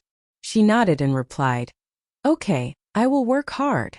Xiao Yi nudged her arm and said, "That's not what I meant. I was trying to say that you should beware of Su Mimi. If she was able to get Mo Ru's interview, she still poses as a threat. But not anyone is able to compete with Fan Jia." After Xiao Yi finished speaking, the managing editor opened his office door. When he saw Xiao Lian after he stepped out of his office, he immediately walked over sheepishly and spoke. "Xiao Qiao, you're here. So, I helped you appeal for the position of chief editor of Team 2. The appeal has been accepted and you're officially the chief editor of Team 2 from today onwards. As he ended his words, claps sounded through the office. Xiao Yi was really excited, as she screamed while grabbing onto Qiao Lian. Qiao Lian gave everyone a smile, and followed the managing editor to the office area of Team 2. Lu Zhixing said, "Xiao Qiao, Team 2 has officially been formed. You can put up employment ads online now." Qiao Lian was confused. "Can't I get some people from the Team 1? Lu Zhixing laughed and replied her question. "Team 1 refuses to let anyone change. You know that we don't have much manpower in our news agency." Qiao Lian could only agree to him as she replied, "Okay. Oh yes, Mimi isn't feeling well today, so she requested for a week's leave and I've agreed to it." Okowo. After Lu Zhixing left, she heard a loud thwack outside the moment she sat down at her desk. It sounded like a document being slammed onto a table. The noise which came after it sounded like an argument. Qiao Lian stood up and walked out. She was met with the sight of Team 1's chief editor Zhang Chunhua, scolding Xiao Yi. "You still are in the mood to laugh when you aren't even able to complete your work well? What are you laughing at? It's her promotion, what does it have to do with you? I think that you just have too much free time. Rewrite all these manuscripts." When Qiao Lian heard this, she narrowed her eyes. She had immediately understood that Zhang Chunhua was venting her anger on Xiao Yi. Just now when Lu Zhixing had announced her as the Team 2's chief editor, no one had really dared to give a strong reaction. Xiao Yi was the only one who had shown her excitement, and now Zhang Chunhua had started to lecture her, speaking between the lines. She was obviously targeting her. Xiao Lian bit her lips and a strong sense of anger rose from her heart. Xiao Yi lowered her head. Her body was trembling and she looked really pitiful. Zhang Chunhua was still scolding her. "You always enjoy making a fuss and you ain't the least sedate. If you have the time to gossip with the rest, why don't you make good use of it to practice your writing? What kind of article is this? I really doubt whether you have actually graduated from a famous university." Xiao Ye's eyes turned red after hearing her words. She immediately retorted, You what? Did I ask you to speak? You don't even know how to learn from your seniors at such a young age. What can you ever achieve with that impetuous, rash and easily angered character of Yura?" Xiao Yi immediately shut her mouth as tears soundlessly rolled down her cheeks. Team 1's office was in complete silence. No other colleague dared to speak up for her in such a circumstance. Qiao Lian wanted to rush in to reason with her, but her common sense stopped her at the door. She knew that any little tinge of concern she showed for Xiao Yi would make her life hard in the Team 1 in the future. Hence, as she hadn't been able to transfer Xiao Yi over to her team, she had no option but to bear with it and wait for the right time. She tightened her fists harder, but in the end, she lowered her head and returned to her office feeling defeated. She had learned to give in after having been exposed to life for the past few years. However, she felt as if there was a huge chunk of cotton stuffed in her chest, causing her to be unable to breathe properly. Just like her issues with Shun Liangchuan. As she recalled it, she lowered her head. Shun Liangchuan didn't want her to be pregnant, and personally, she wasn't going to be able anytime soon. Even if she was able to, how could she give birth to his child knowing that he didn't want it and would not care about the child? But how could she leave him if she didn't give birth to a child? Qiao Lian held her chin and she thought about it for the whole day in the office. At 6 p.m., Shun Liangchuan punctually sent her a message. Her gaze sunk when she saw the message. She sat in her seat and tidied up her emotions. She stared at the mirror and smiled sweetly. Then she got off work acting really happy. When she secretly sneaked into his car, she felt as if she was a thief. When she turned her head, she saw that he was once again wearing a mask and sunglasses. She couldn't help but say, "Actually, you don't have to come and pick me up in the future." Shun Liangchuan acknowledged her words with an "oh" and continued speaking immediately. "Do you know how to drive?" Qiao Lian answered, "Yes. Do you have a license?" No. "Sign up for it." Qiao Lian was stupefied. "Why? Didn't you say that you don't need me to drive you?" When Qiao Lian heard his words, she was stunned. If she wanted to get her driver's license, it would take at least 2 months. However, hearing Shen Liangchuan's words, it sounded like they would still be together for quite some time. She tightened her fist and lowered her head. She looked sad and lonely. Did he intend to use her to stop Xia Yehua's nagging and continue making her act with him? Yet, how could she be together with the man that secretly fed her such a large dosage of birth control pills? As she thought about it, she could no longer resist it and spoke. "It's all right, we will eventually split up anyway." Upon hearing this, Shen Liangchuan, who intended to start driving, stopped moving. Separated sooner or later. He looked down to hide the panic her words had suddenly triggered. Then he furrowed his brows and looked ahead calmly. His face looked cold all of a sudden. In an instant the entire car got filled with tension. Xiao Lian turned to look at the scenery outside the window, as she did not dare to say anything anymore. After driving up the third ring road, the car entered the expressway. A few moments later she heard Shen Liangchuan say, "You have not even given birth to a child and you are already thinking of leaving?" His words caused her to clench her fists tightly. She barely managed to suppress the urge to confront him by saying, "Then why are you giving me birth control pills?" This was something that had been hidden deep in her heart for a long time. However, she could not say it. If she said it, they would have a completely acrimonious falling out. Lowering her head, Xiao Lian took a deep breath to contain the rage in her heart. On the journey back to the villa with him, she did not say anything else. It could be because of the unhappiness caused by the subject of their conversation before, but both of them remained silent. After entering the villa, she changed her shoes in the living room and went to sit at the dining room area. On the other hand, he headed upstairs immediately. Shen Liangchuan had always been a clean freak, so he had to be going to the room to take a shower right now. Xiao Lian scanned around living room to make sure none of the servants had noticed her. Thereafter, she tiptoed upstairs very quietly. She opened the master bedroom's door first and peered inside. After checking that the water was indeed running in the bathroom, she closed the door stealthily and turned to enter the study beside it. The study's door was not closed. She lightly pushed the door open and entered quickly. The interior of Shen Liangchuan's study was very large. The simple yet refined black and white furniture manifested the owner's cold aura. However, she was not in the mood to appreciate all the furniture. Instead, she walked to the office desk, opened the drawer and began searching. She had come to a decision. She wanted to leave him. If she was to initiate the divorce and he agreed to it, that would be a win-win situation. But if he was to disagree, it would instead make him be on his guard and create inadvertent alarms. So what she had said in the car just now had actually partially been to probe him. His attitude was enough to explain everything. He would not let her go easily, hence he tried to use the contents of the contract to control her. He had given her $2 million and in return, she would give birth to his child. But if she continued taking the birth control pills, she would not be able to bear a child for the rest of her life. Leaving aside the other matters she had to take care of, the fact that Shen Liangchuan was harassing her so much was enough to make her want to leave. She had to leave. Thus she had to find that contract and destroy it first. However, it wasn't in the drawer. Frowning, she looked around. Just then, she saw a painting on the wall, and it had obvious traces of it having been moved. She hurriedly walked over and lightly pushed the painting, where she discovered that there actually was a safe behind the painting. Her eyes lit up. It was indeed here. In the past, there had been such a mechanism in her dad's study. It seemed like every family actually did not differ much. But what was the password for the safe? Shen Liangchuan's birthday?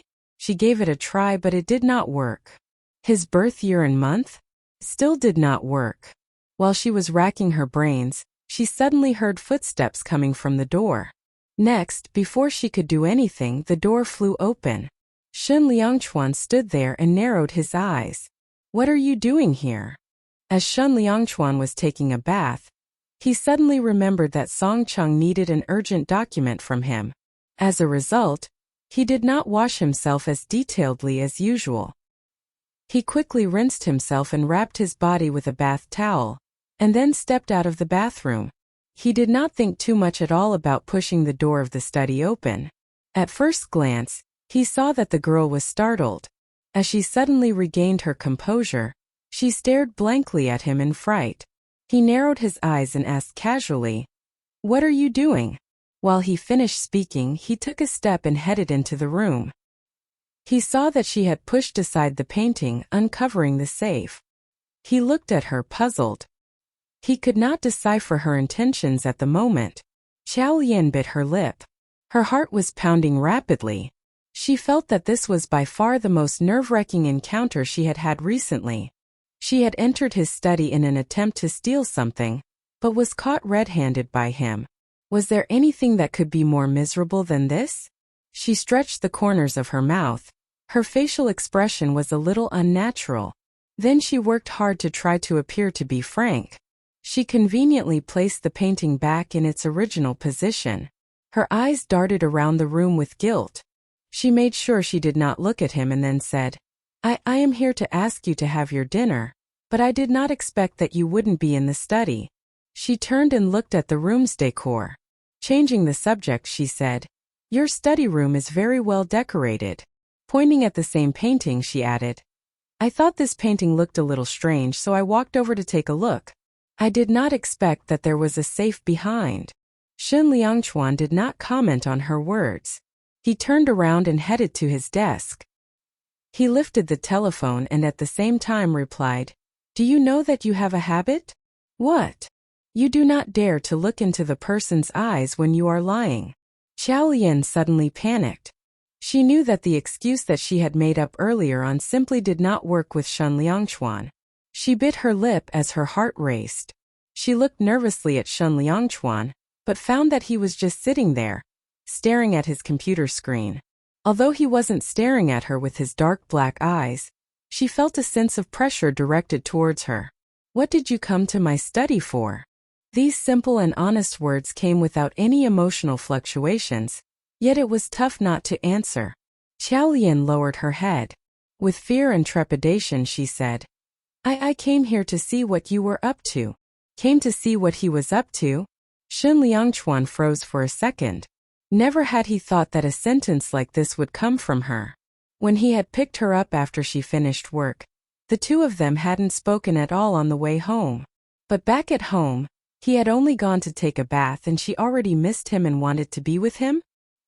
He suddenly recalled the words that she had said this morning, while he took her to work.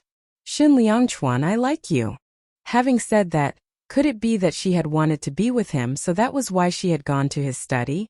As soon as he thought of this, the corners of his lips unknowingly began to slightly raise. He felt like his mood had been uplifted in an instant. He faintly humphed affirmingly and then continued looking at his computer. His reaction made Xiao Lian unable to decipher his thoughts. It seemed like he didn't intend to pursue the matter, and hence Xiao Lian momentarily breathed a sigh of relief. She casually remarked, "Shen Liangchuan, no matter how busy you are with your work, you have to remember to take your dinner." He hadn't said you go out first yet. Instead, she saw him lift his head and stare at her intensely. Xiao Lian had originally wanted to continue speaking, but she instantly swallowed her words and dared not speak. Why was he looking at her this way? Was it because she was nosy and long-winded and therefore she irritated him? Xiao Lian hurriedly waved her hands and said, "I am not rushing you, just that a man is of iron, rice is of steel. I am showing concern for you." With Xiao Lian's words, the room became silent instantaneously. As soon as she finished speaking, she realized that her words were inappropriate. She thought of taking back her words, but it was already too late. When she saw the look on Shen Liangchuan, which seemed as if he was smiling yet not smiling, she lowered her head at once, with her hand pressing on her chest. Even though she knew he did not like her, she had discovered that she still wasn't immune against him at all. She couldn't help but feel embarrassed, unable to control the pace of her heartbeat. She took a deep breath to calm herself down and then said, "If there is nothing, I..." Before she could finish her sentence, she saw Shen Liangchuan wave his hand at her. "Come here." Xiao Lian was stupefied. She walked over obediently and stood beside Shen Liangchuan. Shen Liangchuan pointed at the computer and said, "You take a look." Xiao Lian stretched her neck to look at the computer. The screen displayed the graphical user interface of Lot, the computer game. Shen Liangchuan clicked on the mouse and next, the computer started broadcasting a playback of a match. Xiao Lian was in awe. "Isn't this We Love the Dead team?" Shen Liangchuan nodded. You take a look at the way the team leader works." Okowo. When it came to work, Xiao Lian was usually very serious. Initially, she stood at a distance from Shen Liangchuan. However, she found that it was uncomfortable and she was straining her neck. Unconsciously, she moved closer to him. After watching for a while, she became a little fascinated. This made her forget Shen Liangchuan's existence, who was just beside her. Again she moved closer, so much so that she was beginning to get annoyed at Shen Liangchuan for being in the way. Thus, she pushed away his office chair and occupied the best position. This game, which was locked in a stalemate, was the finals between We Love the Dead team and the champions of last year's qualifying home team.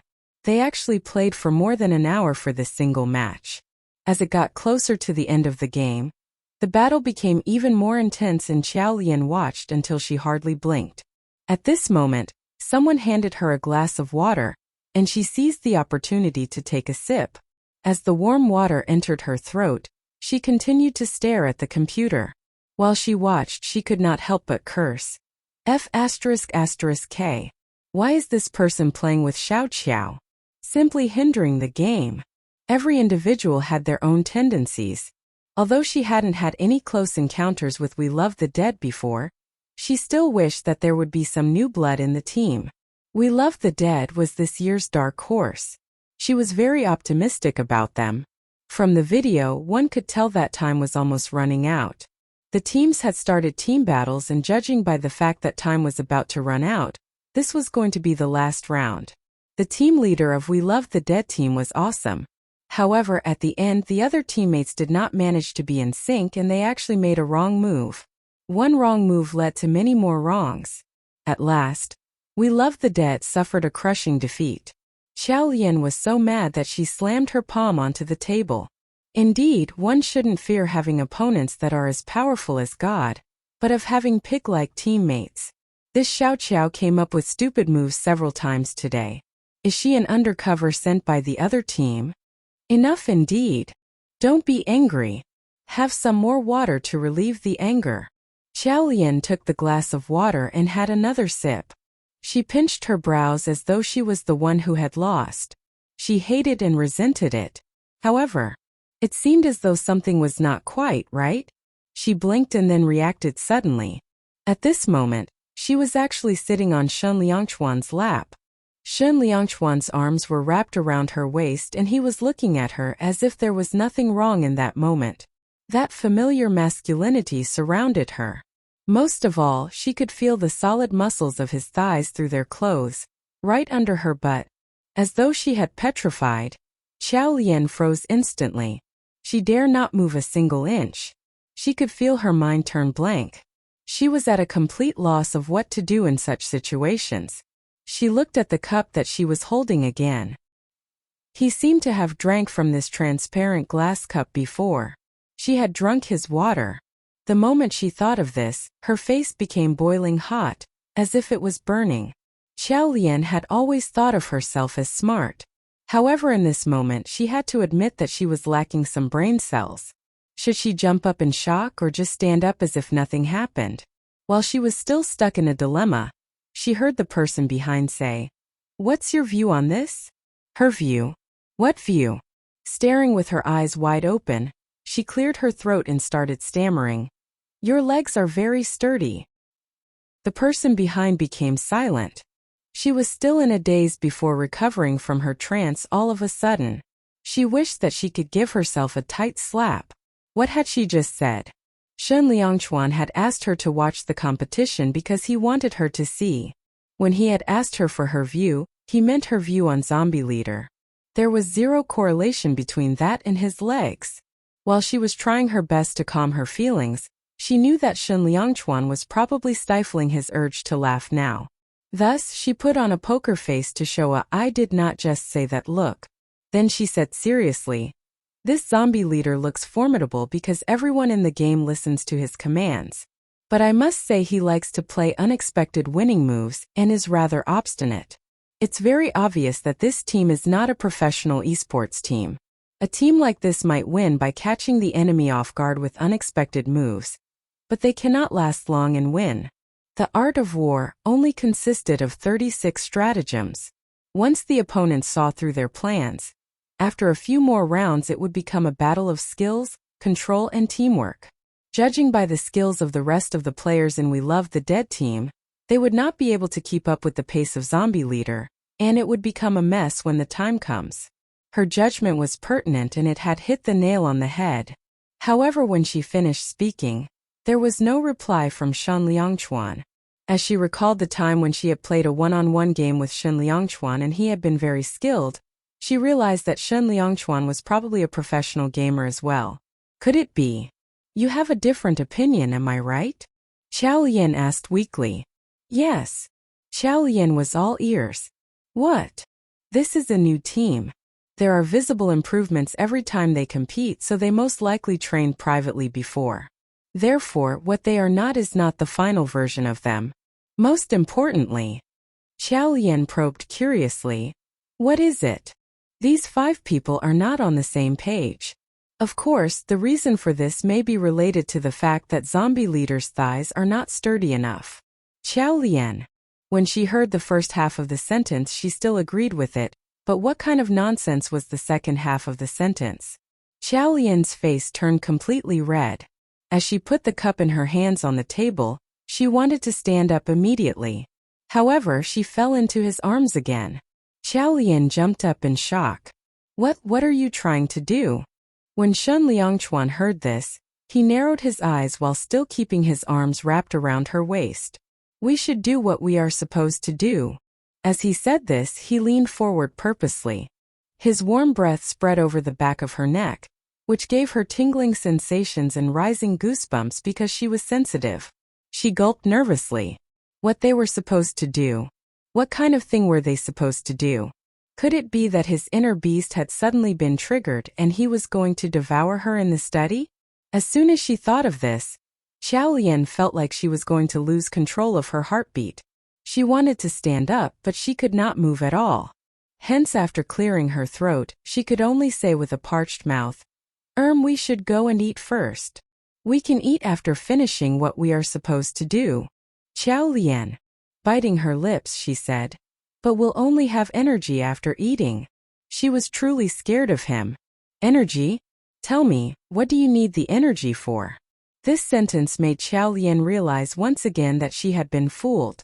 Her eyes widened in bewilderment. Her pair of big round eyes staring at him and the flustered look she had were way too adorable. She puffed up her cheeks fiercely. "Of course you need energy to talk. There is a saying that goes like even talking requires effort, isn't it?" This was the first time he heard of such a ridiculous saying.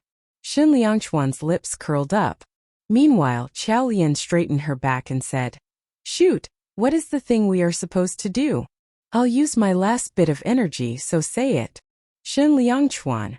She was still the same, just like 8 years ago, spewing nonsense after being embarrassed and angered. However, he did not dare to tease her more to prevent her from getting truly angry, so he said, "I want to form an esports team and ask Zombie Leader to be the team leader." As soon as he finished speaking, Xiao Lian instantly widened her eyes. "What?" Shen Liangchuan continued. "Do you still remember last time when told you that I want Forget Chuan to come and be the coach for my team?" Of course she remembered. At that time, she had been surprised of the fact Shen Liangchuan had an esports team. However, she did not think much of it because she had thought that he had said it casually and he was only playing for fun.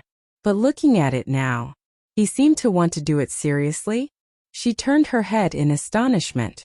She could tell that the expression on his face was genuine and sincere, because the distance between them was very short. "Could you help me ask her what I can do to make her sign a contract with me?" His gaze was determined and serious, as if he was executing a sacred task. His emotions influenced her. Xiao Lian remained silent for a while before saying, "I will pass on the message to her." Thank you. His serious tone caused Xiao Lian's eyes to water ineffably. The relaxed atmosphere from before turned depressing all of a sudden. Xiao Lian could not help but look down and smile bitterly.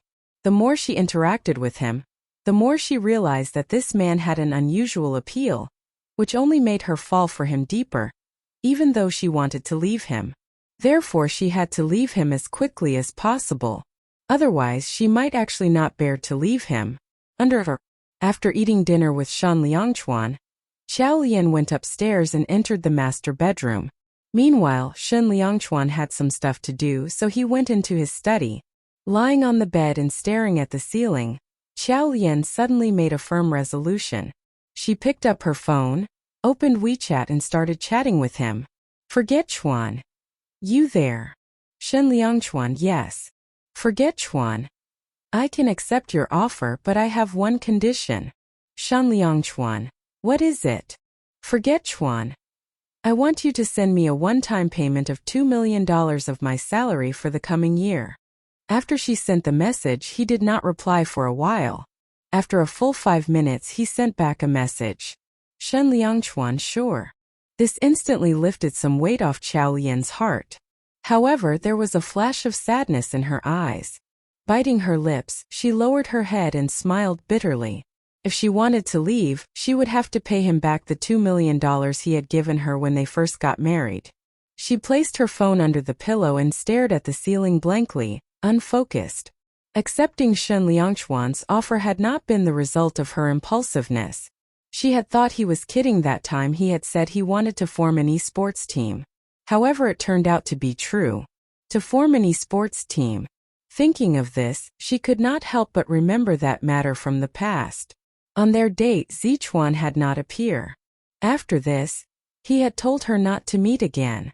She was puzzled even after giving it much thought. She did not know what she had done wrong to make him do this to her. Throughout the years she was filled with questions the countless times she thought of it. At last she had arrived at a conclusion. If there was anything she had done that could have offended Zichuan and made him hate her, that would probably be the matter of forming an esports team. At that time, she had just started her second year of high school, and Zichuan had been admitted into college at the Faculty of Finance in Beijing University. When people in the team heard the news, they were all stirred up. Those who had been addicted to video games during high school had mostly not gotten good results. Zichuan was a rare case. He did not play games due to an addiction. Instead, it was because the contents of the textbooks were too easy and too boring for him. Xiao Lian could still remember that summer day in mid-July when he received his letter of acceptance. Xiao Lian had felt happy for Zichuan, so she suggested, "We must play a round of games to vent your feelings." Everyone in the team agreed. Zichuan was of course not against it, so everyone turned on their computers and went online ceremoniously. As soon as they went online, they encountered provocations from their opponents. They could play ranked matches in the game, and they had happened to clinch the first place of the season. At that moment, the people who had challenged them to a 1-to-1 match were last season's champions, as they had lost to them this season. Xiao Lian immediately said arrogantly, "They really think it's not over till it's over, huh? Hey, let's all kill them with no mercy." Those who were full of youthful vigor could not take any provocations indeed. Zichuan said nonchalantly, "I feel like there's something off about this." Xiao Lian asked, "What?" "I consider myself to be familiar with this team, and they don't seem like people who would lose their cool easily. However, looking at how they provoked us so arrogantly, it almost seems like they are scared that we will not accept their challenge." Xiao Lian ignored him straight away. "Who cares? Skills will tell everything. Let's start." Since they had just clinched the season's first place, they happened to be in a period of extreme confidence. Ever since Xiao Lian had started playing games, she had been in contact with Zichuan. Afterwards, she had followed him closely and played with him for nearly 2 years, so she was considered one of the most highly regarded players. She used to brag that if she were to partner up with Zichuan, no one would be able to defeat them. Hence, she could not have imagined that they would lose this match so terribly. As she stared at the word fail on the computer screen, her brain froze. From the start of the game all the way until the end of the game, the other team overpowered them. Zichuan still commanded everyone to kill monsters, level up and carry out team battles. However, when they realized the difference in strength between them and their opponents, there was no longer any talking in their voice call. Silence. In the heavy and stifling silence, they had lost this match. After the competition ended, there was a long silence in the group. No one spoke as everyone was shocked by their opponent's teamwork and control. Next, they saw the provocative messages sent by the enemy team on the game's interface. How was it? It was such an unexpected loss, wasn't it? You are too weak to go on bragging about how powerful you are as an opponent. Are all the gamers from your country only at this level?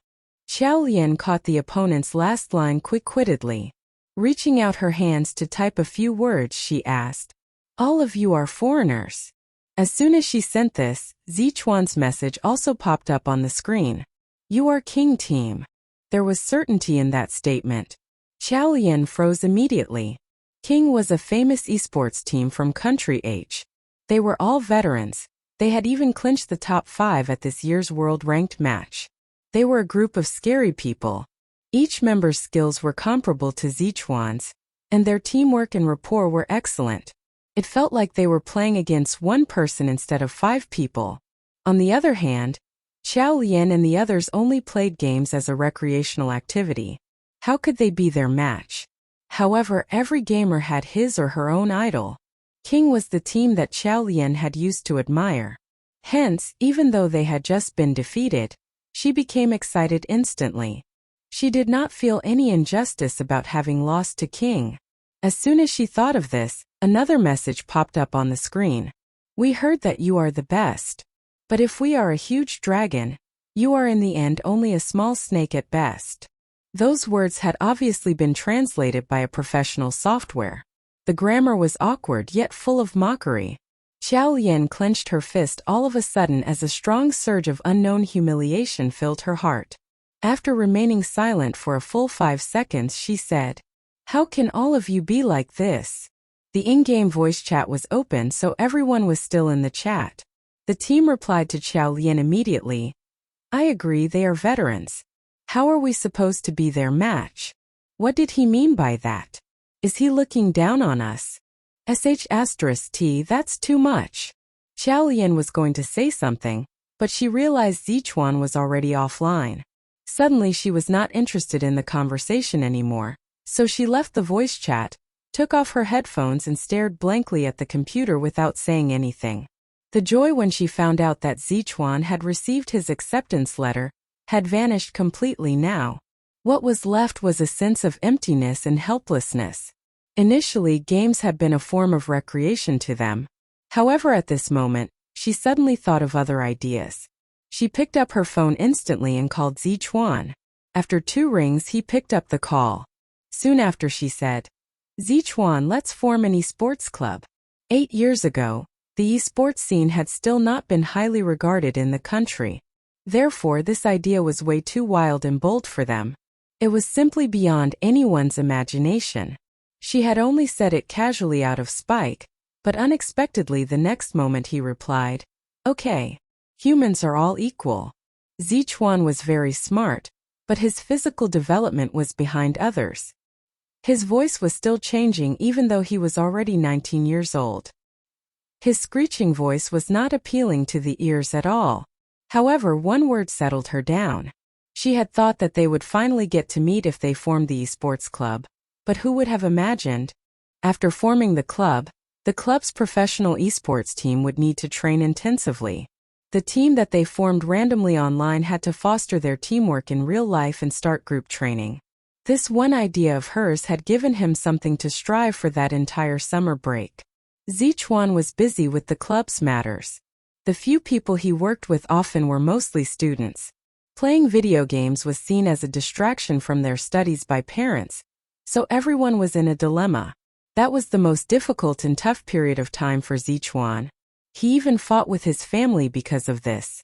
She showed her support. "Zichuan, you still have me. This is our club. I won't leave you." She had thought that she would stay with him until the end no matter what. She had even began to imagine that both of them would become the Batman and Catwoman of the gaming scene, as they conquered the world after they got together. However, she could not have ever thought that the development of the club would be much faster than she expected. He called her, "My royal princess, the club has been established and is ready for your inspection." At that time, she had been filled with pleasant surprise and bitterness. Pleasant surprise because they could finally meet in real life, after close to 2 years of online dating. Bitterness. Tears started rolling down her cheeks all of a sudden. "Ziquan, I'm sorry. I can't be in the club anymore." She had ended up being the first person to betray him in the team. As soon as she said that, he became silent. After a while, he simply hung up on her. Even though she had wanted to give an explanation, she knew that at this moment, any explanation would be futile. Zichuan ignored her for a whole week.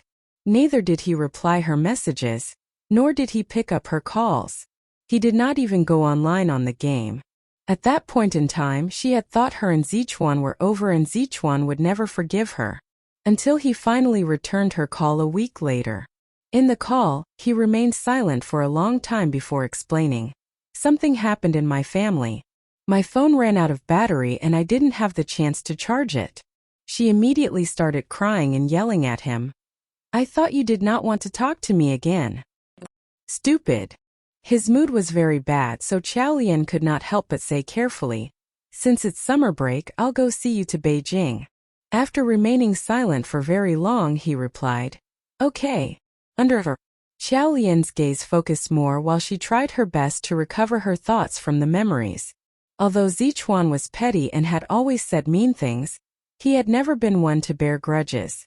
Hence, it had never crossed her mind that Zichuan would not forgive her and give her a hard time.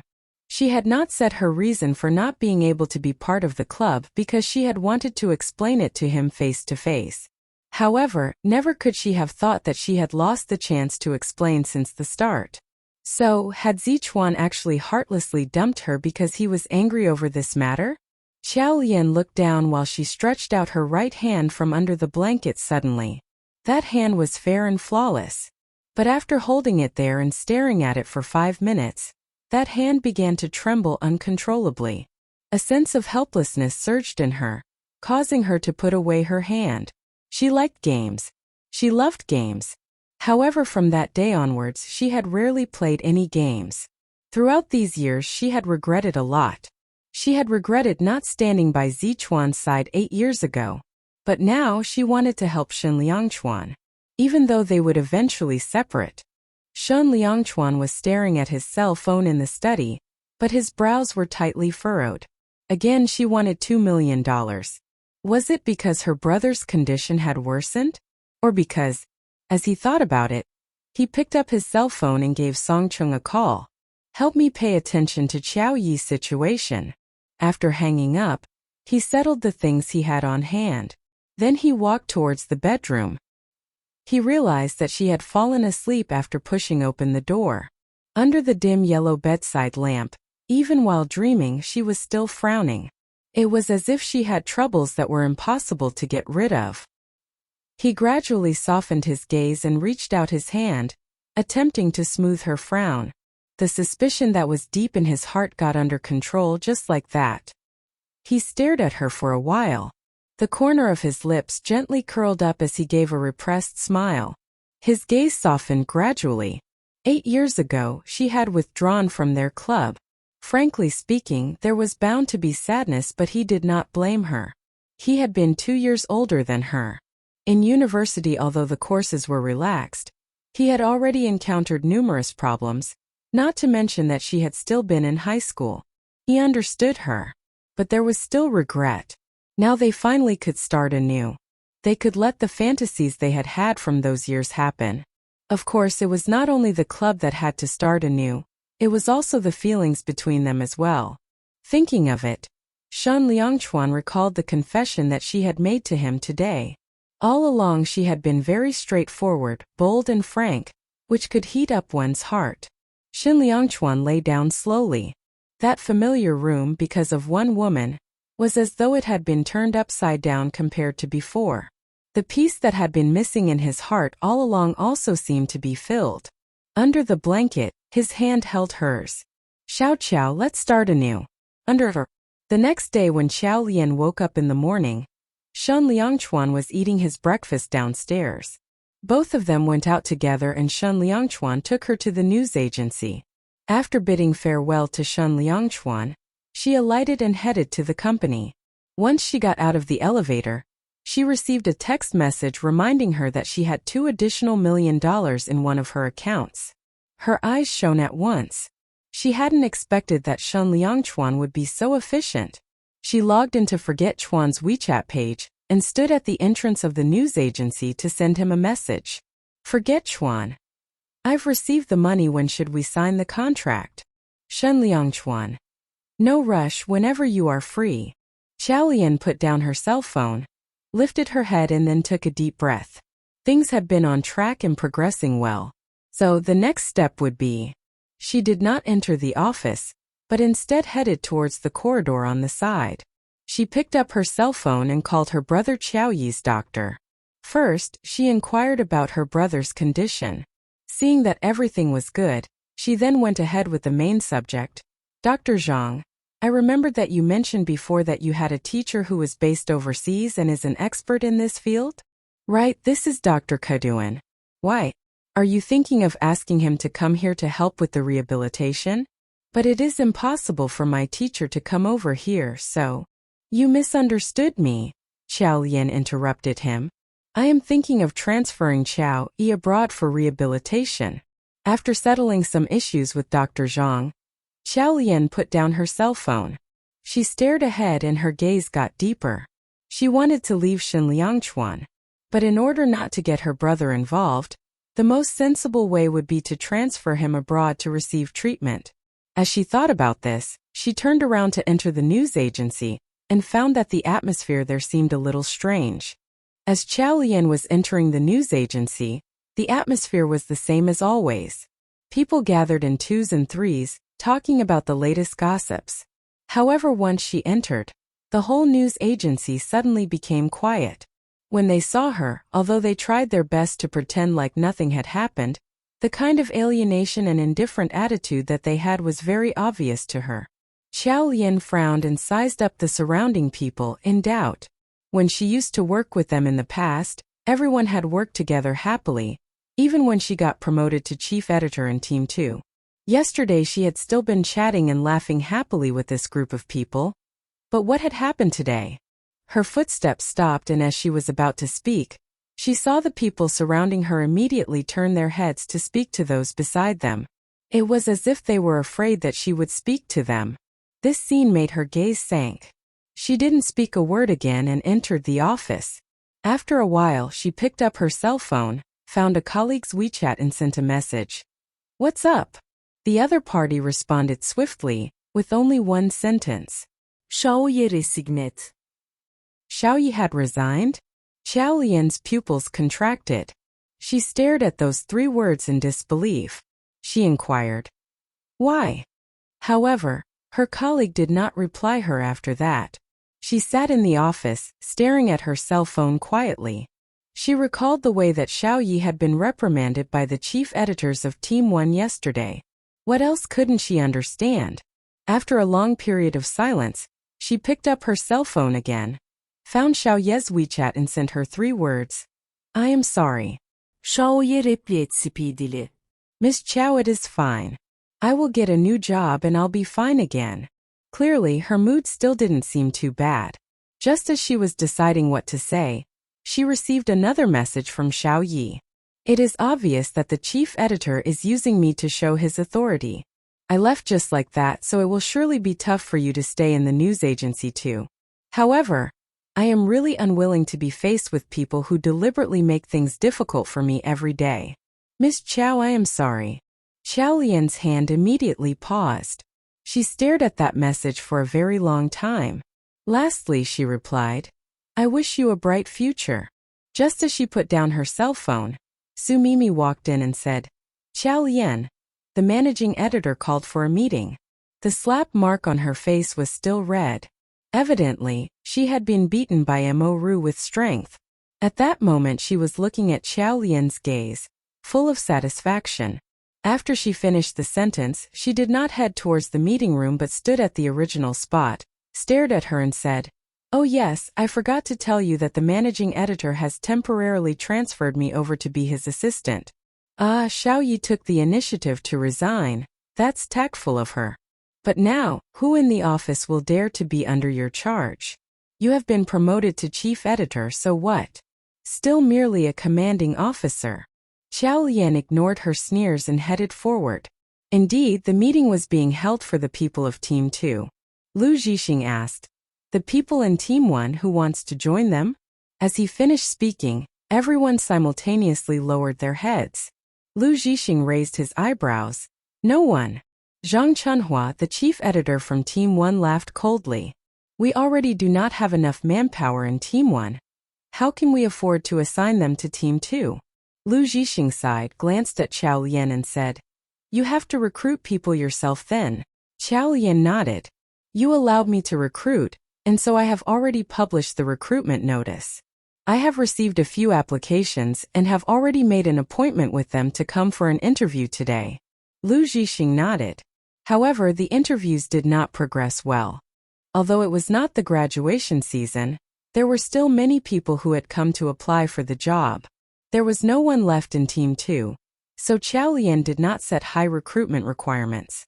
She hired 5 to 6 candidates in an afternoon.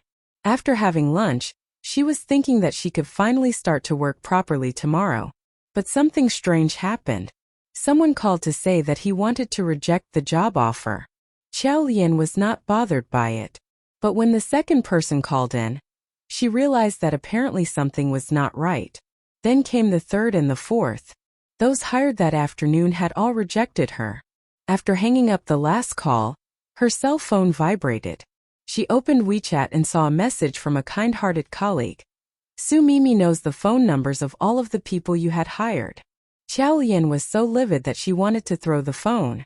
This Su Mimi was indeed too much. Just as she was fuming with anger, the person at the front desk walked over.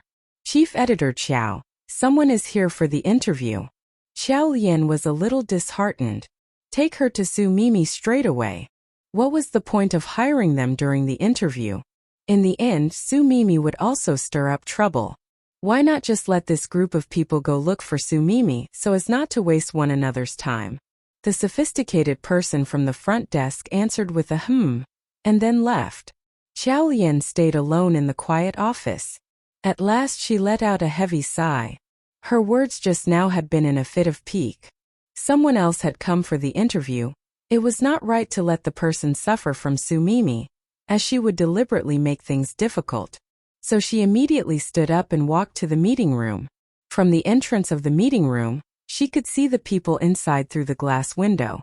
There was a girl sitting there with her back facing Xiao Lian and Su Mimi was speaking. "So that's why Xiao Yi resigned. Do you understand what I mean?" Xiao Lian frowned. And so it turned out that to everyone who came for the interview, Su Mimi gave them an account of Xiao Ye's tragic experience. That scared them away. Just as she was about to enter, she heard a crisp voice saying, "Understood." Su Mimi stood up and spoke with arrogance. "Good that you understood. Who would enjoy working with a chief editor that is not well liked by the managing editor? It would just make one's life difficult." Unexpectedly, the person with the good voice continued, "So you are actually not the interviewer. In that case, when will the interviewer be available?" These words caused Su Mimi and even Xiao Lian to freeze on the spot. Su Mimi was puzzled. "Didn't you understand what I just said? The person who is interviewing you for the position, Chief Editor Xiao Lian, offended the managing editor." The other party said, I understood. So where is Chief Editor Qiao, the interviewer?" "Su Mimi." She practically stared at the girl as though she was looking at an idiot. "Do you really understand?" The girl nodded and said excitedly, "I understood. Chief Editor is not being treated well now. She has no one working for her. So if I were to be here and do a good job, I could totally be under her personal command." Su Mimi was dumbfounded immediately. What kind of silly logic was this? Xiao Lian stood outside the door. After hearing these words, the depressed state that she had been in just now disappeared completely. It was not the right time, otherwise she would have really wanted to laugh out loud twice. Had this angel been sent to her by heaven? As the heavens couldn't stand what was happening, she hurriedly walked in. "How are you? I came late." The girl turned her head and smiled. "How do you do? I am sure Nianyao." The girl facing her had bright eyes, white teeth and luminous skin. Her looks gave a feel of a sweet-tempered nature, but her eyes exuded coolness. Just one look and one could tell that she had a good family background and was highly educated. Moreover, she looked very beautiful. That kind of beauty was not solely just on the surface. She had a type of charisma that exuded pureness. Such a person must have been born with a silver spoon in a superior family background. Qiao Lian liked her. It was their first meeting and she already liked her very much. She stretched out her hand to shake Shi Nianyao's. Su Mimi became flustered and exasperated. "Hello? Is something wrong with your brain?" As soon as she finished speaking, Qiao Lian looked at her with a penetrating gaze and spoke straight away. "Su Mimi, I am hiring this person, so please leave." Su Mimi was so livid that she looked at her ruthlessly. In the end, she laughed coldly while staring at Shi Nianyao. "Good, very good. You wait and see. I will let you come in happily, but make you leave in tears." She finally left the room after she said those vicious words. As she left, Shi Nianyao immediately said teasingly, "She finally left. Actually, I don't really understand why she had to say so much to me when I am just here for an interview." Qiao Lian couldn't help it anymore but laugh heartily. Without saying anything further, she decided, "There is no need for an interview. What are your demands?" Shi Nianyao smiled. No demands. "In fact, this is actually my first job. Chief editor, please do give me your guidance in future. Actually, I have only been working for a year. Let's discuss your salary." After deciding on the remuneration with Shi Nianyao, Qiao Lian printed out the contract for her to sign and then said, "In the future we will be comrades in arms, so when can you come to work?" Shi Nianyao said, "Anytime." Qiao Lian pointed to the office. "Now then." Shi Nianyao nodded and went to the office first. Qiao Lian held onto the document and followed her colleague out of the Human Resources Department to look for Lu Zhixing for the company stamp. After knocking the door to enter, she saw Su Mimi standing beside Lu Zhixing. Her lips were bright red. By the looks of it, they had just been moisturized. Qiao Lian fixed her gaze. She directly placed the document on the table and said, "Managing editor, please sign this." Su Mimi humped coldly. "Qiao Lian, please do not bring cats and dogs into our news agency. That girl couldn't even understand the signals. Perhaps she is mentally retarded?" "Su Mimi, have you heard these words before?" "What?" Qiao Lian lowered her gaze. "In the eyes of cats and dogs, everyone is a cat or a dog. In the world of the mentally retarded, they only see themselves as smart, whereas the rest are all idiots." Since Shi Nianyao had chosen to be on her side, she definitely had to put up a fight. Unlike the time Xiao Yi had faced trouble, she would protect her well. Su Mimi was stunned by her words. After reacting to it, she was utterly upset. "Who are you scolding?" "The cats and dogs and the mentally retarded." After Qiao Lian said these words innocently, she looked at Lu Zhixing without guilt. "Managing editor, could you sign it? You said before that I would bear full responsibility of the recruitment." Lu Zhixing took a glance at Su Mimi, laughed heartily and said, "First, let's take a look at her resume. Qiao Lian, I know that you haven't managed to recruit someone in a short period of time, but don't be too anxious. Mimi is right, if the girl lacks qualifications, our news agency will not want her." Without any better option, Qiao Lian picked up the resume that Shi Nianyao had just given her and passed it to the managing editor. She looked at his gaze and with that even she was stunned. Although Qiao Lian already knew that Shi Nianyao had received higher education, but never did she expect that Shi Nianyao's resume would be so awesome. She had gotten a double bachelor's degree from Harvard University in Country M, and was proficient in 8 languages including English, French and Italian. While she had been abroad, she had participated in research for a certain topic. Furthermore, she had also joined the country's writer guild. In short, this was a very amazing resume. Everyone would generally be in awe of those who received high academic qualifications and good grades. Therefore, after seeing this resume, all three of them were stunned. Su Mimi widened her eyes. This is that idiot's resume? Lu Zhixing also raised his eyebrows. Could this resume be fake? Although Qiao Lian was also shocked by this resume, she still said, "The graduation certificates are all intact. There is no evidence that they are fake and so they must be authentic." Lu Zhixing smacked his tongue.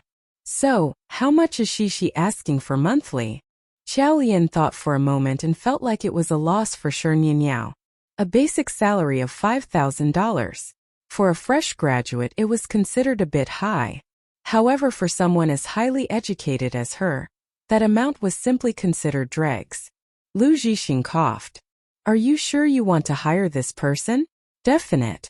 Shi Nianyao did not even hold back. At a time like this, how could she hold herself back? Therefore, even though she knew that Shi Nianyao had an ulterior motive for wanting this job, she still agreed to it. Lu Zhixing glanced at her and said, "If something goes wrong, you are responsible." Okowo. When she came out of Lu Zhixing's office, she passed by Team 1's office and happened to hear the people inside discussing about the new employee. "I wonder, that girl Shi Nianyao is fully aware that they will make her life difficult here. Why did she decide to stay? What could it be? A basic salary of 5,000 to a fresh graduate is considered a lot. But she doesn't look like she is in need of money. What do you think? Although the clothes that she wore looked good, they don't even have a brand. I think they could have been bought at the flea market." "Right." After Qiao Lian heard these words, she shook her head gently. As reporters, this group of people certainly knew much about branded goods. But they had forgotten that to people who were truly rich in hidden wisdom and insight, the clothes they wore were custom-made. She could tell with one glance that although the clothes that Shi Nianyao wore were not eye-catching, the estimated price of the attire could be no less than a six-figure sum. Shi Nianyao was certainly someone with a good background. But no matter who she was or the reason she had come to the news agency, Qiao Lian was determined to defend her. At this moment her cell phone rang. She lowered her head and realized that it was Dr. Zhang who was calling. She answered the call immediately and heard Dr. Zhang's voice on the other end. "Miss Qiao, I have already contacted my teacher. He said that your brother can be transferred to his hospital at any time. He looks forward to letting your brother receive the rehabilitation treatment. When do you think is a good time for the transfer?" Qiao Lian's gaze sank. She clenched her fist and said, "The sooner the better." There were some matters which she did not wish to procrastinate. At this very moment, Shen Liangchuan was standing in front of the floor-to-ceiling windows at the office, staring at the heavy traffic outside. At the thought of being able to rebuild their esports team with her, the corner of his lips slightly curled up. At this moment, the door was pushed open and in came Song Chung. "Brother Shen, I've checked. Miss Chao's brother is not suffering from any unexpected situation, but she did call Dr. Zhang this morning indicating that she wants to send her brother abroad." Thinking of sending her brother abroad? Shen Liangchuan's pupils shrank and he frowned tightly. "So she wants $2 million from me, because she is thinking of sending her brother to a better environment for treatment? But the $2 million that I gave her before should have been sufficient." This time she was asking for $2 million and it tallied with the first figure. Could it be that? As he was thinking about this, he shook his head, feeling that he must have been thinking too much. She had just confessed that she liked him, hence she must have been wanting to start anew with him. As this thought crossed his mind, a touch of gentleness flashed across his eyes. He didn't ponder about the sum of money again. He picked up his cell phone to take a look at the time. It was already 4 in the afternoon, but Qiao Lian had not replied the WeChat message that he had sent her in the morning. So what was she doing now? Was she busy? He picked up his cell phone and hesitated for a while before sending her a message. "What are you doing?" After sending the message, he stared at his cell phone. Under her. The moment Qiao Lian's cell phone vibrated, she was speaking to Shi Nianyao about work issues, and hence she did not care about it. After they finished speaking and she had assigned Shi Nianyao some work, She then headed back to her office. She was quite busy with work as all of Team 2's work had fallen upon herself and Shernyan, so she didn't look at her cell phone. When she was finally less busy, she picked up her cell phone to take a look. She realized that Shen Liangchuan had actually sent her 2 messages. One message was to ask her what she was doing. The other only had 2 words. Do reply. This meant that Shen Liangchuan was not happy. She hadn't replied for a long time, so he had gotten impatient. She hurriedly picked up her phone to reply. Busy with work. The other party responded swiftly. Don't even have time to reply a message. Although it was only a message, a touch of coldness seemed to emerge from the cell phone. His resentment was deep indeed. Xiao Lian blinked. If she replied that she hadn't looked at her phone, the other party would definitely be even more unhappy. And so, after thinking for a while, she then replied, Sorry. This broken phone of mine just got shut down automatically. These words of hers brought along tremendous resentment. Life had been hard for her all these years and she had never bought herself any luxury items. The time the company had rewarded her with the latest cell phone model, she hadn't been able to sell it because her work required her to have a high-definition camera. But he had broken that phone just like that. Once she sent that message, the other party did not reply as expected. Xiao Lian stared at her phone for exactly 2 minutes. Just when she thought that Shen Liangchuan would not reply again, her phone vibrated. I am downstairs. Xiao Lian was stunned for a moment before she realized that Shen Liangchuan had come to pick her up from work again. It was 6 in the afternoon now. Unconsciously, she had worked slightly overtime for today. And how long had he been waiting downstairs? She zoned out for a while, but then her cell phone vibrated once again. She hurriedly picked it up and saw that there was another message. How much longer do you need? Xiao Lian immediately packed her things and ran out. When she reached the lift, she then realized that everyone had stayed briefly overtime today too. At this moment they had all gathered there. When Su Mimi saw her running over in a hurry, she immediately narrowed her eyes and smiled. Xiao Lian, I heard that there have been a few times that your boyfriend came to pick you up after work. Why don't we all go and take a look at how your boyfriend looks like?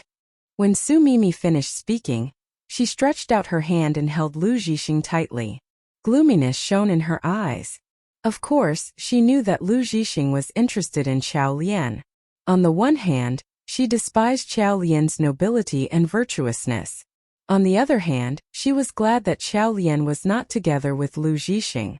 Otherwise, based on Xiao Lian's pretty and flirtatious look, Lu Zhixing would have definitely not even taken a glance at her. Now precisely, she wanted to mention Xiao Lian's boyfriend in front of Lu Zhixing. Firstly, it could make Lu Zhixing's dislike her even more. Secondly, as she thought about it, she lowered her head. She said with a fake smile, Xiao Lian, you are so pretty.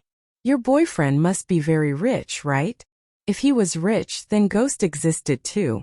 Xiao Lian's clothes and purses were all from the flea market. Lu Zhixing was old and very considerate to her, and he also liked to say sweet things. Except the time he didn't defend her, he had bought many things for her. So what if she had found someone young and fresh? He was still not rich, and only that kind of person who would waste his time to wait for her downstairs. As this thought crossed her mind, Su Mimi's state of mind became clearer. As she folded her arms, she waited for Xiao Lian's joke to unfold. Xiao Lian had already frozen in shock. Want to take a look at Best Actor Shin? Only if she were mental would she agree to it.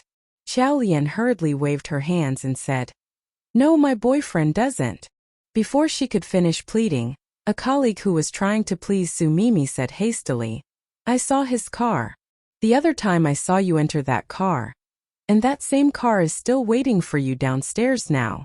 With these words, Xiao Lian was suddenly dumbfounded. Xiao Lian's behavior gave Su Mimi the certainty that that man was definitely not ideal. Xiao Lian's behavior was probably because she was worried that she would lose face in front of her colleagues. After all, if she had found a good boyfriend, she would have wished that the whole world knew about it. Who would still hide it? She immediately took a glance at Lu Zhixing, smiling. Why? Worried that we will scare your boyfriend? So you go as far as to not let us see him? Or rather you feel like we, as your colleagues, are not your friends and that's why you rather not let us see him. This method of agitating people could work with others, but for Chow Lian it simply would not work. She folded her arms and looked at Su Mimi, smiling. Su Mimi, you are so interested in my boyfriend, aren't you worried that managing editor will get jealous? Also, I indeed do not want to let you meet my boyfriend, in case you fell in love with him at first sight. Then I'd become a big sinner, wouldn't I? Su Mimi giggled coldly. Don't find excuses here. Since his car is downstairs, if you don't want us to meet him, we will go meet him ourselves. At this moment, the elevator arrived with the sound of a ding. Su Mimi pulled Lu Zhixing directly into the elevator. Go! Chow Lian. This person was indeed thick-skinned. She did not want her to meet him, but she still insisted on meeting him. But what to do now? They were at the 18th story. Taking the elevator would certainly be faster than going down the stairs. As these thoughts were running through her mind, she hurriedly entered the elevator before the doors were shut. As the elevator descended, Chow Lian took a deep breath, thinking of sending a text message to Shan Liangchuan. However, when she picked up her cell phone, she realized that there was no signal in the elevator. She got anxious and impatient. This group of reporters, every single one of them, had very bright and sharp eyes. Shen Liangchuan had come to pick her up from work in a car that had not been exposed to the media. But if any traces of tiny hints got leaked out, they might guess that it was Best Actor Shen. Su Mimi's gaze caught Chow Lian's awkward and embarrassed look. This made her even more determined that Chow Lian's boyfriend was poor. In the elevator, she didn't stop mocking her. Actually, Chow Lian, you are not that young anymore. It's time for you to fall in love. But your foresight cannot be too poor, can it? No matter the love, it cannot be compared with having a life full of wealth. If you marry a good man, you might possibly have 10 years less of struggle. There's this saying that goes, one would rather cry in a BMW than to laugh in a bicycle. That explains it. Her chatter simply made Chow Lian more impatient. She rebutted sarcastically. So are you the one who cries in the BMW? These words caused Su Mimi to choke and breathe uneasily. This is not what I meant. You, this penniless woman. You are just jealous that my boyfriend is rich. Chow Lian. She couldn't be bothered to talk anymore, as Su Mimi's brain circuits were absolutely abnormal. She simply turned her head to look to the side. Su Mimi was so livid that one could see her chest going up and down. After quite a while, she managed to keep her anger under control and narrowed her eyes to stare at her. Lu Zhixing chuckled, gave Su Mimi a pat on her back and then looked at Chow Lian. Chow, we are all colleagues. How can your words be so harsh? Mimi and I are truly in love. Whereas you, I heard that your brother is in the hospital. How come? Do you have enough money at hand for his medical bills? If it's not enough, I can lend you some. In front of Su Mimi, he expressed such goodwill towards Chow Lian. This made Su Mimi even more angry and her face turned red in anger. Chow Lian felt that it was fun. If I were to ask you to lend me money, would you, managing editor, lend it to me? Of course, we are all colleagues. Why wouldn't I lend? One word, and no matter how much money you need, I will lend it to you. Chow Lian scratched her chin and said, my brother needs $2 million for his medical expenses. Managing editor, will you lend it to me? This, Lu Zhixing also choked. You are really asking for an exorbitant amount. Su Mimi was hopping mad. What is his medical condition? Why does he need $2 million? Is your brother's life made of gold? I really can't understand it. Chow Lian narrowed her eyes and smiled coldly, but did not respond. Nevertheless, Su Mimi could not ease her anger. Why don't you ask your boyfriend for money? Or is it that your boyfriend doesn't have money? Chow Lian, if you are really short of cash, I actually know of a few people who are rich. Do you need me to introduce you to them? They are normally generous to women. I could even introduce a few more to you. With these words, Chow Lian's expression changed. Didn't it mean that she thought of her as an escort? She immediately rebutted sarcastically. No wonder even when managing editor hadn't joined us yet, You already have branded bags. So they were actually given by those male friends of yours. Su Mimi's facial expression changed in a second. She was about to say something, but she suddenly saw Qiao Lian stretching out her hand to press the elevator buttons for all the following floors. Then once the elevator door opened, she turned her head and said while smiling, "Excuse me, I will leave first." After that, she leapt out and headed straight down the staircase. After that the elevator would stop at every single floor, and so when Qiao Lian reached the first floor perhaps the elevator would have not arrived yet. Qiao Lian summoned all her strength to increase her speed to the fastest she had ever reached. She definitely had to rush into Shen Liangchuan's car and speed off before the elevator reached the first floor. However, when she reached the first floor heavily panting, she heard the ding sound coming from the elevator. Su Mimi and the group came out. Qiao Lian had almost fallen on the ground. She ran until she could barely breathe, but still did not manage to catch up with the speed of the elevator.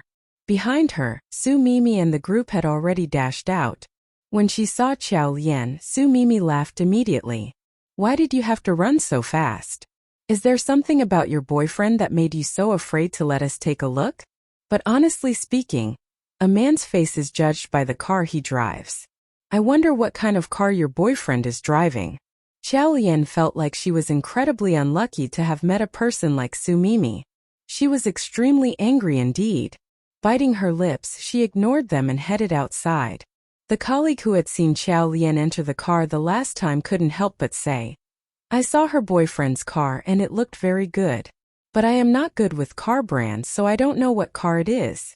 Nowadays in this society there are some cheap car models that can be made to look like branded cars. Come, let's go take a look. The group walked out of the door, while Su Mimi smiled and watched Qiao Lian run towards the intersection. There was a small Shelly car parked over there. Watching Qiao Lian dashing directly towards that car, Su Mimi laughed gloatingly. "That Shelly.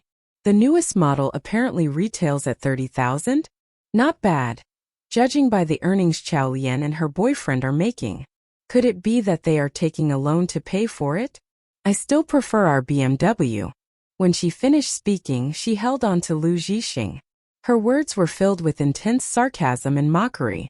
Another colleague said, "Not this one." Before he could finish speaking, the group saw Qiao Lian pass the Shelly and dash straight for the Ferrari behind it.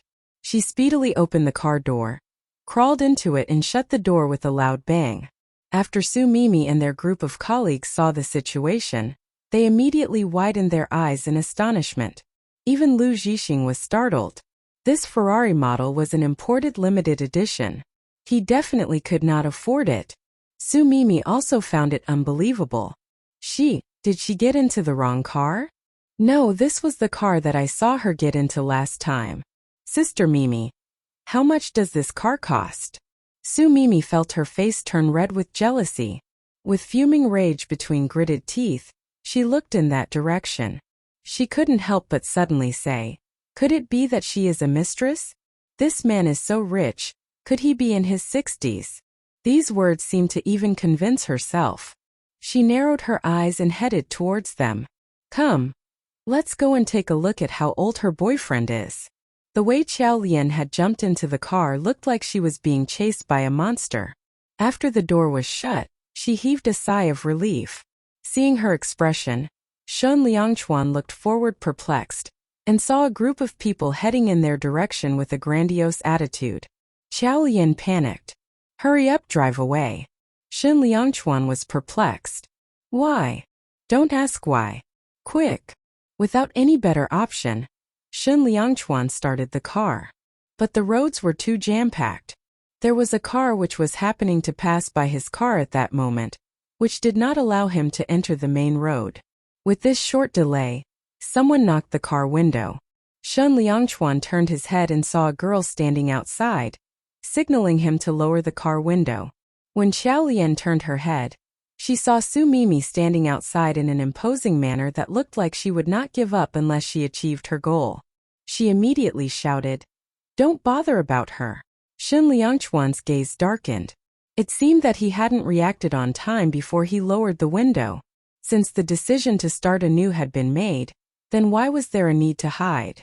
Even if it meant announcing it to the whole world, so what? When they had first gotten married, he had been holding on to the idea of getting revenge on her. That was why he hadn't allowed her to announce their marriage. But now what was there to be afraid of? The more Xiao Lian yelled anxiously, the more he did not follow her instructions. Shen Liangchuan lowered the window and even turned his head to look outside. As a star, he was wearing sunglasses and a face mask for protection. And so after the windows had been lowered, he stretched out his hand with the intention to remove his face mask. However, at this moment, he saw a sudden flash in front of him and Xiao Lian pounced over. In the blink of an eye, Shen Liangchuan heard a bang, and following that, a delicate body fell into his arms. At that moment, Xiao Lian had only one thought. Even though Shen Liangchuan was wearing sunglasses and had his face mask on, but as a reporter Su Mimi's wits were there. As long as she had seen him, she would definitely be able to recognize him. That is why she was not supposed to see it. As she thought of this, she did not think twice and threw a punch across the lowered window. Bang! The punch hit Su Mimi's nose, pushing her back instantaneously. Time seemed to have frozen in that instant. Su Mimi looked into the car with astonishment. The car window was still open and Xiao Lian's fist was still stretched out, but her whole body was lying on the man in the driver's seat. Su Mimi's gaze was glued to this man. A thought flashed through her mind. Why does this person look so much like Best Actor Shen? She frowned and moved forward, wanting to take a closer look. Xiao Lian's fist suddenly caught her collar, after which she was almost smashed into the window. When she looked up again, she met Xiao Lian's penetrating gaze. This kind of gaze terrified her in a second. Subsequently, she heard a warning from Xiao Lian. Su Mimi, as to what you should say and what you shouldn't say, I think it is very clear. I don't care if you are not afraid, but you should be able to understand Best Actor Shen's strategy. Su Mimi's lips moved a little, thinking of saying something, but Xiao Lian saw on the corner of her eyes that the rest of the colleagues were also heading in their direction. She immediately lowered her voice and said, "Don't think that I don't know about those things that you did in private. You make a guess, if I were to tell these to Lu Zhixing, do you think he will still want to be with you?" Her words froze Su Mimi instantaneously. Clenching her teeth, she said, "Even if I don't tell, it doesn't mean that others won't see you both together." Xiao Lian smiled. "Then I don't care. In short, if we were to get exposed, you would have to bear the risks. You better look out for yourself." After she finished speaking, she withdrew her hand while she hurriedly used her other hand to push the button to close the window. This was in an attempt to close the car window completely, to isolate themselves from the view outside before the others came. She then heaved a sigh of relief and her heart lightened. Then after that, she moved a little, only to feel that under her arm there was a pair of strong thighs. Her body stiffened. She realized that it had been because of Su Mimi's knock on the window, which had led to her punch, and that was why her whole body was twisted and lying on top of Shen Liangchuan. For a while the car was filled with silence. Her whole mind went blank in an instant. It was totally embarrassing for her to be in this current situation. She didn't know how much time had passed when she heard Shen Liangchuan's cool voice. "Done hugging." Xiao Lian suddenly reacted and sat upright. "Enough, enough." After she had subconsciously replied that, she felt like giving herself a tight slap. She hurriedly lowered her head and stammered, "D-drive." "Oh." Shen Liangchuan started the car and they finally started moving. A moment ago, Su Mimi couldn't believe that Xiao Lian had a rich boyfriend and thus she had been really agitated. She had ran towards the car and reached it before Xiao Lian. By the time her colleagues arrived, Xiao Lian's car had already driven away. Someone looked at Su Mimi and asked, "Who's Xiao Lian's boyfriend? Is he an old man?" How could he be an old man? Once again someone tried to bootlick Lu Zhixing and asked, "Is he more handsome than our managing editor?" Su Mimi really didn't feel like speaking. Shen Liangchuan. His existence was like a god. Not speaking about anyone else, even she loved Shen Liangchuan, she liked him so much to the point that it couldn't be described. The difference between Lu Zhixing and Shen Liangchuan was like the one between the heavens and the underground. It was totally incomparable. Su Mimi's words were mistaken by her colleagues. All of them started bootlicking their managing director, but at this point all of their words sounded really ironic to Su Mimi. No, whatever she had seen just now couldn't be real. Shen Liangchuan was married. Thus, Qiao Lian was at most just one of his toys. Qiao Lian was a third party, an unknown lover of his. Yes, that had to be the truth. As she thought so, Su Mimi heaved a sigh of relief. She felt like she could finally make some sense out of it. She couldn't wait until Best Actor Shin got sick of Qiao Lian. He would definitely ditch her. When the time arrived, she would have many ways to deal with Qiao Lian. But now? Once again someone asked, who exactly is Qiao Lian's boyfriend? He's so rich. He is probably well known in Beijing, right? Everyone instantly looked at Su Mimi and heard her reply. I have no idea, I don't know him. When she finished speaking, she took a glance at Lu Zhixing and bit her lips. Under her. In the car. 10 minutes had already passed and both Qiao Lian and Shen Liangchuan hadn't spoke. Although they usually did not speak much in the car, Qiao Lian could feel that the atmosphere was kind of cold today. She thought about it and realized that it could be due to what had just happened. She hesitated for a moment and decided to speak. Don't worry, my colleague will definitely not spill the beans, since I threatened her just now. After she finished speaking, Shen Liangchuan snorted coldly. Was she that unwilling to announcing their relationship? Qiao Lian was shocked and moved back into her seat. She then smiled to him fawningly. That smile of hers had fawning intentions, but as it was hers, it wasn't annoying and instead tinged with cuteness.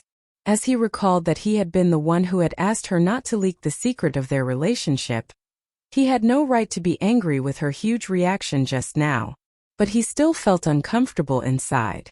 He tried bearing with it but couldn't help making a sarcastic remark. You're just like a fox, trying to intimidate people with your tiger friend. Qiao Lian immediately sucked up to him saying, yes, you're the big tiger and I'm the little fox. Hee hee. Shen Liangchuan glanced at her coldly and replied, you're insulting the IQ of a fox by calling yourself one. Qiao Lian. Best Actor Shen, you'd be so much cuter if you weren't so evil. She twitched her lips and turned to look out of the window. It was then that she realized they weren't heading home but to another destination. She asked confusedly, where are we heading to? Let me take you somewhere. The car drove on for quite some time before they reached a villa district in the rural area. After their car drove through the confusing roads in the villa district, they arrived before Villa 19. In the car, Shen Liangchuan took out his keys.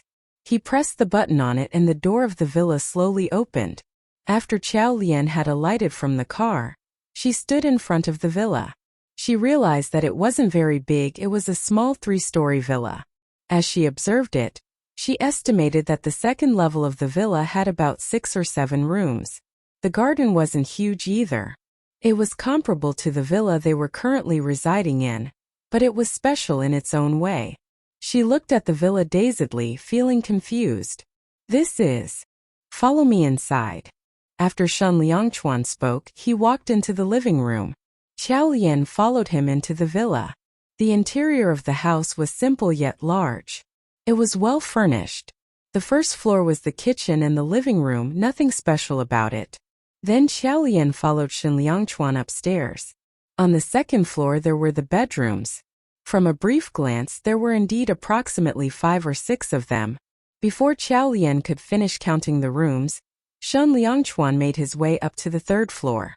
Qiao Lian followed him. She realized that the 3rd floor was completely borderless, it was just one big room. It was a room the size of a 150 square meters. There were a few computer tables around and it looked like an office. She stared at the place for a moment before reacting to the situation. She turned to look at Shen Liangchuan in disbelief and asked, is this the training room for the esports team? Shen Liangchuan nodded. Qiao Lian was immediately remorseful. There were so many little details involved in forming a team. Now that Best Actor Shen was Best Actor Shen, someone who had many people under him, as long as he spoke up, anything could be accomplished. However, how many difficulties had Zichuan faced 8 years ago? Forming a team when his family was against it? He would have definitely been unable to get such a villa for it. As she thought of it, her emotions suddenly sunk. So had he been thoroughly hurt by her backing out? After he had put in so much effort to form a team? She helplessly lowered her head and took in a deep breath. She then heard Shen Liangchuan speak. Do you have any suggestions or improvements for this place? Xiao Lian was stunned and looked up at him in confusion. Could it be that Shen Liangchuan already knew that she was Forget Chuan? That is why he had brought her to check out the house? The thought caused her to break into cold sweat with shock. But then he explained himself. Women are still more meticulous people. Can you help me take a look at what it is lacking? So they can feel at home when they move in. 8 years ago, he had set up the team himself. 8 years later, he wanted to do it together with her. And this place was their new beginning. Xiao Lian was surprised that he was so thoughtful. But she quickly put her surprise aside and started observing the area seriously. After all, she would most likely be staying there after they got divorced. Where are the computers? She asked. I have ordered a custom-made set of the newest equipment. They will be sent over soon. Xiao Lian suggested. I think that we should wait until they're here and ask them what computers they want before assigning them one. If the team members have their own computers, we won't have to provide them some. Okay. Is there anything else? Both of them were having an exciting discussion, filled with confidence for the future of the team. Xiao Lian even gave some useful suggestions and both of them were really happy when they left the place. But little did they know. The beginning that he had thought was the end that she wanted.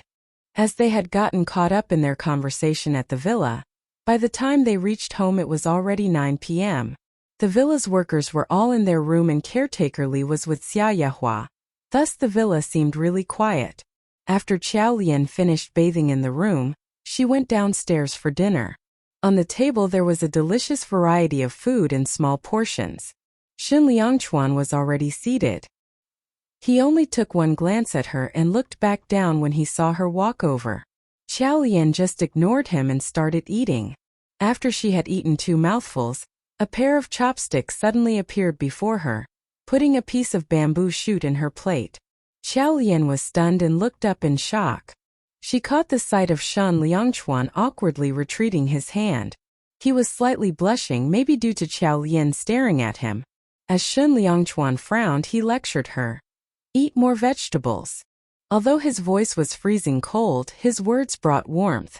It caused tears to suddenly well up her eyes, and she quickly lowered her head. All the food on the table seemed to lose all its taste in that instant. She looked at the piece of bamboo shoot in her plate, hesitated for a moment and put it in her mouth. However, all that she tasted was bitterness. Yes, bitterness. Why was he treating her so well? He was being so nice to her that she could no longer bear to leave him. He was being so nice to her that, although she knew that all this was an act, she wanted it to last forever. She pursed her lips and took in a deep breath. She suddenly lost her appetite, as her previously hungry stomach felt as if it had been stuffed to the brim. She perfunctorily finished another bowl of soup, and when Shen Liangchuan was putting down his chopsticks, she immediately stood up saying, I'm so tired today. Let's quickly go and sleep. One could tell he was stunned for a moment before he replied, Okay. It was a normal and casual conversation, but when Xiao Lian exchanged eye contact with him, her face inexplicably turned red. Why did she have bring up the topic of sleeping? This man wouldn't think that she was inviting him, right? As she worried and hesitated, she followed Shen Liangchuan up the stairs. In the master bedroom, Xiao Lian sat on the bed, acting as if she was looking at her phone. But on the corner of her eye she was paying full attention to Shen Liangchuan, who was sitting on the sofa. After he had finished bathing, he had been sitting there using his phone. She had no idea what he was doing. Just when she was staring him, he suddenly stood up, giving her a shock. She hurriedly lay down. She could hear Shen Liangchuan's footsteps. It sounded as if he was walking to the cabinet. And then he walked back slowly, stopping right beside her.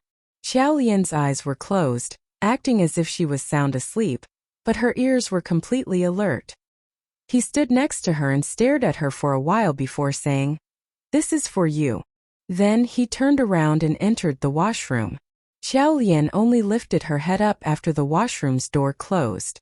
Her gaze fell on the gift box on the bedside table.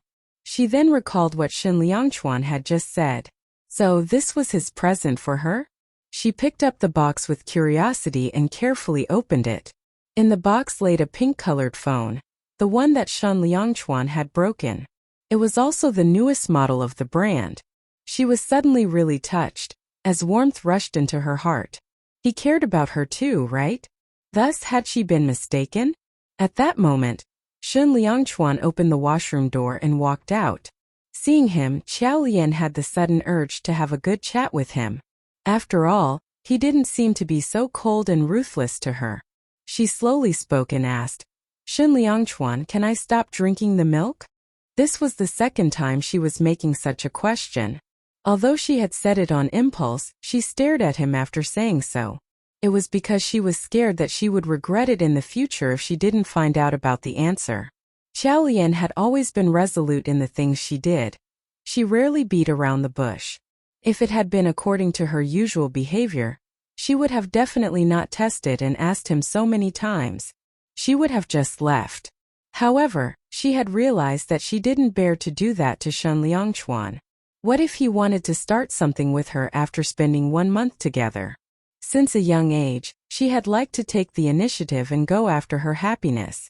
Just like with Zichuan years ago, she had been the one who confessed. And just like now, she nervously bit her lips and looked at Shen Liangchuan with anticipation. He obviously looked unaffected. If she hadn't confirmed that there was something wrong with the milk, Xiao Lian wouldn't have been able to tell anything from his expressionless and reactionless face. He didn't speak. He just stood on the stop and stared at her in the dim room. Xiao Lian couldn't help but tighten her fists when seeing his obscure expression. And then she laughed mockingly at herself. See, she was overthinking again. Even if he stopped asking her to take the birth control medicine, could she forgive the pain he had inflicted on her? Would she forgive his past and get together with him? After thinking through, she realized that she actually looked forward to it. But this thought of hers was extremely low and degrading. She lowered her head and stopped looking at his expression. After she put the phone under the pillow, intending to lie down, she heard his voice. Why? Why? Xiao Lian grabbed finger. If she told him that there was birth control medicine in the milk and she didn't want to take it, was it the same as telling him that she wanted to give birth to his child? She wanted to keep the last bit of her dignity and replied, I just simply dislike it. 5 words. It was resolute and direct. And surprisingly, Shen Liangchuan was slightly stunned. Since they had met each other, she had always been really careful in front of him. It was really rare to see this side of her. And she didn't like to drink milk. That was true. She remembered that 8 years ago she would complain to him every night saying, my mom is giving me milk again. He himself wasn't picky with food. He thought that milk was good for his body, hence he would drink a cup daily. But she would always rant. It's so annoying to have to drink it every night. I feel like vomiting whenever I see milk now. He would reply, Drama queen. She would immediately get angry and retort, Why are you so insensitive? I want you to appease me now. She had always been like this. She would clearly state what she wanted and what she didn't. It had allowed him to feel her sincerity, even though they had only talked online. It wasn't until the end that reality gave him a huge blow. When this thought emerged in his mind, his gaze dimmed as he stared at the person on the bed. The woman lay there scrunched up. His heart softened as he watched her. He pursed his lips and recalled what the caretaker had said. Although this medicine is barely harmful to the body, but since it was a birth control medicine, it would be somewhat harmful. Xiao Lian curled in her blanket and stopped looking at him. After she had said those resolute words, she felt wronged and like crying. Deep in her heart, she quietly despised herself. Xiao Lian, what are you still expecting? Just when she was about to cry, she heard his emotionless voice saying, Okay. Xiao Lian's body froze in shock. His voice was soft and cold. At that instant, she even thought that it had been an illusion. He had said, okay, so she no longer had to take the birth control medicine? She widened her eyes in shock and they brightened instantly. like a flame emerging from the ashes. All of her depressed feelings disappeared. Only surprise was left. She sat up and stared at him in disbelief. Really?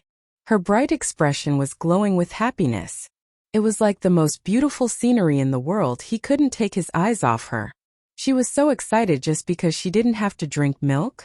He suddenly felt like he had made the right choice, but Shen Liangchuan's gaze sunk as he walked towards the bed. Yes. He moved the blanket away and lay beside her. Although the heater in the room was turned on, he had been sitting on the sofa for a long time after showering, hence his legs were cold. When he got into bed, his leg accidentally touched hers and Xiao Lian moved her legs back at that instant. After Shen Liangchuan felt it, he moved towards his side. However, just as he was about to lie down, he suddenly realized that she had placed her leg on top of his under the blanket. He was slightly stunned and turned his head to look at her. She was completely covered by the blanket, only revealing her head. She blinked and spoke with a tinge of shyness. "It will help you warm up." Shen Liangchuan was shocked. In the past, although they had shared the same blanket, there would have usually been a rather huge gap between them. Under the blanket, her silky soft skin was in contact with his leg. The warmth she gave was spreading from his leg to his heart. It filled him with that long-lost warmth. He opened his mouth and wanted to speak, but eventually decided not to. Then he stretched out his arm and turned the lights off. The room was pitch dark. Xiao Lian lay on the bed, staring at the ceiling. Although they had been sleeping together for a month, the feelings around them were so nice they made her fall into a trance. She didn't really dare sleep, worried that everything would turn out to be a dream when she woke up the next morning. She turned her head and looked at him, and then turned to look at the ceiling. After repeating this movement for a couple of times, he spoke. "Are you having a difficult time falling asleep?" Xiao Lian jumped in fright, but she exuded happiness as she replied with excitement, "Yes." She then turned to look at him. "Let's talk, shall we? What should we talk about?" "Let's talk about the actor's gossip." Since he was in the industry, Best Actor Shen probably knew many things she didn't. Just like, who was the person Mo Shiqing kissed in the hotel that day and got seen? Who's that? His girlfriend. I don't know her. Then let's discuss the recent movies. I haven't watched any. Xiao Lian.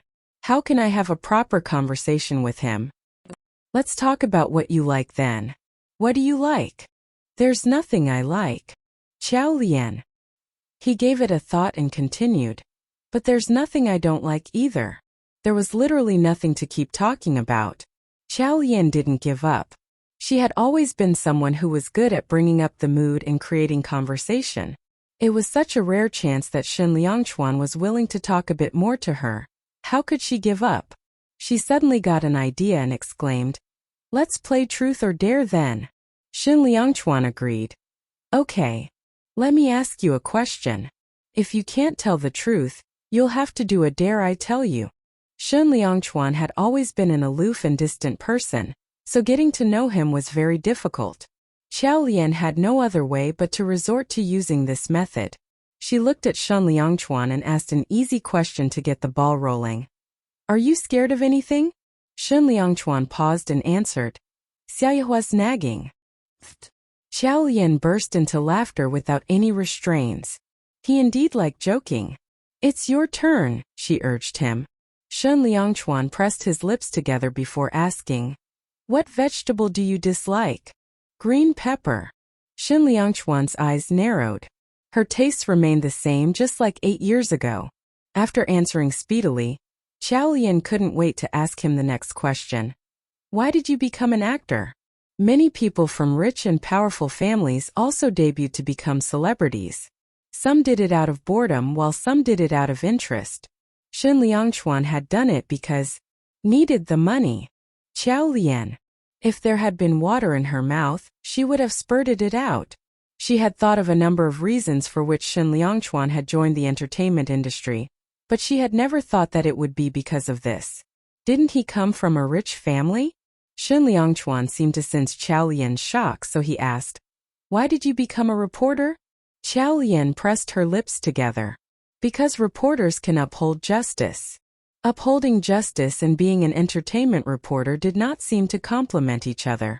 Thus, Xiao Lian started explaining to Shen Liangchuan.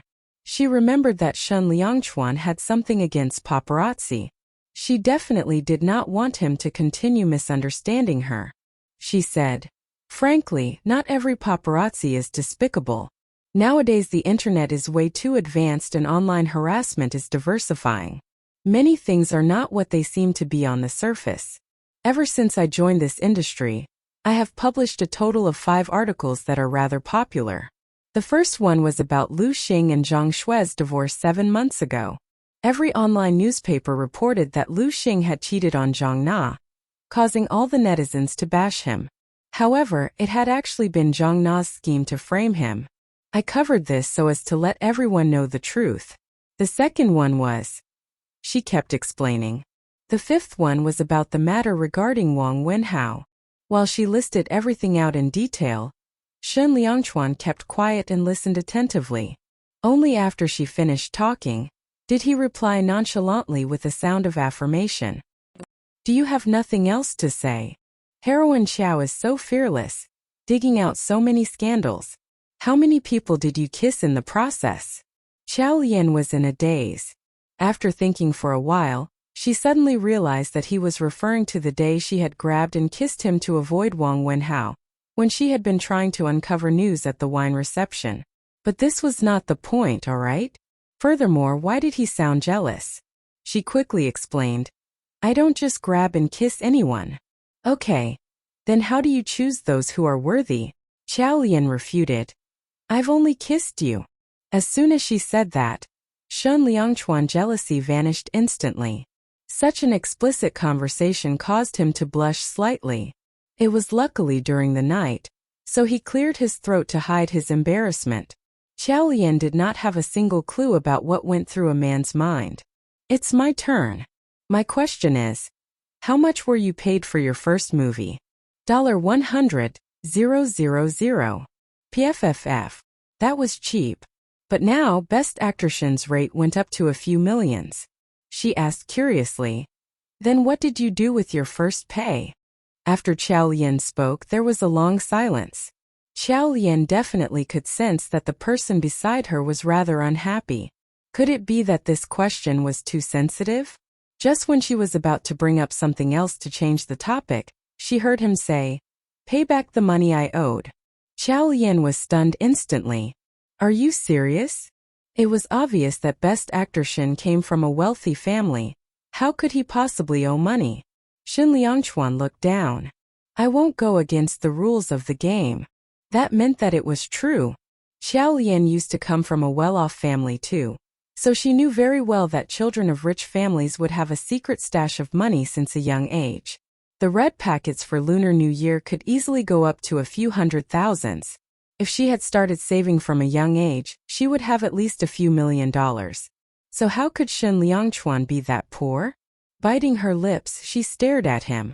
She wanted to continue investigating, but he seemed reluctant to continue talking about it. Hence he changed the subject. "It's my turn. What color do you like?" "Blue." Xiao Lian did not find his lame questions weird at all, as she continued staring at him. After thinking for a moment, she asked, "What are your chest, waist and hips measurements?" As a celebrity, Shen Liangchuan had to exercise regularly to maintain his figure. He was very demanding with himself, so he revealed his 3 accurate measurements immediately.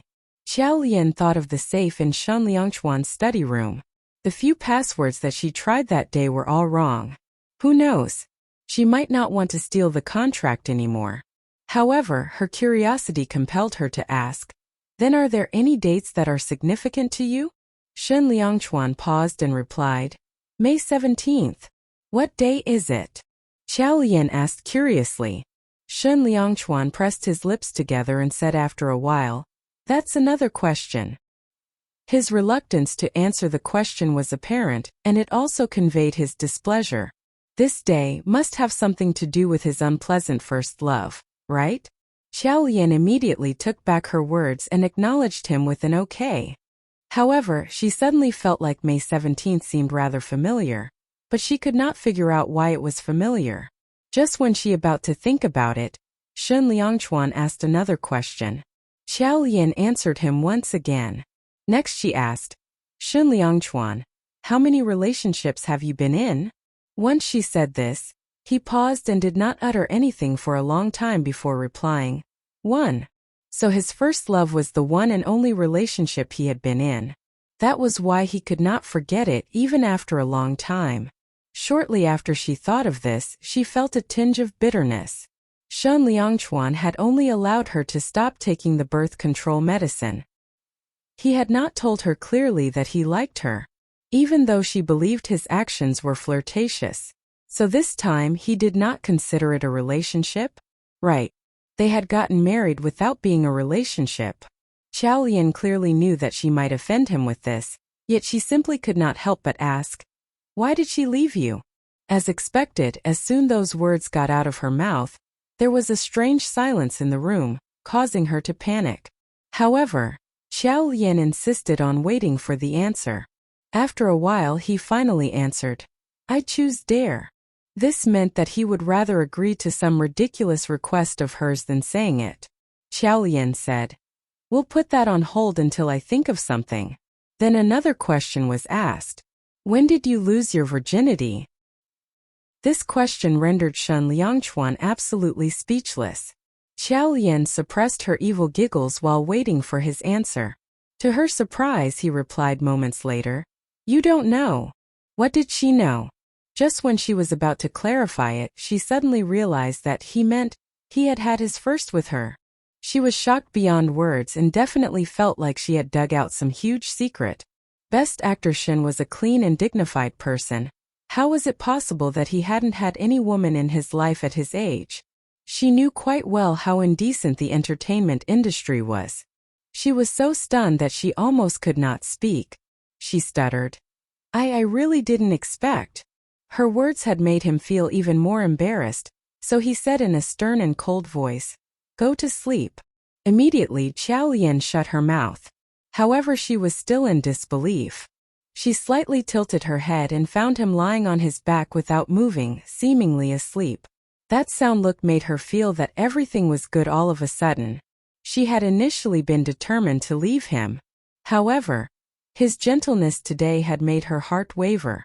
It almost seemed like if she had agreed to stay, their relationship would have developed into something more. As she was lost in reverie, her eyelids became heavier and she drifted into her sleep eventually.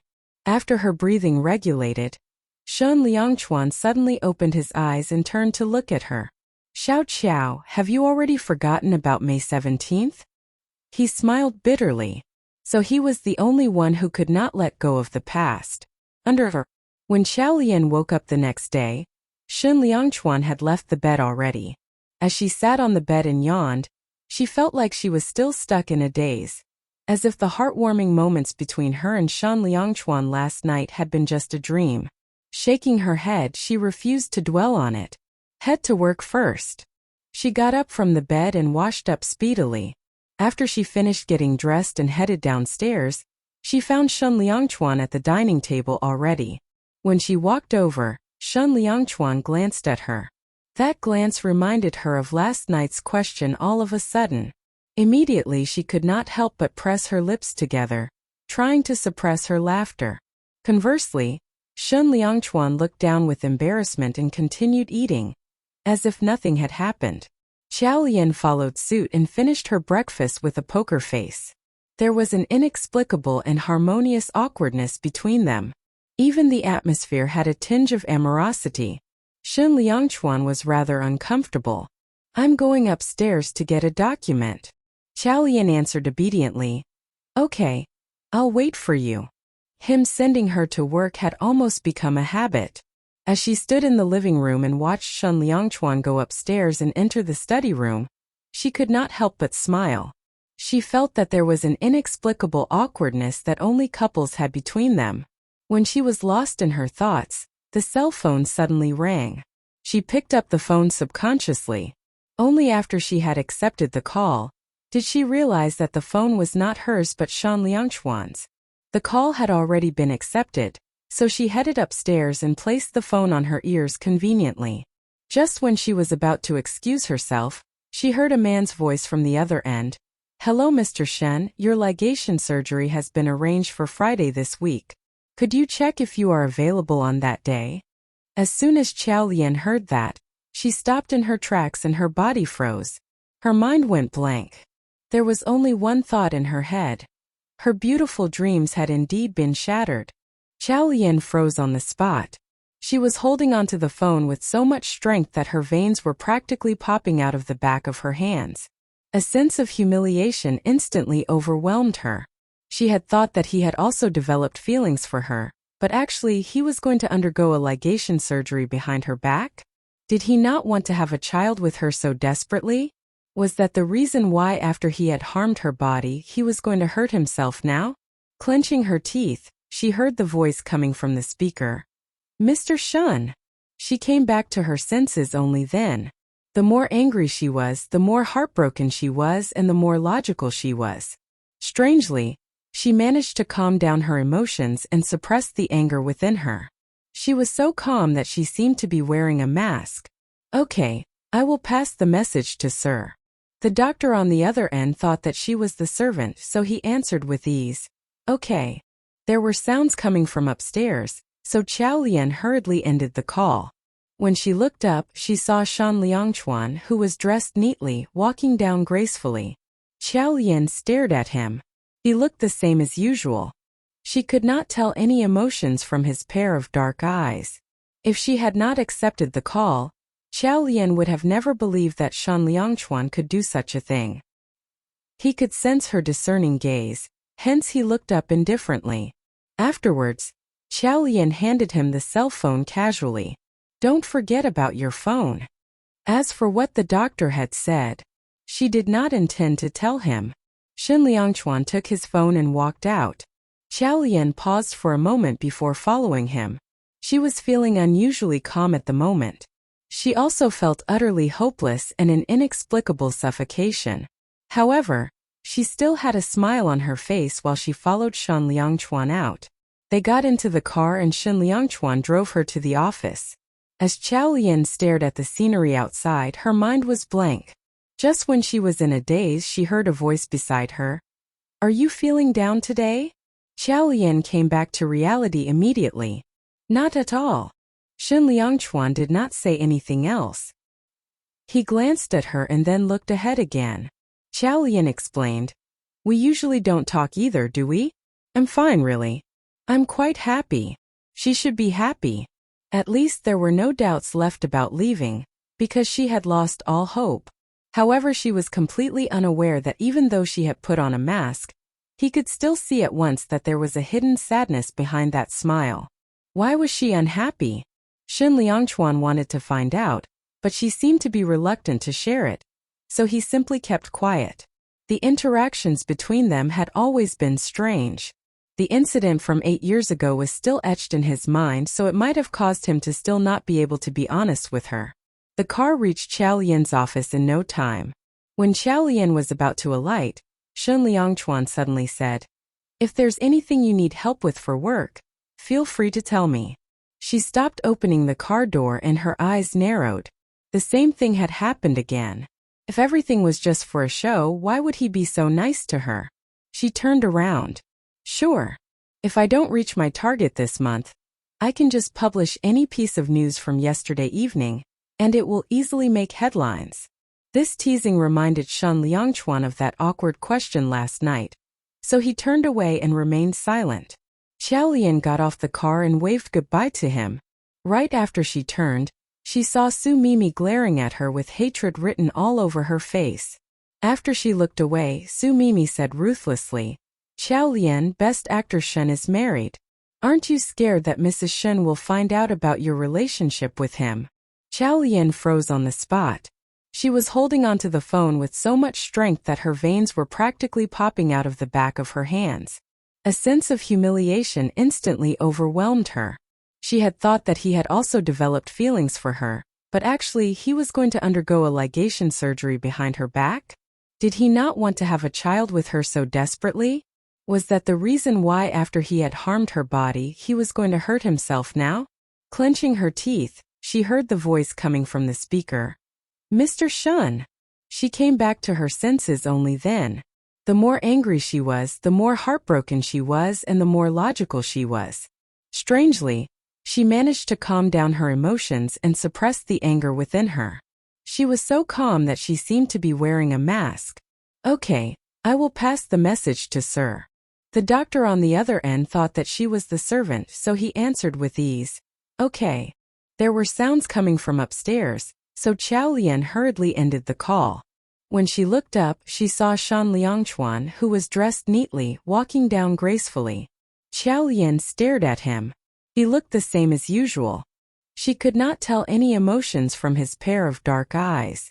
If she had not accepted the call, Qiao Lian would have never believed that Shan Liangchuan could do such a thing. He could sense her discerning gaze, hence he looked up indifferently. Afterwards, Qiao Lian handed him the cell phone casually. Don't forget about your phone. As for what the doctor had said, she did not intend to tell him. Shan Liangchuan took his phone and walked out. Qiao Lian paused for a moment before following him. She was feeling unusually calm at the moment.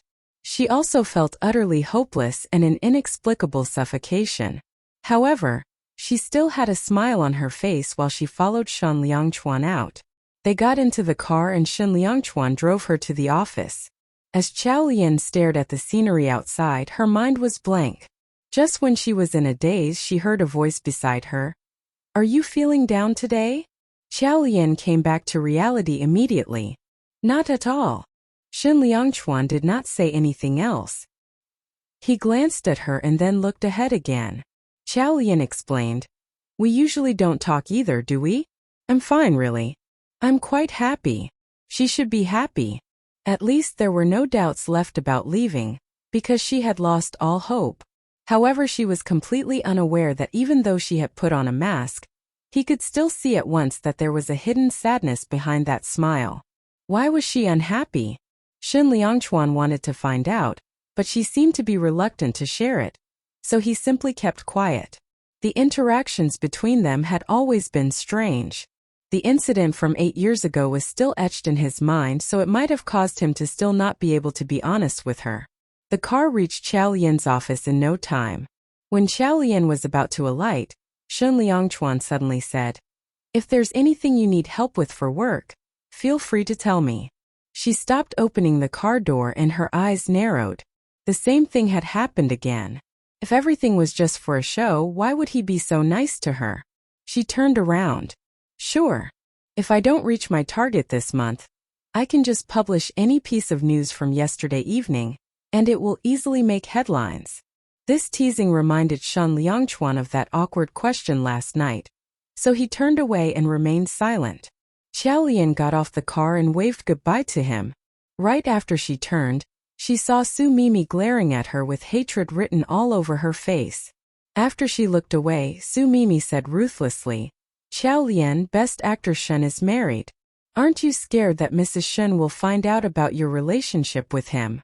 Qiao Lian completely ignored her and did not even bother to talk to her. She walked straight towards the office building. Su Mimi followed behind her and sneered. No wonder you rejected my offer when I wanted to introduce you to a few rich friends.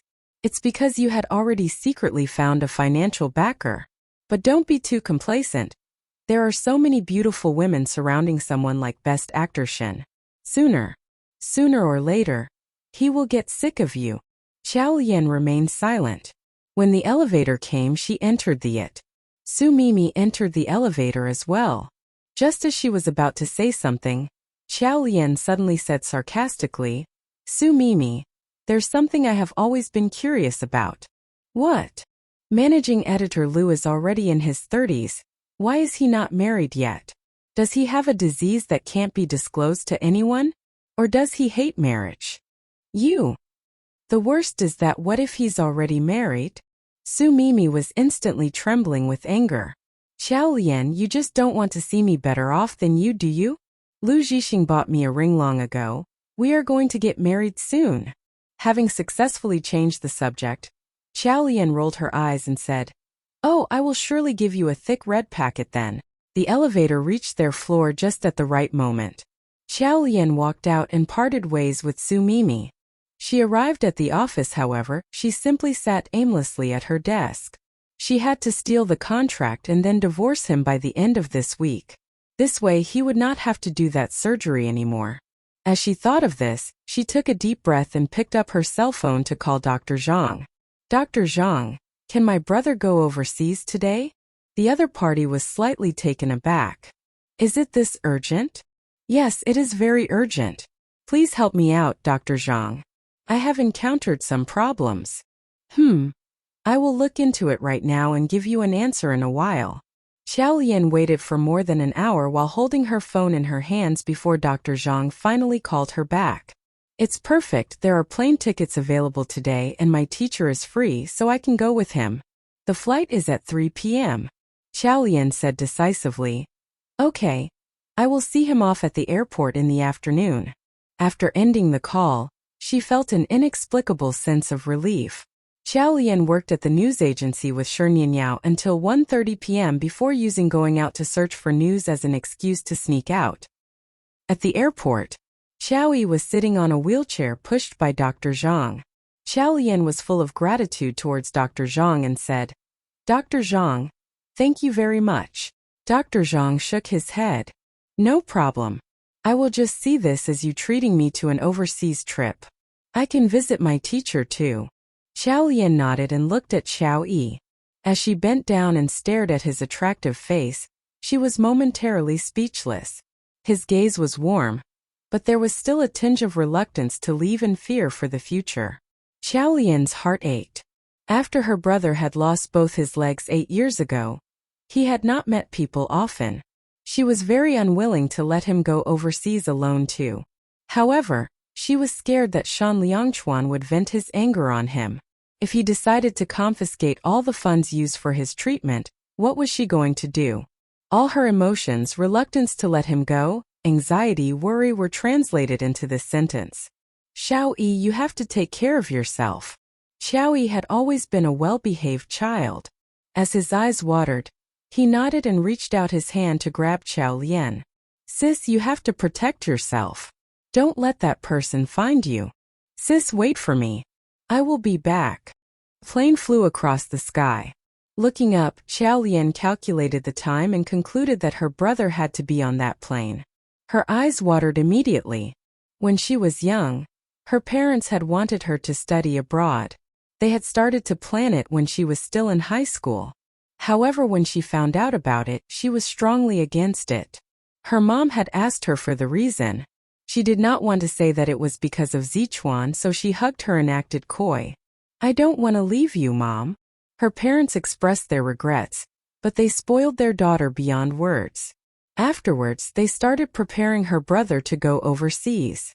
Unfortunately, before they could even finish preparing, their family suffered a series of mishaps. Now she could finally fulfill their wishes for her brother. She hoped that Xiao Yi could have a better future overseas. Xiao Lian lifted her hand to roughly wipe away her tears and sniffed, as if these actions could soothe the bitter and stifling emotions in her heart. When she left the airport, she did not return to the news agency. Instead, she hailed a cab back to the villa. Meanwhile, Song Cheng reported to Shen Liangchuan, I just received news that Miss Chow's brother was sent overseas today. Shen Liangchuan slightly frowned. Sent overseas today? Why had he left in such a rush? Then he recalled how she had been putting up a front when they had left the house this morning, and it dawned on him. So she had been unhappy because of this? As Shen Liangchuan thought of how she had been trying her best to put on a smile, his heart ached. However, Song Cheng continued reporting his upcoming work schedule. The major production that you have accepted, Lord of Shanghai, is going to start filming soon. They will be filming in Hengdian, so you probably have to go to Hangzhou. He cleared his throat and asked, Have you thought about how to settle things with sister-in-law? As soon as he finished saying that, he saw Shen Liangchuan look up and frown, like he had encountered a very difficult problem. Next he asked, How do you make a girl feel better? As he was smoking, Song Cheng choked all of a sudden the moment he heard this. After he coughed violently for a few times, he asked again as if he had not heard correctly the first time. What? Shen Liangchuan glanced at him coldly, so he immediately switched his teasing expression to a very serious one, as if he was executing an official matter. He said, "Actually, there are many ways to make a girl feel better. For example, you can give her a bag or a video or diamonds or treat her to a meal. You can also give her a bouquet of flowers or say something sweet to her. But a woman's heart is so unpredictable. You must know the other party well enough to make the right choice." Shen Liangchuan nodded objectively. "Okay, I understand. Then I'll head out now."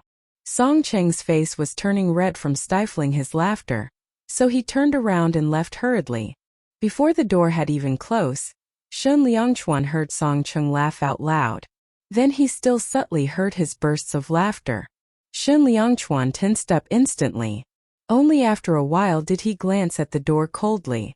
When he looked at the time, he noticed it was already 4 p.m. Hence, he turned on his computer and started searching for famous restaurants online. It was actually not an easy task for him to provide her a satisfying meal. Her family had been well-to-do when she was young, so she must have tasted everything. However, something that she had said before flashed across his mind. "Zichuan, I'm craving for mala hot pot. My mom said that it's not good for a girl to eat that. Sobi. But I really want to eat it." Mala hot pot. His eyes lit up, but he was put in a difficult situation right after. How was he going to appear in public? Shen Liangchuan thought for a moment and shortly after gave Song Cheng a call. "Help me book a mala hot pot restaurant." "Song Cheng. Brother Shen, isn't the way you treat a girl to a meal a bit odd?" He winced, but he still nodded and said, "Okay." After he hung up the phone, Shen Liangchuan gave Qiao Lian a call. "Where are you?" When Qiao Lian received the phone call, she had already reached the villa. She had just alighted from the taxi and was about to enter the main door. However, when she heard his question, she replied, "I am at the office. What's the matter?" "I will pick you up." Qiao Lian narrowed her eyes, pursed up her lips and looked blankly at the main door in front of her.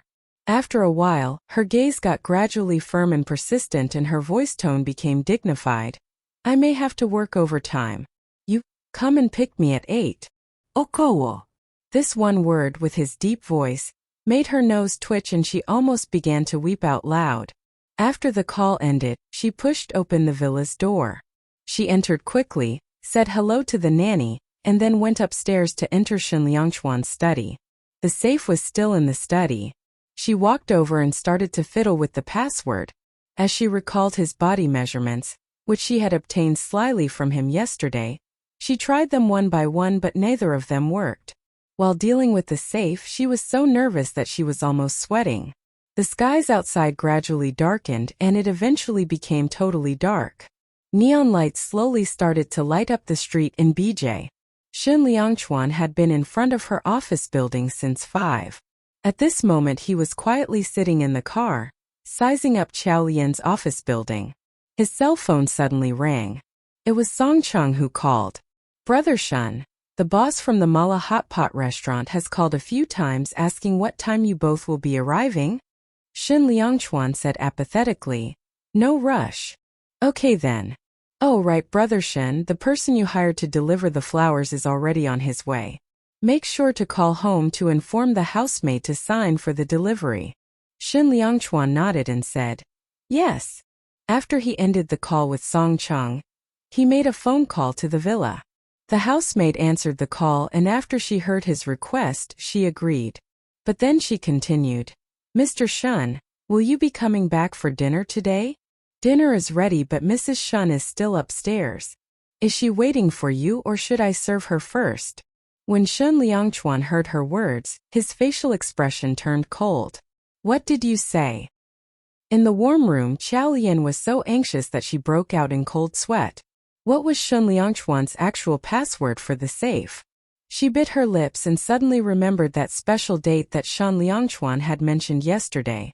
She tried 0517. The safe reacted and opened up. She stared at the open safe, feeling like she had been relieved from a great burden. The next second, She started to rummage through the documents in his safe at top speed. There weren't many things in Shen Liangchuan's safe. They were mostly the contracts for his movie shoots. As she continued rummaging, she suddenly found at the bottom of the pile the surrogate pregnancy contract that she had signed with Shen Liangchuan. Her eyes lit up and she promptly took out the contract.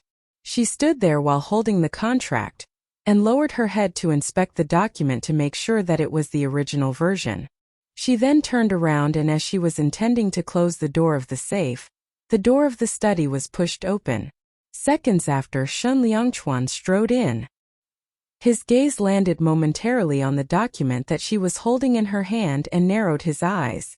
Then he asked, "What are you doing?" Xiao Lian held the document tightly in her hands.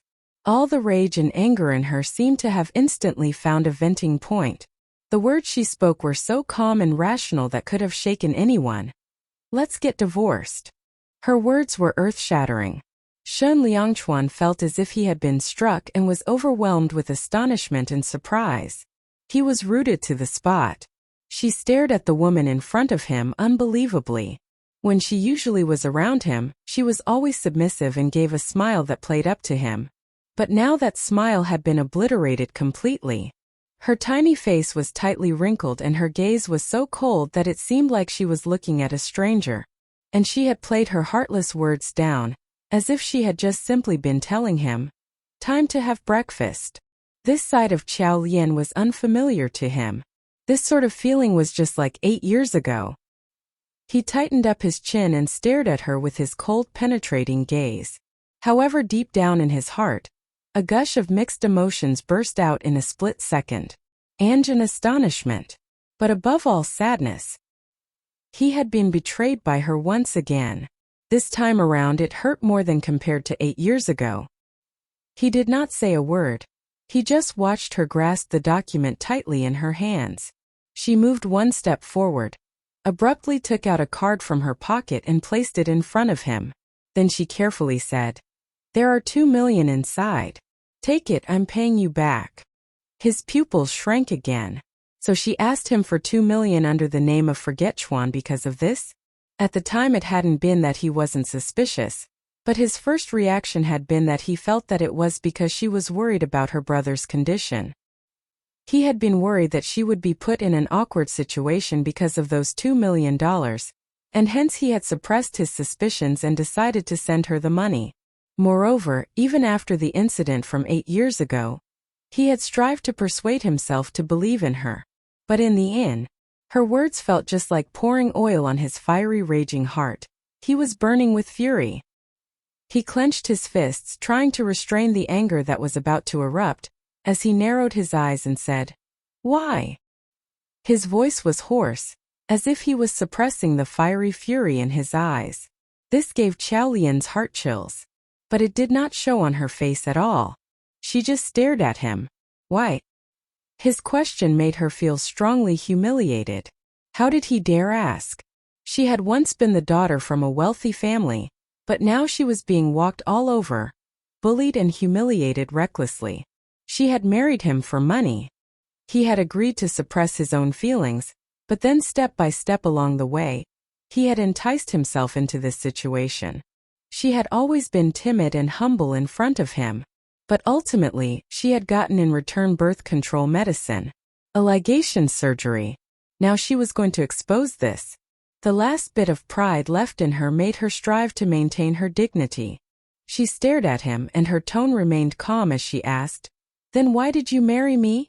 Why had he married her? Shen Liangchuan was dumbfounded because of her question. In the contract it was stated that he had married her in order to bear his child, but in reality, his hesitation made Xiao Lian's heart feel even colder.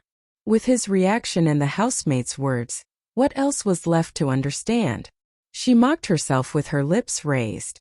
She saw that he did not have the intention to take the bank card, so she shoved the card into his hands and said, "The money has been returned to you and I have got the contract. As for the divorce agreement, I will find a lawyer to help us create a draft. And rest assured I will not take a single cent from you. I will leave the marriage with nothing." Leave the marriage with nothing? She had said it so bluntly. without the slightest tinge of reluctance. How heartless exactly was this woman? He had reached so low that after 8 years, he had once again given his heart to her. But she ignored it. Shen Liangchuan's facial expression became gloomier. He stared at the woman in front of him, feeling like he could no longer suppress the anger inside of him. He took out the card that she had squeezed into his hand, and shortly after that, he took a step forward and forcefully restrained her. Qiao Lian was shocked by his sudden action. When she tried to move backwards, he vigorously grabbed her chin. His strength made her feel that her chin was going to be torn into pieces. However, she was stubborn enough to just clench her teeth. Without speaking a word, she just used her pair of cold and detached eyes to look at him. His eyes were very dark as a night demon coming from hell in an attempt to seek for revenge. He suddenly smiled and said, "Thinking of a divorce?" Qiao Lian's body had completely frozen. At this moment, although he was smiling, his eyes didn't show that smile, and it revealed an angry kind of authority that was waiting to be challenged. And so it was. The next second he said, "Miss Qiao, I don't think you understand in what position you are in." As soon as he finished speaking, his gaze fell upon the contract that she was grasping tightly in her hands. His eyes slightly narrowed and he got even angrier. The safe was intact and with no signs of damage, which meant that she had guessed the password. As for the password, so when she had suddenly agreed to play truth or dare with him last night, was it because of this? Indeed, she had even decided to send her brother away. Was it because she didn't want him to get implicated? He had thought that she was obsessed with him. She had confessed her love to him more than once, just like she had done 8 years ago. Moreover, in the car that day, she had boldly revealed her affection. But it turned out that everything was fake. Everything was a lie. This liar.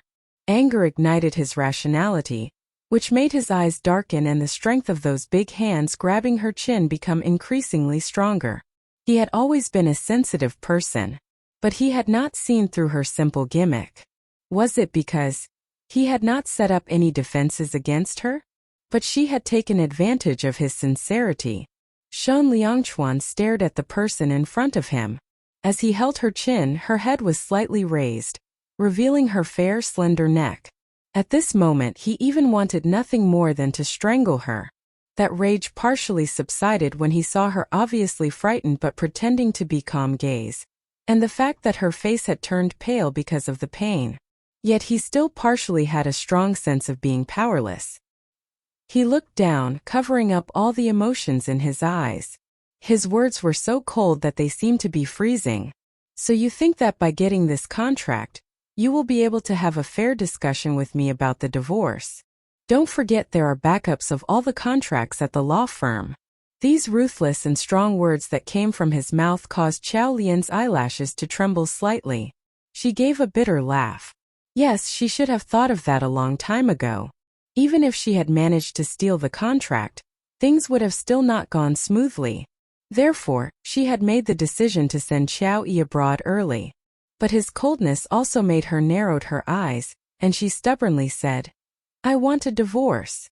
Only 4 words, but they let Shen Liangchuan know her determination. Deep in his heart an inexplicable panic appeared. Because of the fluster he felt, he was put in a situation he had never faced before. He did not even wish to look into her eyes again. As he let go of her chin, he left behind a powerful message. "Thinking of a divorce? Okowo." His words made her look up hopefully. He was willing to let her go? She also didn't want to let the issue get too ugly.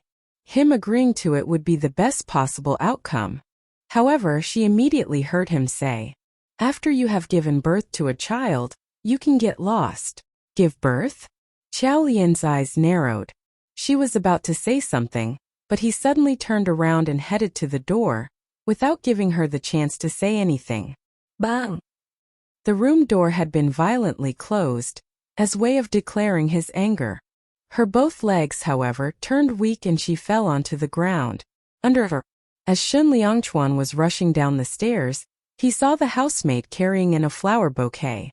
When she saw him, she inquired, "Sir, should I give these flowers directly to Madam? Or will you?" Before she could finish her sentence, she realized that he was in a fit of anger and stopped speaking immediately. Shun Liangchuan stopped to stare at that delicate flower bouquet. The flowers were pretty. They were her favorite pink roses. But at this moment, those flowers seemed to be mocking his unreciprocated love. He clenched his fist and continued to stride forward, taking the flowers from the housekeeper and violently smashing them on the ground. He did not hesitate to step on those flowers. Then he headed straight out of the door, looked for his car and rushed out. The sports car drove at high speed on the road around the outskirts of the villa area. He opened up the roof of the car. The cold and biting wind penetrated his skin inch by inch, transmitting it to his heart. He had thought she was unhappy because her brother was abroad, so he had tried his best to make her happy. She had said that she was at the office and had told him to pick her up at 8. At that time, in fact, he had already been waiting downstairs, but he hadn't told her because he was worried she would feel guilty. But ultimately, he had been waiting for her downstairs for more than 2 hours. All these were tactics to delay time so that she could buy time to go home and steal the contract. As he thought of this, he felt as though his heart was being grabbed by a big invisible hand. He was so angry that he thumped the steering wheel with his fist. At this moment, his cell phone suddenly rang. He picked up the call casually. He heard Song Cheng's voice emanate from his Bluetooth headset. "Brother Shun, you said you will be dating someone beautiful? The Mala Hot Pot restaurant's boss called again to prompt you. You." Before he could finish his words, Shan Liangchuan stepped on the brakes. Screech! The friction between the car and the road caused that screeching sound. He fixed his eyes ahead. Song Chung was astonished. "What's wrong? Brother Shen? What was that sound? I hope it wasn't a car accident." But Shun Liangchuan suddenly cut off the line and shook his hand, smashing the cell phone on the street. His sports car moved in reverse a bit. After that, the cell phone was crushed. Then the car dashed forward. When Xiao Lian heard the sound of Shun Liangchuan's car ignition, she knew that he had left. She fell and sat on the carpet, feeling powerless. At that moment, the stubbornness and strength she had had a moment ago had suddenly disappeared. Her body was trembling uncontrollably. She hugged her knees and slowly buried her head in them. After a while, huge drops of tears fell onto the carpet. She clenched her teeth firmly, but eventually, she couldn't help but whimper. The soft crying sound echoed in the whole study. After about half an hour later, the sound gradually became weaker and then it slowly disappeared. Pressing her 2 hands onto the ground to support herself, she stood up, scanned the 4 corners of the room, including the contract that she had been holding tightly, and then walked out of the study slowly. After returning to the master bedroom, she simply packed the things that she had brought when she moved in. Then she took the suitcase and headed out. She turned around and looked at this undoubtedly unfamiliar but yet familiar room. Looking at the big bed, where her and him had on before, she said silently in her heart, "Goodbye." The next 2 days, Xiao Lian went to work as usual. After work, she returned to the room she had rented and stayed in before. Ever since that day, Shun Liangchuan seemed to have vanished without a trace and had not called her in these 2 days. She also did not take the initiative to contact him. Her life seemed to have gone back in time a month in an instant. Back to her 9 to 5 and monotonous schedule. She had been very busy. She was so busy that she had only slept for a few hours these past 2 days. This was because if she were to be idle, she would be feeling very sad, as if the ocean was going to drown her in it. Yet this afternoon she received a call from Song Chung saying, "I can't find Brother Shun." This was the first time she heard news of him in these 2 days. But his words suddenly shocked her. "Since when?" "Since the day after yesterday. Have you two been quarreling?" Xiao Lian panicked immediately. "He disappeared the day before yesterday? Why did you only mention it now? Have you reported it to the police?" "No, I didn't. There's no need to panic." Xiao Lian scolded him directly. "A big grown-up person went missing for 2 days, how could you not worry?" "Hey, sister-in-law, let me finish. Brother Shen has done this before. He has suddenly disappeared, but do not panic, He will come back in a few days' time. He will definitely be back before his movie starts filming. Xiao Lian heaved a sigh of relief. So what is the purpose of your call? This is the case. Before Brother Shin's disappearance, he asked me to make an appointment for him to meet up with Zombie Leader this afternoon.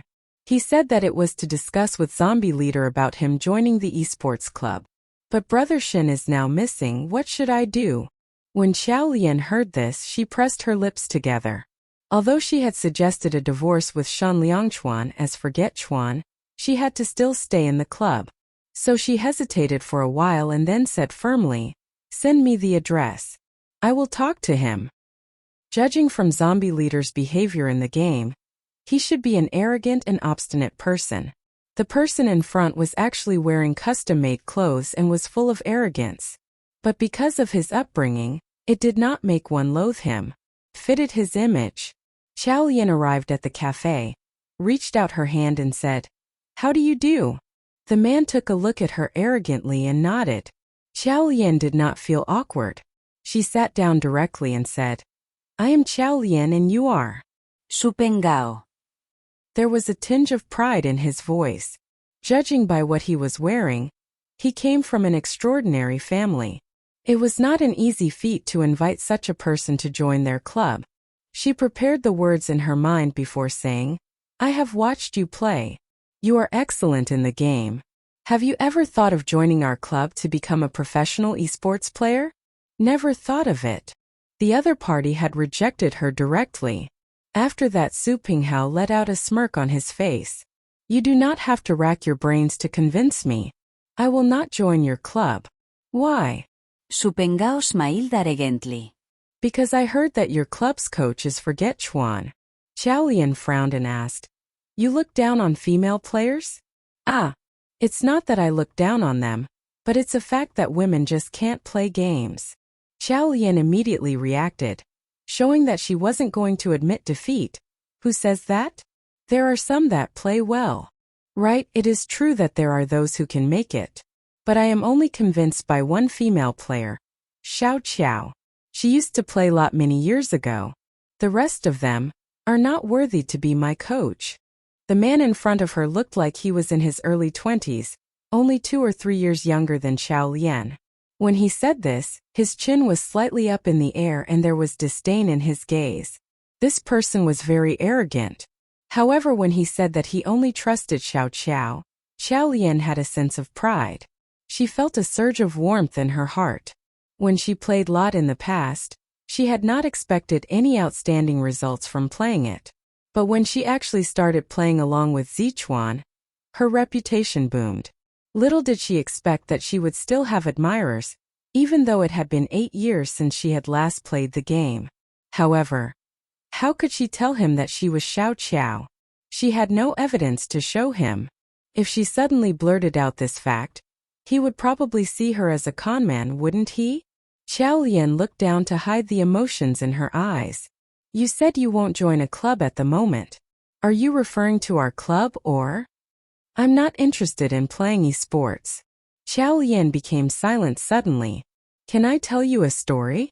"Actually, I am not at all interested in it. But seeing that a beautiful lady is telling the story, I shall continue listening."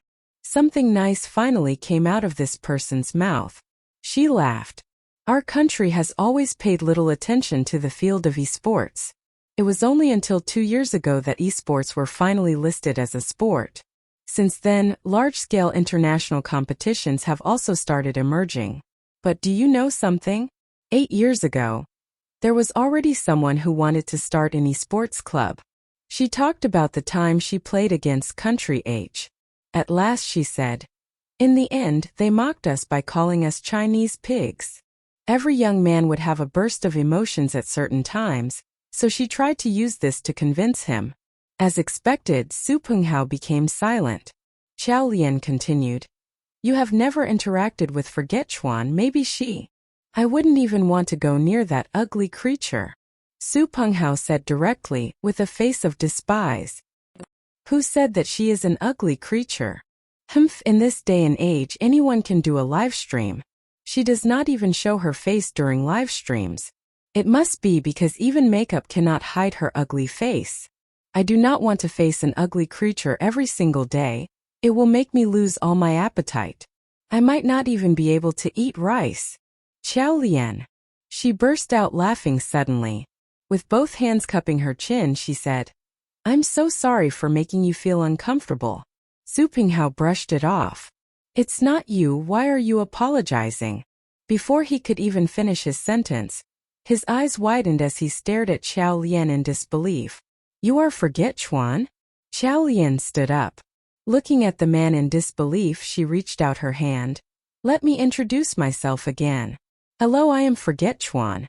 Nice to meet you. At this moment, all of the arrogance, despise and everything else Su Pinghao had felt just now had turned into shock. However, his good manners urged him to set aside all his emotions. He stared at that hand and shook it after some hesitation. Xiao Lian continued. Would you consider what I've said earlier now? Su Pinhao's lips curled. Even if you are Forget Chuan, my stance remains the same. I do not trust your abilities and I do not want to join a club that's not reliable. She sighed in disappointment. In the end, she was simply not capable enough to guarantee him a bright future. After leaving the cafe where she had negotiated with Su Pinghao, Xiao Lian walked down the streets. Although she was disappointed that Zombie Leader could not join their team, she was mostly thinking about what Song Chang had said then. Shen Liangchuan was missing. He had been like this before. Whenever he was unhappy, he would disappear for a few days. However, why was he unhappy? Was it because he had felt humiliated when she had asked for a divorce? Or was it because she did not dare to think along these lines again, because too many of her fantasies had been destroyed, making her believe that it was all one-sided? Shaking her head, she decided to head home. However, her cell phone suddenly rang. She was slightly taken aback. As she looked down and held the phone up, she realized it was Song Yuanxi. She pressed her lips together before picking up the call. Song Yuanxi said on the other end, Sister-in-law, do you know where brother Liangchuan is? The seaside of Qinhuangdao was not crowded at all, as it was winter. Shen Liangchuan stood at a villa balcony, not far away from the sea. His nonchalant gaze was set on the distant sea. As he stood there, the sea breeze blew incessantly. It did not feel cooling like a summer breeze. Instead, it was freezing. He was wearing a sweater and a pair of trousers, but it seemed like he could not feel the cold at all. He drew a mouthful of smoke fiercely in an attempt to suppress the vexation in him. In the past, whenever he had been upset, he would come and look at the sea. 8 years ago, he had managed to calm his emotions by staying by the sea for a few days. However, now, even though he was staring at the sea, he was not able to calm himself down at all. As he inhaled again, nicotine rushed into his lungs, triggering a surge of heat in his body. He turned around and extinguished the cigarette. With both hands on the balcony fence, he was clearly looking ahead, but the memory of her calmly telling him, let's get a divorce, wouldn't leave his mind at all. He clenched his fists tightly. Suddenly, he heard sounds from downstairs. This villa was his private property on Qinhuangdao. However, he owned houses all over the country, so nobody could know his whereabouts during his disappearance these past few days. There was only one person who knew that he liked to look at the sea whenever he was unhappy. As he thought of this, dreariness flashed in his eyes. He turned around and fixated his anxious gaze on the corridor leading to the second floor. Moments later, he heard footsteps. A figure slowly appeared in front of him. After looking clearly at the woman before him, his gaze dulled. The words that came out of his mouth carried an anger that even he did not detect. How did you know that I was here? Song Yuanxi bit her lips, showing a timid look. I asked sister-in-law. She doesn't want you to know this, brother Liangchuan, but Aunt Xia has been very worried about you for the days you have been missing. Shen Liangchuan looked down to hide the disappointment in his eyes. Looking at the sea whenever he was upset had always been a secret he had kept to himself since young. After so many years, he had only told this to her. Yet now, how could she tell others about this so casually? He suddenly felt uncomfortable. It was like there was a third party intruding their very own secret space. The sky was already dark. Song Yuanqi was carrying along a small backpack. She had planned to stay over for a night before leaving early in the morning the next day. However, before she could even say anything, Shen Liangchuan suddenly started to walk out. "Let's head back to Beijing." She was slightly taken aback, but she did not say anything and simply followed him. When Shen Liangchuan drove back to Beijing, it was already late night. The villa's neighborhood was very quiet, and the streetlights gave out a yellow light. He had sent Song Yuanqi back to Villa 18 before driving back to Villa 8. As he approached the villa, he felt more anxious. At that moment, he felt ambivalent about returning home. It was something he had never felt in the past. What if she mentioned divorce again, after she saw him return home? However, could there also be the possibility that she had changed her mind after these 2 days? Just like those times, she could already be obediently waiting for him at home when he returned from work. Keeping this in mind, he drove into the villa. The villa was pitch black, except for the living room illuminated by the night light. When he opened the door, this gave the servant in the room a shock and woke her up. With a piece of clothing draped over her shoulders, she walked out hurriedly. When she saw Shen Liangchuan, she was surprised. "Mr. Shen, you are back? Would you like something to eat? Or do you have other plans?" Shen Liangchuan pressed his lips together and peered upstairs. Then he said nonchalantly, "Is Madam asleep?" The servant was taken aback. "Huh." Shen Liangchuan replied, "What? After you left the other day, Madam packed a suitcase with her belongings and left as well." The more she spoke, the softer her voice was. She could already feel the gloominess Shen Liangchuan was exuding. Just when he was going to head upstairs, he stopped, turned around and gave her a cold stare. That cold stare of his almost made the insignificant servant freeze. Lowering her head, she did not dare to utter a single word, as she was extremely frightened. There was a moment of silence in the room. After a while, the insignificant servant heard Shen Liangchuan say indifferently, "Oh, she went overseas to settle some things for a few days." Only after he finished explaining did he head upstairs. The insignificant servant was so frightened that she froze on the spot. Actually, there was no need for Mr. Shen to report Madam's whereabouts to her. After wiping the non-existent sweat on her forehead, she scurried back to her room. Under her, Shen Liangchuan pushed the master bedroom door open and switched on the lights. The room was very neat and tidy, as if there had been no changes at all. He stood by the door and glanced at the room before entering. It was only then that he realized that she had not taken a single item that he had gifted her.